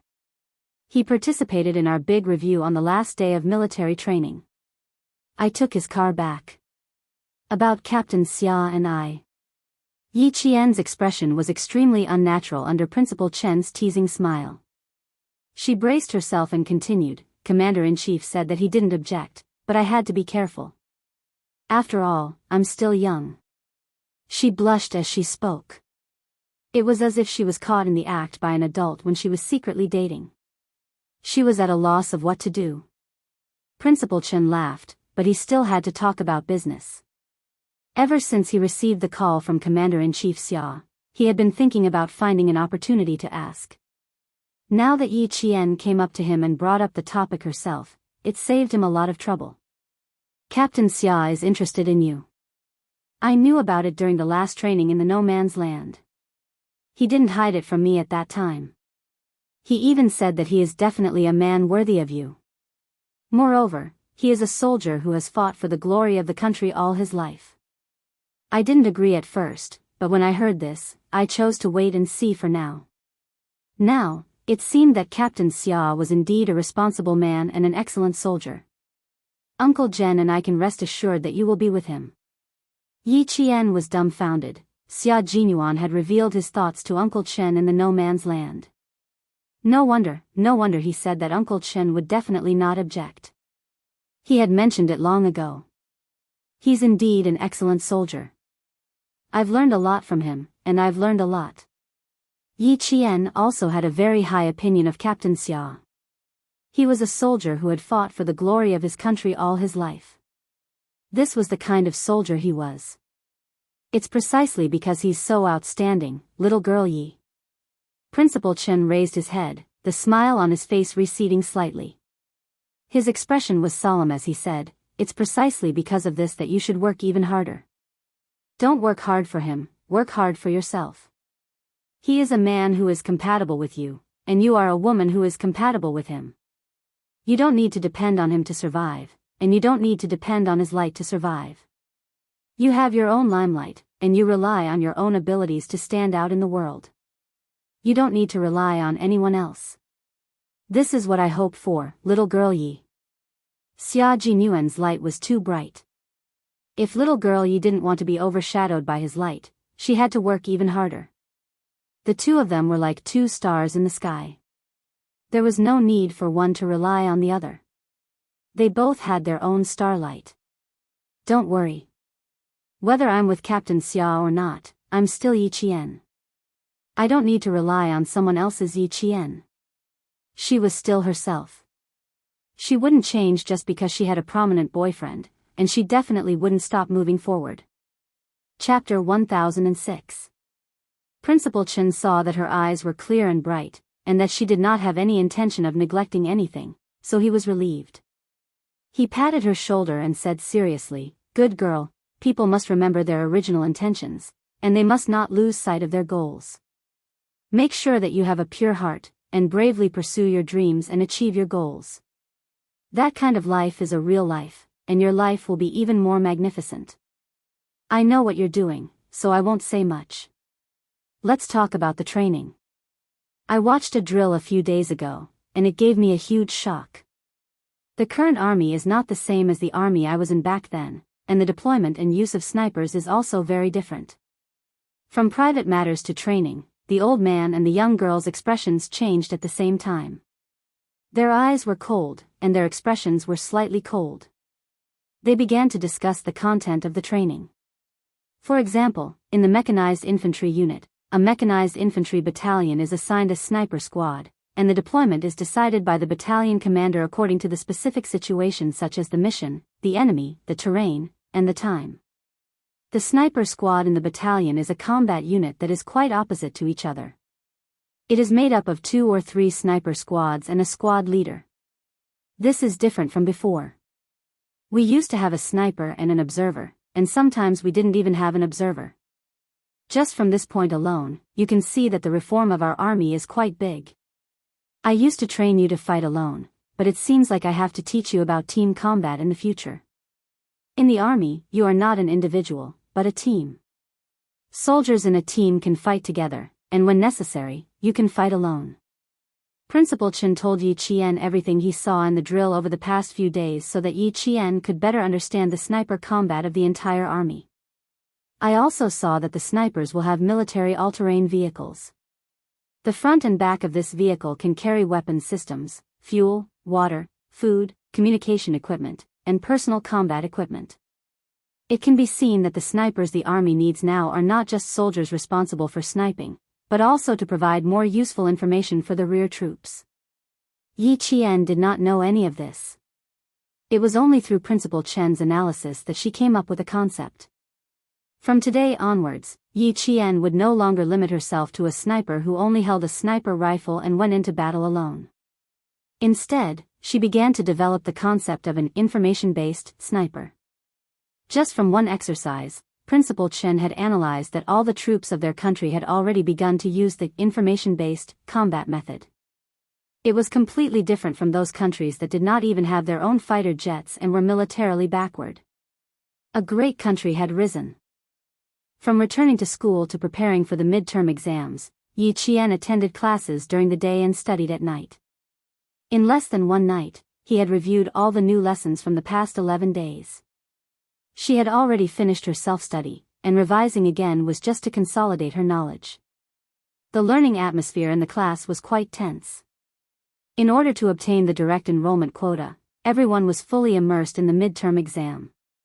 The grade 12 students were even more nervous. They were going to take the college entrance exam next year. If they could be directly enrolled, it would not be as stressful for the grade 12 students. The intense revision of the grade 12 and grade 12 classes actually made the school much quieter for the first 3 days of the midterm exam. The exam started on the third of the day. And Jessen's eyelid kept twitching. Before the exam started, she said to Yi Qian, "I think I'm going to do badly this time. My left eye keeps twitching." Chapter 1007. Yi Qian held her face and teased her seriously, "It's too late to think that you'll do badly. If you really don't do well, Uncle and Auntie will think it's normal. If you do well, I think they'll think it's abnormal." "That's true. Ha ha ha, I didn't sleep well last night. I had a dream that I was looking for a pen during the exam. I was so scared that I woke up." And Jessen was relieved by Yi Qian's comforting words. She quickly said, "Don't tell me you really didn't bring a pen." "Let me see," opening the stationery bag, and Jessen's mouth twitched as she said, "I really didn't bring a pen." "Not bad. You'll have no problem taking the exam. There's only 15 minutes left. You can go back and find a pen." Yi Qian looked at the time and reminded her slowly, "I'll give you 7 minutes and 30 seconds. That's enough time." And Jessen ran away. She didn't dare to stay. Not bringing a pen during the exam. She was really generous. There were still 5 minutes left before the exam. And Jessen ran back to the classroom, panting. She didn't go back to her seat. Instead, she ran to Yi Qian's side. Panting, she said, "I thought I was the only one who didn't bring a pen. Yao Jing was the same. I bumped into her when I went upstairs. She even dragged me to talk to her." Yao Jing, a name that he hadn't heard for a long time. Yi Qian also realized that he hadn't heard her announcements in school for the past few days. "Don't think that other people are like you, forgetting to bring a pen. Maybe they walk slower. Go back to your seat. The exam is about to start." Yi Qian didn't have much interest in Yao Jing. He gestured for Jessen to return to her seat and prepare for the exam. The first exam in the morning was from 8 to 10 in the morning. Students from year 1 to year 3 would be taking the mathematics exam. The exam papers would be given out 3 minutes in advance. As the bell rang, the entire campus fell silent. One could even hear the rustling of the leaves in the wind. Yi Qian was famous for his quick answers. The teachers in the school had also heard of him. At this time, the teachers in each class were swapping invigilators. Two invigilators took turns standing in front of Yi Qian. When he was filling in the blanks, the teachers watching at the side were dumbfounded. He didn't even need to use a piece of draft paper. He just kept writing. While others had only done one dish, she had already done 3 or 4. With this speed, she could finish the 2-hour exam in less than an hour. After standing there for 10 minutes, the teacher rubbed his face and left. Standing in front of such a student, even a teacher would feel a little sad. The pressure was so great. The other teacher did the same. After standing there for about 10 minutes, he walked away silently. The pressure was extraordinarily great. Being a teacher was not as fast as being a student. When he saw the questions, he had to draw and write in his palm. As a student, he would just take a pen and calculate from the beginning to the end. The entire process was mental calculation. There was no paper. Yi Qian had always been good at mental arithmetic. Otherwise, how could he have won the individual gold medal in the mathematical Olympiad? At around 9:10 a.m., Yi Qian had already closed her test paper and was about to leave. Outside, the two unfamiliar teachers who had been keeping an eye on Yi Qian could not help but secretly nod their heads when they saw this. They said to Principal Chow, "Principal Chow, when her midterm exam results are out, we'll have to trouble you to keep an eye on her. No rush, no rush. There are still 3 days before the exam. The two of you can keep an eye on other students." Principal Chow, who was accompanying the two Western University admissions teachers, was playing Tai Chi. Yi Qian did not even need the admissions teachers to keep an eye on her. When the results were out, many schools would fight to get her. However, Old Shen had already reminded him that Tsinghua University and Western University would not be Yi Qian's choice. Chapter 1008. When the teacher from the admissions office of Western University heard this, he smiled and said, "Nan No. 1 Middle School has always been full of talents. 2 of the exchange students that our school selected to go to the United States graduated from Nan No. 1 Middle School. The relationship between Western University and Nan No. 1 Middle School is not ordinary. If there are good top students, President Chow, you have to tell us in advance." The relationship between West University and Southern Province First High School was indeed close. Almost all the top scorers in science had chosen West University. At 9:12, Yi Qian handed in her paper and came out. Principal Chow, who was waiting outside, waved at her. "Yi Qian, come here for a moment." Upstairs, there was the sound of running footsteps, followed by a girl's shrill and frightened voice, "Jingjing, where are you going?" Such a loud voice suddenly rang out in the quiet exam time. The students upstairs and downstairs could all hear it. Naturally, Yi Qian and Principal Chow also heard it. The second-year student sitting by the window paused and glanced outside. "Close the classroom door. Don't disturb the student's exam." Principal Chow was the first to remind the invigilator of Year 2 Class 1. He then personally closed the classroom door and turned to Yi Qian and said, "There's still 50 minutes left. Why don't you go back to the dormitory and rest for a while? You shouldn't have handed in your papers so early on such a cold day. It's much warmer to sit in the classroom." Before Yi Qian could answer, the commotion upstairs grew louder. A teacher's panicked voice could be heard, "Quick, go find the principal. Something happened to a girl in grade 12 class 6. Quick. Something happened to the girls in grade 12 class 6. Principal Chow didn't have time to talk to Yi Qian. Even the two admissions teachers from West University hurriedly said, "Excuse me," and hurriedly left. When something happened to a student, the teachers in charge of the admissions office of West University all changed their expressions. How could they still have the mood to go to other classes to take a look? They all chased after Principal Chow. Yi Qian furrowed his brows. The girl who screamed was Wang Dandan, and the Gajing Jing she mentioned was Yao Jing. Something happened to Yao Jing? Would something happen to her? What could have happened to her? Class 1 was on the 4th floor, Class 6 was on the 5th floor, and Class 3 was on the 6th floor. Yao Jing didn't rush downstairs, but went upstairs instead, to find Yang Heng. Instead of focusing on the exam, he rushed to the 6th floor to look for Yang Heng. Yi Qian thought to himself as he went downstairs. He raised his head thoughtfully and looked up through the gap in the stairs. Something's not right. When they were about to reach the 4th floor, they heard Wang Danden's shrill voice, "Jing Jing, come back quickly. Don't scare me, come back quickly. Come back quickly." Hearing this, Yi Qian, who was heading downstairs, stopped abruptly, turned around, and ran upstairs. When she reached the 5th floor, she saw the form teacher of class 6 stumbling down the stairs in a panic. She was so flustered that she missed a step and fell forward. "Don't worry, be careful not to fall." Yi Qian, who had sharp eyes and nimble hands, rushed over and supported the teacher. "What happened up there? Is there anything I can do to help?"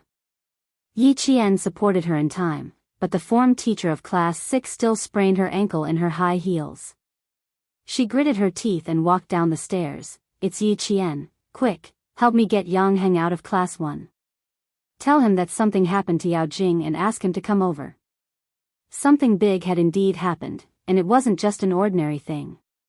Yao Jing sat on the edge of the rooftop of the teaching building with her feet dangling outside. She swayed from time to time as if she was admiring the scenery. Wang Dandan was so scared that she fell to the ground and cried. She stammered, I don't know. She suddenly told me that she wanted to go up to the rooftop and asked me to find Yang Heng. Otherwise, she would jump off the building. Chapter 1009. Wang Dandan was in a daze.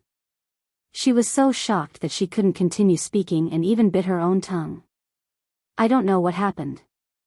I was in the middle of the exam and didn't even finish the questions when Jing Jing suddenly came over and snatched my exam paper. I don't even know what happened. Wang Dandan, who was paralyzed, was really frightened. Her face was so pale that her lips were trembling. She was sweating profusely, and her bangs were drenched in sweat. Her forehead was sticking to her forehead. She was still at a loss. Seeing her so frightened, Principal Chow knew he couldn't get anything out of her, so he got the invigilator to help her to the side. Help her to the side and get her a cup of warm water. Principal, let Yang Heng come up. Grade 12 Class 1's Yang Heng. Let him come up. He'll definitely have a way to persuade Jing Jing. Jing Jing is doing this for him. Please let Yang Heng come up quickly. Although her good friend Wang Dandan didn't agree with Yao Jing's way of doing things, she had never said anything bad about her behind her back. Sometimes, she would even advise her appropriately. For example, Wang Dandan had always tried to persuade her to relax about Yi Qian and Yang Heng. Unfortunately, it was useless. Yao Jing seemed to have been possessed and didn't get the result she wanted. Ever since Yang Heng's birthday, she hadn't calmed down and let go of her pent-up anger. Not only did she not let go, but the more she thought about it, the more she felt that she wasn't wrong. Everything she did was because she liked Yang Heng. She just wanted Yang Heng to lead a good life. She just wanted to get Yang Heng's only attention. After giving so much, all she got was disgusting from Yang Heng.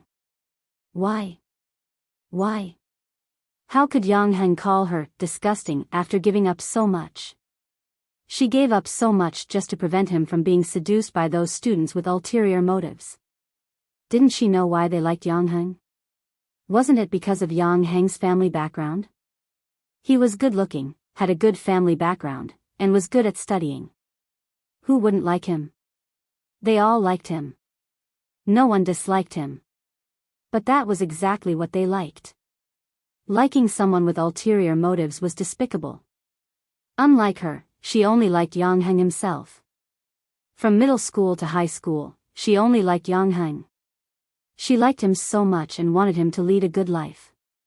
Yang Heng. What makes you think she's disgusting? How was she not worthy of him? In what way was she inferior to Yi Qian, that wretched girl from the countryside? Yao Jing was humming songs one after another. They were all sung by Yang Heng's favorite celebrities from Hong Kong and Taiwan. Sometimes they were happy, sometimes they were sad. They were all tunes that Yang Heng would hum from time to time. She didn't look back. She placed her hands on the edge of the rooftop and looked up at the gray sky. The corners of her mouth were raised high, as if she was smiling, but her smile made people panic. Hearing these tunes, Wang Dandan's tears flowed down one after another. Her hands holding the cup were still trembling. She turned her head to look behind her from time to time. Why aren't they here yet? Why aren't they here yet? Why wasn't Yang Heng here yet? Was he not coming? Was he really going to leave him in the lurch? The parents of the students have already rushed over. The police have also sent people over. There were quite a few teachers on the rooftop as well. All of them stared at the troublemaking students with taut nerves. None of them dared to even breathe loudly. At this moment, all the teachers in the school were frightened by Yao Jing. None of them dared to act rashly, let alone speak loudly. Chapter 10:10. Is Yang Heng here yet? Hurry him up and ask him to calm the girl down. Principal Chow was also panicking. This was the first time in his 11 years as principal that a student wanted to jump off a building. Although he was panicking, he did not show it on his face. As the principal of a school, how could he be so careless? When Yang Heng arrived, he was called out by the teacher and Yi Qian before he could finish the 3 big questions on the math paper. Yao Jing wants to jump off a building. She wants to see you. That was all Yi Jian knew. As for the rest, she was equally confused. She didn't know what was wrong with Yao Jing that made her want to jump off a building in school. At 9:18 a.m., Yang Heng walked out of the classroom less than 5 minutes after Yao Jing climbed to the rooftop. Hearing this, his handsome face darkened and the corners of his mouth tightened. She really knows how to play. She even wants to jump off a building. Yi Qian, do you believe that she will jump off a building? This question. Yi Qian felt that it was not easy for her to answer. Would Yao Jing jump off a building? No, that was what she thought when she heard Class 6's homeroom teacher. Yao Jing would not jump off a building. A self-centered person who enjoyed the envious gazes of others and who had such a strong desire to show off would never do such a thing that would hurt himself so easily.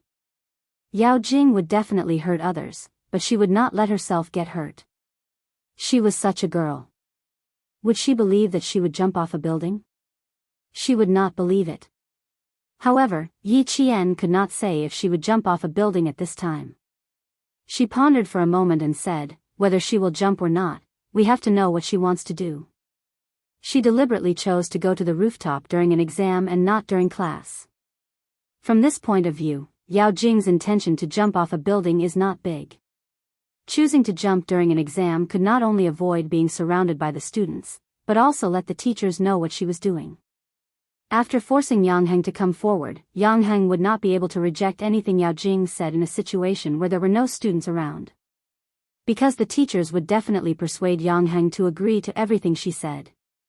In order to prevent her from jumping off the building and the students from getting into trouble on campus, all the teachers would persuade Yang Heng to promise her everything. Yang Heng strode towards the rooftop, his eyes flashing with a trace of mockery. He whispered to Yi Qian, that's right, I have to know what she's up to. You took more than 10 days off, but she didn't even try to jump off the building. The moment you came back for the exam, she tried to cause trouble. Yi Qian, I can tell you now that I didn't make it after I showed up. I even had to ask you to come up here. This is indeed possible. Yi Qian raised his eyebrows. He stopped at the staircase leading to the rooftop. I won't appear for the time being. I'll wait for her to make her move. Yang Heng nodded. He took a few steps up the stairs and disappeared before Yi Qian's eyes. The weather in November had turned cold. When the wind blew, the chill crept into one's neck. The wind on the rooftop was very strong. Yang Heng, in his blue and white uniform, appeared on the rooftop, making the teachers feel as if they had seen their savior. Principal Chow was instructing the teachers to stay in the classroom after the math exam. When he saw Yang Heng, he immediately signaled him to go back. He had to give a few instructions. Yang Heng, something happened to Yao Jing from grade 12 class 6. Go and persuade her, but don't agitate her. Do whatever she wants to say and do as she pleases. You have to wait until her parents arrive, understand? Yang Heng. Standing in the small pavilion leading to the rooftop, Principal Chow calmly instructed, you have to remember, you have to wait until her parents arrive. Chapter 10-11. I'll try my best. Yang Heng nodded as his handsome face darkened. Don't worry, she won't jump off the building. Yao Jing, I know her. Won't jump off the building. What if she missed a step? Principal Chow sighed. It doesn't matter whether she will or not. It's dangerous to stand on the edge of the rooftop now. If she misses a step, it'll be too late. He patted Yang Heng's shoulder and said solemnly, Yang Heng, it's up to you now. Before the police arrive and before there's a life cushion, you have to hold her steady. You have to hold her steady. Okay, I'll try my best to delay it. Wait for Uncle Yao and the rest to arrive. Yang Heng's eyes darkened. If Uncle Yao and the rest were here, Yao Jing would have more support. There were more than 10 teachers on the rooftop, and 2 of them were 4 to 5 meters away from Yao Jing. They were trying their best to persuade her. Yao Jing, no matter what you're sitting here for, you must think about your parents. Think about them. We can solve anything. As long as you tell us, we'll think of a way to solve it. Why must you joke with your life? All the students are very worried. Can you come down first? If there's anything, we can sit down and talk. Sit down and solve it together, okay? Yao Jing turned her head and said to the teacher who was talking to her on the right, I want Yang Heng to come up. Also, don't get too close. If you get too close, I'll panic. Who knows, I might accidentally fall down. She immediately turned her head to the left and saw the teachers approaching her. I don't like teachers surrounding me like this. I have to stand up. If I stand up, you won't dare to come close to me. As he spoke, he really stood up. The teachers on the left and right were so shocked that they all stepped back. Sit, we'll leave. It was too scary. How could there be such a student? Even adults don't have the guts to jump off a building. Yao Jing stood up and extended one of her legs into the air. Her action scared all the teachers to the point that they almost had a heart attack. Teacher, don't come any closer. Look, I just have to lift my leg and I'll go down. With one leg in the air, she smiled menacingly. I want to see Yang Heng. I want to see him. Right away. Yang Heng is taking the exam. He is a senior high school student. You have to give him some time. Don't be agitated. He'll be here soon. I guarantee that he'll be here soon. Yao Jing, sit tight and don't move. Yang Heng will be here soon. At this time, they could only go along with her. Their hearts were in their throats, and the teacher in their eyes did not dare to do so. Everyone opened their mouths to persuade her. I want to see him immediately. Are exams more important than my life? Is it more important than my life? I want to see him, now. Right away. She screamed, and her expression was so crazy that it made the hearts of the teachers tremble. They stared at her feet, afraid that she would fall down in her agitation. Yang Heng, who rushed out of the rooftop, happened to hear this sentence. Seeing her with one foot in the air, his eyes instantly darkened. Standing was even more dangerous than sitting. Headmaster Chow was so frightened that layers of cold sweat appeared on his back. Yang Heng, hurry up and persuade Jing. She's been acting strangely for the past 10 days. That day when Yi Qian came back to school and saw you talking to her, even her expression changed. Wang Dandan grabbed Yang Heng's sleeve and said with tears in her eyes. She placed all her hopes on Yang Heng. She can jump, she really can jump. Chapter 10-12. Yang Heng lowered his head to look at her. The corners of his mouth twitched slightly as he said softly, Do you believe that she will jump? Yao Jing is not afraid of heights. Yao Jing was not afraid of heights. She sat on the rooftop of the school building with her hands on the edge. Her center of gravity was tilted backward. From this posture, it was obvious that she was secretly protecting herself. I don't know, but she is really in danger now. Yang Heng, you can't leave her in the lurch. Wang Dandan said softly, her red and swollen eyes full of pleading. Yao Jing, she likes you too much. Yang Heng pursed his lips and remained silent. When it came to Yao Jing, no matter what he did, she always had a way to force him to stand up. He walked out and said loudly, Yao Jing, I'm here now. Can we talk about it after you come down? Yao Jing, who was still in a frenzy a second ago, stopped yelling at the teacher when she heard the familiar voice. She smiled and said to Yang Heng, who was still a distance away, Yang Heng, why are you only here now? I was having an exam. Yang Heng took a few steps forward. Although he had a feeling that Yao Jing would not jump down, his heart couldn't help but skip a beat when he saw the gloomy smile on her face. Wang Dandan said that you were looking for me. What is it that you have to say in such a way? Yao Jing retracted her foot and stood on the edge of the rooftop that was less than 15 centimeters away. She laughed and said, why do I have to say in such a way? Yang Heng, how can you ask me? You have to ask yourself. Why are you asking me the same question? I'm like this because you forced me to. What did I force you to do? Yang Heng was calmer than the teacher because he knew her well. His clean and handsome face was cold, and he didn't panic at all in the face of her questioning. Is there nothing else? If there is nothing else, I'm leaving. He turned and prepared to go back to the classroom. Yao Jing saw this and screamed crazily, Yang Heng, you dare. You dare to leave. Try taking another step. The teacher saw her so agitated that her body was shaking. Almost at the same time, they said, don't go, don't go. Don't rush, don't rush. Yang Heng, come back. Don't rush her. Go with her, you must go with her. The head teacher of class 6 sprained his ankle and did not dare to go to the infirmary. He stopped Yang Heng and said, Yang Heng, the exam is not important now. Life is important. If something really happens to her in school, all of us will have to bear the consequences. Just as Yi Qian had guessed, all the teachers were advising Yang Heng to go along with Yao Jing and not be anxious with her. All the teachers tried to persuade her.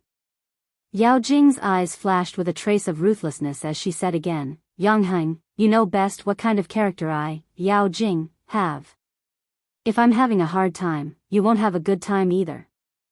I jumped down today because you forced me to my death. You and Yi Qian forced me to my death. Upon hearing Yi Qian's name, Yang Heng clenched his fists. He turned around and looked at her coldly. What did we force you to do? What does your jumping have to do with me and Yi Qian? Yang Heng. Seeing that Su Tao had no intention of going along with Yao Jing, Principal Chao said in a deep voice, why don't you soften your attitude? This isn't a small matter. Why was it related to Yi Qian again? Ever since the previous incident, Yi Qian and Yao Jing had no more conflicts in school. Why was it related to Yi Qian again? Chapter 1013. Yang Heng loosened his fist and clenched it again. He took a deep breath and said, say it yourself, what do you want? The whole school is having an exam and you're jumping off the building. Yao Jing, I know you, and that's why I don't want to talk to you. Now I'm listening, you tell me. At most, I'll skip the exam this time and spend a day with you on the rooftop. You said that I forced you to jump, so it's fine. If you jump, I'll pay with my life. The moment she said that, more than 10 teachers' knees turned to jelly. A life for a life. Yang Heng, what nonsense are you talking about? His tough attitude showed no signs of obedience. Yao Jing's eyes were filled with hatred. Yang Heng. You're really ruthless. She didn't even soften his heart. It's fine, it's fine. As long as he didn't leave, her plan would succeed.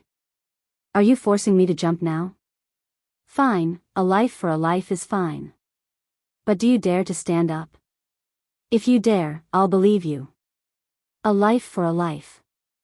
Yao Jing's voice was extremely sharp. Tears flowed out of her eyes. She cried while wiping her tears. How can you do this? How can you force me like this? Will you be happy if I jump? Will you be able to be with Yi Qian? Will Uncle Yang and Auntie Yang be happy? Yes, yes, yes, you'll all be happy, you'll all be happy. The more she said, the crazier Yao Jing's expression became. She was almost shouting in the end, but there was a strange light in her eyes. She seemed to be very happy with Yang Heng's "A Life for a Life." Yang Heng took a step forward but was stopped by a few teachers. How could he go over? A student stood up, then another student. What was this? Yao Jing, calm down. How old are you?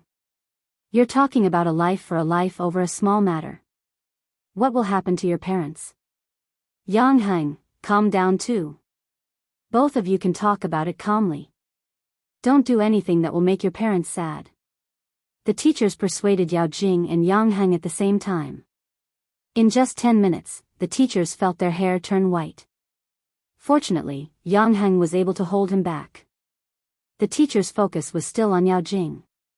He tried to persuade her until his mouth was dry and cold sweat broke out on his back. He was so nervous that his muscles were sore. Seeing Yang Heng being held back, Yao Jing's face darkened. She wanted Yang Heng to come over. Not only did she want him to come over, she also wanted Yi Qian to step forward. Yang Heng, who was held back by the teacher, glared coldly at Yao Jing, who still believed that she had done nothing wrong, and said coldly, "I don't understand what you're saying. What does your own business have to do with my parents? Why should my parents be happy when you jump off a building? Yao Jing, don't treat the things you want to do as if you were forced by others. No one forced you. It's just like jumping off a building. Who forced you? All the teachers advised you to come down, I also asked you to come down, but you didn't want to come down. Are we forcing you to do this?" Well said. The teachers heaved a sigh of relief when they heard Yang Heng's words. He had to drag it out. He had to drag it out. He had to drag it out until the parents and the police came. Why isn't he here yet? It had already been more than 10 minutes. Yang Heng, who was being stared at by Yao Jing, was speechless. The hatred in his heart grew. He gritted his teeth and even his voice was filled with malice. You didn't force me. Call Yi Qian up. The three of us will confront each other. Let the teachers see if the two of you forced me. Chapter 10:14. I'm just saying that she got into a fight with someone outside and implicated you. I'm obviously doing this for your own good, but you're helping Yi Qian instead. You even said I'm disgusting. I'm doing this for your own good, Yang Heng, but in the end, I'm still being scolded by you. Call Yi Qian up. Call Yi Qian up. On the first floor, Mother Yao, who had rushed to the school, raised her head and saw her daughter's frail figure standing on the edge of the rooftop. Before she came up, she was already screaming at the top of her lungs, "Jing Jing, my daughter." From the first floor to the rooftop, Mother Yao sprinted at the speed of 100 meters, much faster than Deputy Bureau Chief Yao. Mother Yao, who only had eyes for her daughter, lost all color in her face and said in a trembling voice, "Good baby, come down quickly, don't scare mommy, don't scare mommy, come down quickly, don't scare mommy." Mom, I'm chatting with Yang Heng. Didn't he say I'm disgusting? I just want to know how I disgusted him and how I'm not as good as Yi Qian. Mom, you should cry too. If I really fell, it was Yang Heng and Yi Qian who forced me to my death. If you want to avenge me, you have to look for them. The teacher's eyelids twitched when she heard Yao Jing's words. At the same time, she was extremely disgusted by Yao Jing's behavior. Mother Yao only realized that Yang Heng was also there when she heard this. She cried and threw herself at Yang Heng, hitting him with her fists. Yang Heng, you've caused my daughter to suffer. Now that my daughter has met with an accident, I won't let you off, I won't let you off. The teacher frowned when she heard this. Instead of persuading her daughter to come down, she blamed others for harming her daughter. The two female teachers pulled Mother Yao away and had no choice but to persuade her again. We should persuade Yao Jing to come down first. You've seen it for yourself. If she continues to stand like this, we don't need to tell you what the consequences will be. I don't care, I don't care. My daughter's accident was caused by him. Yang Heng, if you don't apologize to my Jing Jing today, I won't let you off. Mother Yao struggled and screamed. She knew what her daughter wanted. Whether or not her daughter could come down depended on Yang Heng. Deputy Bureau Chief Yao, who had arrived a few steps later, rushed to the rooftop and stared at his daughter who didn't even care about her own life. His vision darkened. Jingjing, what are you doing? Come down for Dad. Don't you know how dangerous it is up there? If you fall, do you want your parents to jump with you? Get down here. Papa Yao was much more rational than Mama Yao. As he spoke, he walked over lightly. Be good, come down with Papa first. Don't do anything stupid. If you're unhappy or feel wronged, you can tell Dad and Mom. Dad, don't come over. I'll jump if you come over. I'll jump right away. I might as well fall to my death. Yao Jing cried until her vision blurred. Mom, Dad, I don't want to live anymore. He's still helping Yi Qian. He still thinks that I'm wrong. Dad, Mom, I don't want to live anymore. I don't want to live anymore. Yi Qian, get the hell out here. Get the hell out here. Are you happy now that you forced me to jump off a building? Come out right now. Yi Qian, yes, yes, yes, and that devilish girl. What are you teachers waiting for? My daughter, get Yi Qian out here. Get her out here. Get her out here. After Yao Jing shouted, Mama Yao continued to shout. The mother and daughter's voices were each louder than the other. As for their expressions, the older one was crazier than the younger one. Papa Yao turned around and glared at his wife. He said in a low voice, get our daughter down here first. Instead of persuading her properly, you're adding fuel to the fire. Chapter 10-15. Principal Chow was so angry that his temples were bulging. He had no choice but to instruct the teacher to bring Yi Qian up. Let Yi Qian come up and urge the police to find out where they are. Principal, it's useless even if Yi Qian comes up. Teacher Tong, who had been silent all this while, said with a sullen face, you should be able to tell that Yao Jing is forcing Yi Qian to come out. This obviously had nothing to do with Yi Qian, but she kept mentioning Yi Qian. Teacher Tong's face turned cold. There's no other way. We can only let Yi Qian come up. You go find Yi Qian. Principal Chow could only compromise. As long as Yi Qian came down, everything would be settled.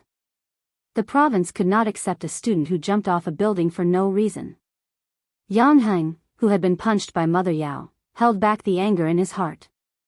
He gritted his teeth and asked Mother Yao, Auntie, ask yourself honestly. Does this have anything to do with Yi Qian? Does your daughter jumping off a building have anything to do with her? Don't go against your conscience. How is it not related? Now that my daughter is in trouble, my daughter asked her to come up. She dares not to come up. Yang Heng, do you want to see Jing Jing jump off the building? Tell me. Do you want Jing Jing to die? How could Mother Yao remain calm when she thought of her daughter jumping off a building? She scolded whoever she could find. After scolding, she cried out her daughter's name. Jing Jing, don't do anything stupid. Mom will ask Yi Qian to come up and apologize. You can't scare Mom. Don't scare Mom. Yi Qian was like Yang Heng. He did not know why he had to apologize to Yao Jing. You don't have to say anything. Just listen to her. Teacher Tong led Yi Qian to the rooftop. She gently reminded him, Yao Jing's mother is here too. Yang Heng was hit by her a few times just now. You have to be careful. Yi Qian's expression was much lighter than before. He was not sure if Yao Jing would jump off the building or not, but now, he was sure that she would not jump. I'll answer whatever she asks. I won't take the initiative to speak. That's right. If she asks, just answer. What's there to apologize for? Regardless of whether she's wrong or not, just bear with it for now. We'll settle this matter slowly after they come down. Teacher Tong's thoughts were the same as Principal Chow's. The school would definitely not accept a student like Yao Jing and would advise her to drop out. It was 9:40 a.m., almost half an hour after Yao Jing ran to the rooftop. There were still 20 minutes before the math exam ended. Yao Jing secretly glanced at the first floor. The police had not arrived yet, and there were no escape mats. But the person she was waiting for was not here yet. Yi Qian was not here yet. Mother Yao cried as she leaned against the teacher. She urged her daughter to come down quickly and blamed Yang Heng for not helping her daughter at all. He disregarded their friendship of more than 10 years and instead helped outsiders to bully her daughter. Can you stop talking? Father Yao, who didn't dare to approach, gripped his phone tightly. As he dialed the number, he warned his wife not to say anything that would hurt his daughter. He called the police station and asked them to send someone over as soon as possible. Yi Qian could feel the tense atmosphere on the rooftop. It was all because of Yao Jing. Everyone was tense, afraid that she would come out. Why are you really here? Yang Heng looked at Yi Qian and frowned. He whispered, something's not right. I just said that I'll pay with my life. She seemed very happy. Yao Jing was happy to pay with Yang Heng's life. Yi Qian frowned. What is she trying to do? Is she trying to jump off the building? Is she trying to force you to jump off the building? If that was really the case. Yao Jing's mind was too twisted. It was completely abnormal. Chapter 10:16. I thought so too. Let's go take a look. Yang Heng didn't let Yi Qian go alone. He walked in front and led Yi Qian over. Yi Qian and I are both here. Ask whatever you want. Mother Yao heard Yi Qian and immediately turned her head. Her gaze was as sharp as a knife. Yi Qian, my daughter is in trouble. I don't care whose daughter you are, I won't let you off. Yi Qian looked at her indifferently and said coldly, fortunately, the teachers are here. Otherwise, I wouldn't be able to explain myself. How can you blame others for jumping off the building? The director's wife is still the same as before. She's used to confusing right and wrong. I don't care how powerful you are. If my daughter is in trouble, I'll only look for you. Mother Yao shouted fiercely. Then she cried and said to Yao Jing, Jing, they're here. Can you sit down and talk? Can you come down and talk? No, she couldn't sit down, and she couldn't come down. It was still too far away. She had to let the two of them come closer. Yao Jing's eyes flashed with a trace of malice. With a hoarse voice, she said, you two are here. You're finally here. Yi Qian, you're happy today, aren't you? You must be happy to see me jump off the building. As long as I jump off now, no one can stop you from being with Yang Heng, right? Jing. Do you want me to jump with you? Mother Yao cried until her voice was hoarse. At this moment, she didn't have the authority of an office manager. She was like an ordinary woman who was worried sick for her daughter. Yao Jing didn't look at her parents again. She only stared at the two people who were a few meters away. Tears flowed from her eyes, but she was smiling. I want to ask you. I have a lot to ask you. Yang Heng, do I really disgust you? Do I really disgust you? As she asked, she stepped a little closer to the edge of the rooftop. It seemed that Yang Heng's answer would disgust her and she would jump immediately. Yi Qian, who had been keeping her by his side all this while, narrowed his eyes slightly. It turned out that she really didn't want to jump off the building. She carefully maintained her center of gravity and leaned forward. The teachers on both sides did not leave. When they saw Yao Jing standing at the edge, their hearts almost jumped out of their throats. They signaled Yang Heng with their eyes to let him follow Yao Jing. No, Yang Heng answered coldly and emotionlessly. Yao Jing smiled as she combed her hair that was messed up by the wind and sighed, it's too far, and I can't hear you clearly. Yi Qian, we have a lot to talk about. How about we chat before I jump? Something's not right. Yi Jian raised her eyebrows and said indifferently, okay, let's chat then. Yi Qian. Yang Heng lowered his voice and frowned, she must have something else on her mind. I know she must have something else on her mind. Let's see what it is. There are still 20 minutes before the next exam, and I don't want to miss it. Yi Qian said casually as he walked step by step to Yao Jing's side. He looked up at her and smiled. I'm here. What do you want to say? Yang Heng walked over and looked up at her. You're here too. What do you want to say? What do you want to ask? I want to ask, since you said that I'm not disgusting, shouldn't you apologize to me? Yao Jing lowered her head and took another step back. Yang Heng, shouldn't you apologize to me? Chapter 10:17. Apologize to Yao Jing. Yang Heng felt his stomach churn.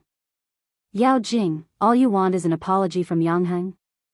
Yi Qian did not let Yang Heng speak immediately.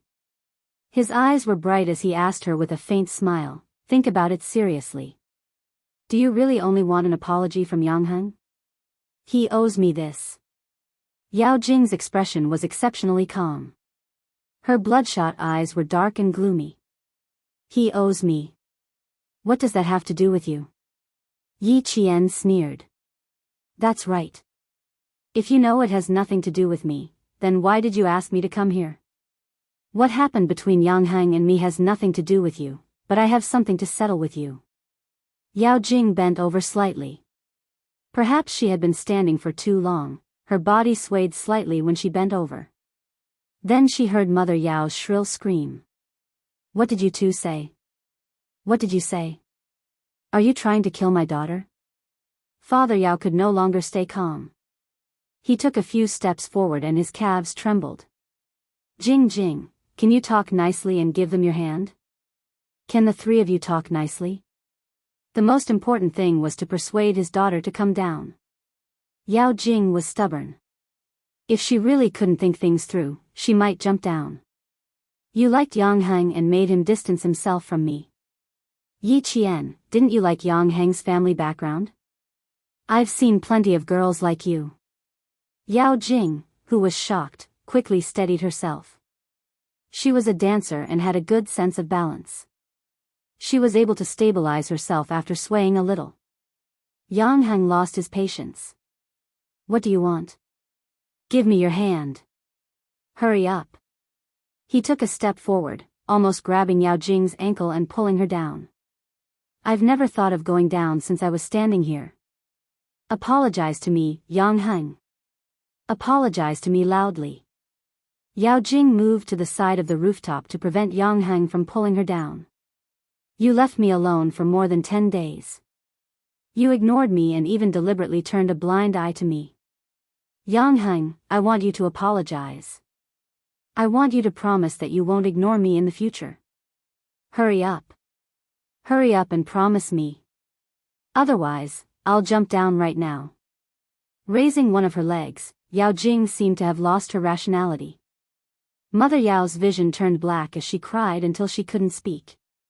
She only knew that at this moment, everyone had to listen to their daughter. Yang Heng, Auntie is begging you. Please, I beg you. Why don't you apologize? You've known each other for more than 10 years. Can't you give in to Jing like you did when you were young? Mother Yao wasn't the only one trying to persuade Yang Heng. The teachers were also trying to persuade Yang Heng to apologize to Yao Jing, but why should he apologize to Yao Jing? Actually, they didn't know why. But looking at it now, why did it feel like a student falling in love? Yi Qian, on the other hand, was very calm as he stared at Yao Jing's motionless right leg. Even when she lifted her left foot, her right foot was steady and didn't tremble at all. Her instep was tightly pressed against the edge of the roof. It was only 4 centimeters high, and she used it to stabilize her body. Using such a method to stabilize herself meant that Yao Jing had some foundation. Was she a dance student? If she was a dance student, no wonder she dared to stand on the roof and shout that she wanted to jump down. She had a strong balance and a strong support point. It wouldn't be so easy for her to fall down. Hearing her ridiculous words, Yi Qian's lips curled up slightly. Indeed, it was as he had guessed. Using such a method to force Yang Heng to submit, she was trying to tie herself to Yang Heng in school and let the whole school know that she and Yang Heng were together. Chapter 10:18. Yao Jing's thoughts were more vicious than Yi Ying's. She was more far-sighted. I apologize. I'll apologize to you right now. Yang Heng saw her walk out empty-footed again.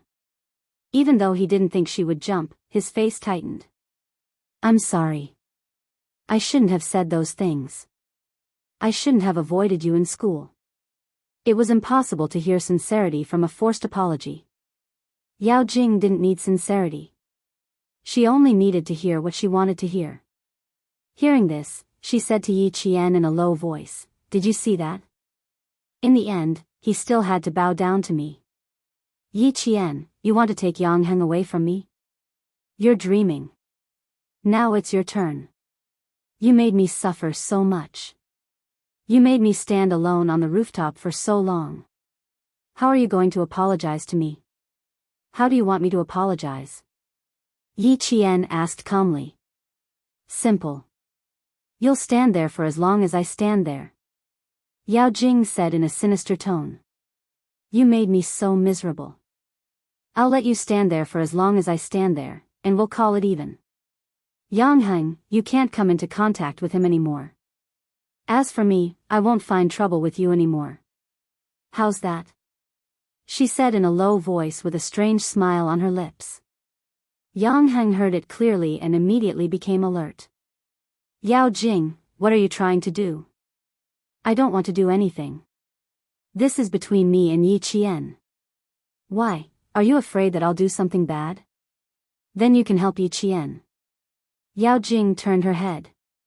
She saw the vigilance in his eyes and the worry he had for Yi Qian. A cold glint flashed across her eyes. This is my solution. If you don't agree, I'll make sure you two will never have peace for the rest of your lives. He glanced down and saw that the uniformed men were laying out escape mats. Yao Jing gritted her teeth. She retracted her gaze and said to Yi Qian, You didn't choose Yi Qian. I'll count to 3. If you don't come up, I'll jump. Yi Qian, you're forcing me to jump.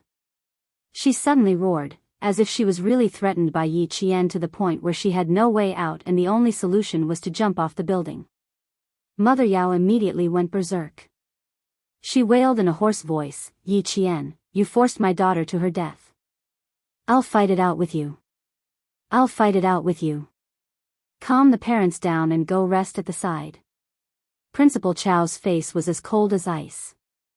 The whole family had spoiled Yao Jing, and today's matter had a lot to do with her parents. Just as he shifted his gaze, the teacher who had been trying to persuade him shrieked, Yi Qian, what are you trying to do? Yi Qian was climbing up the rooftop.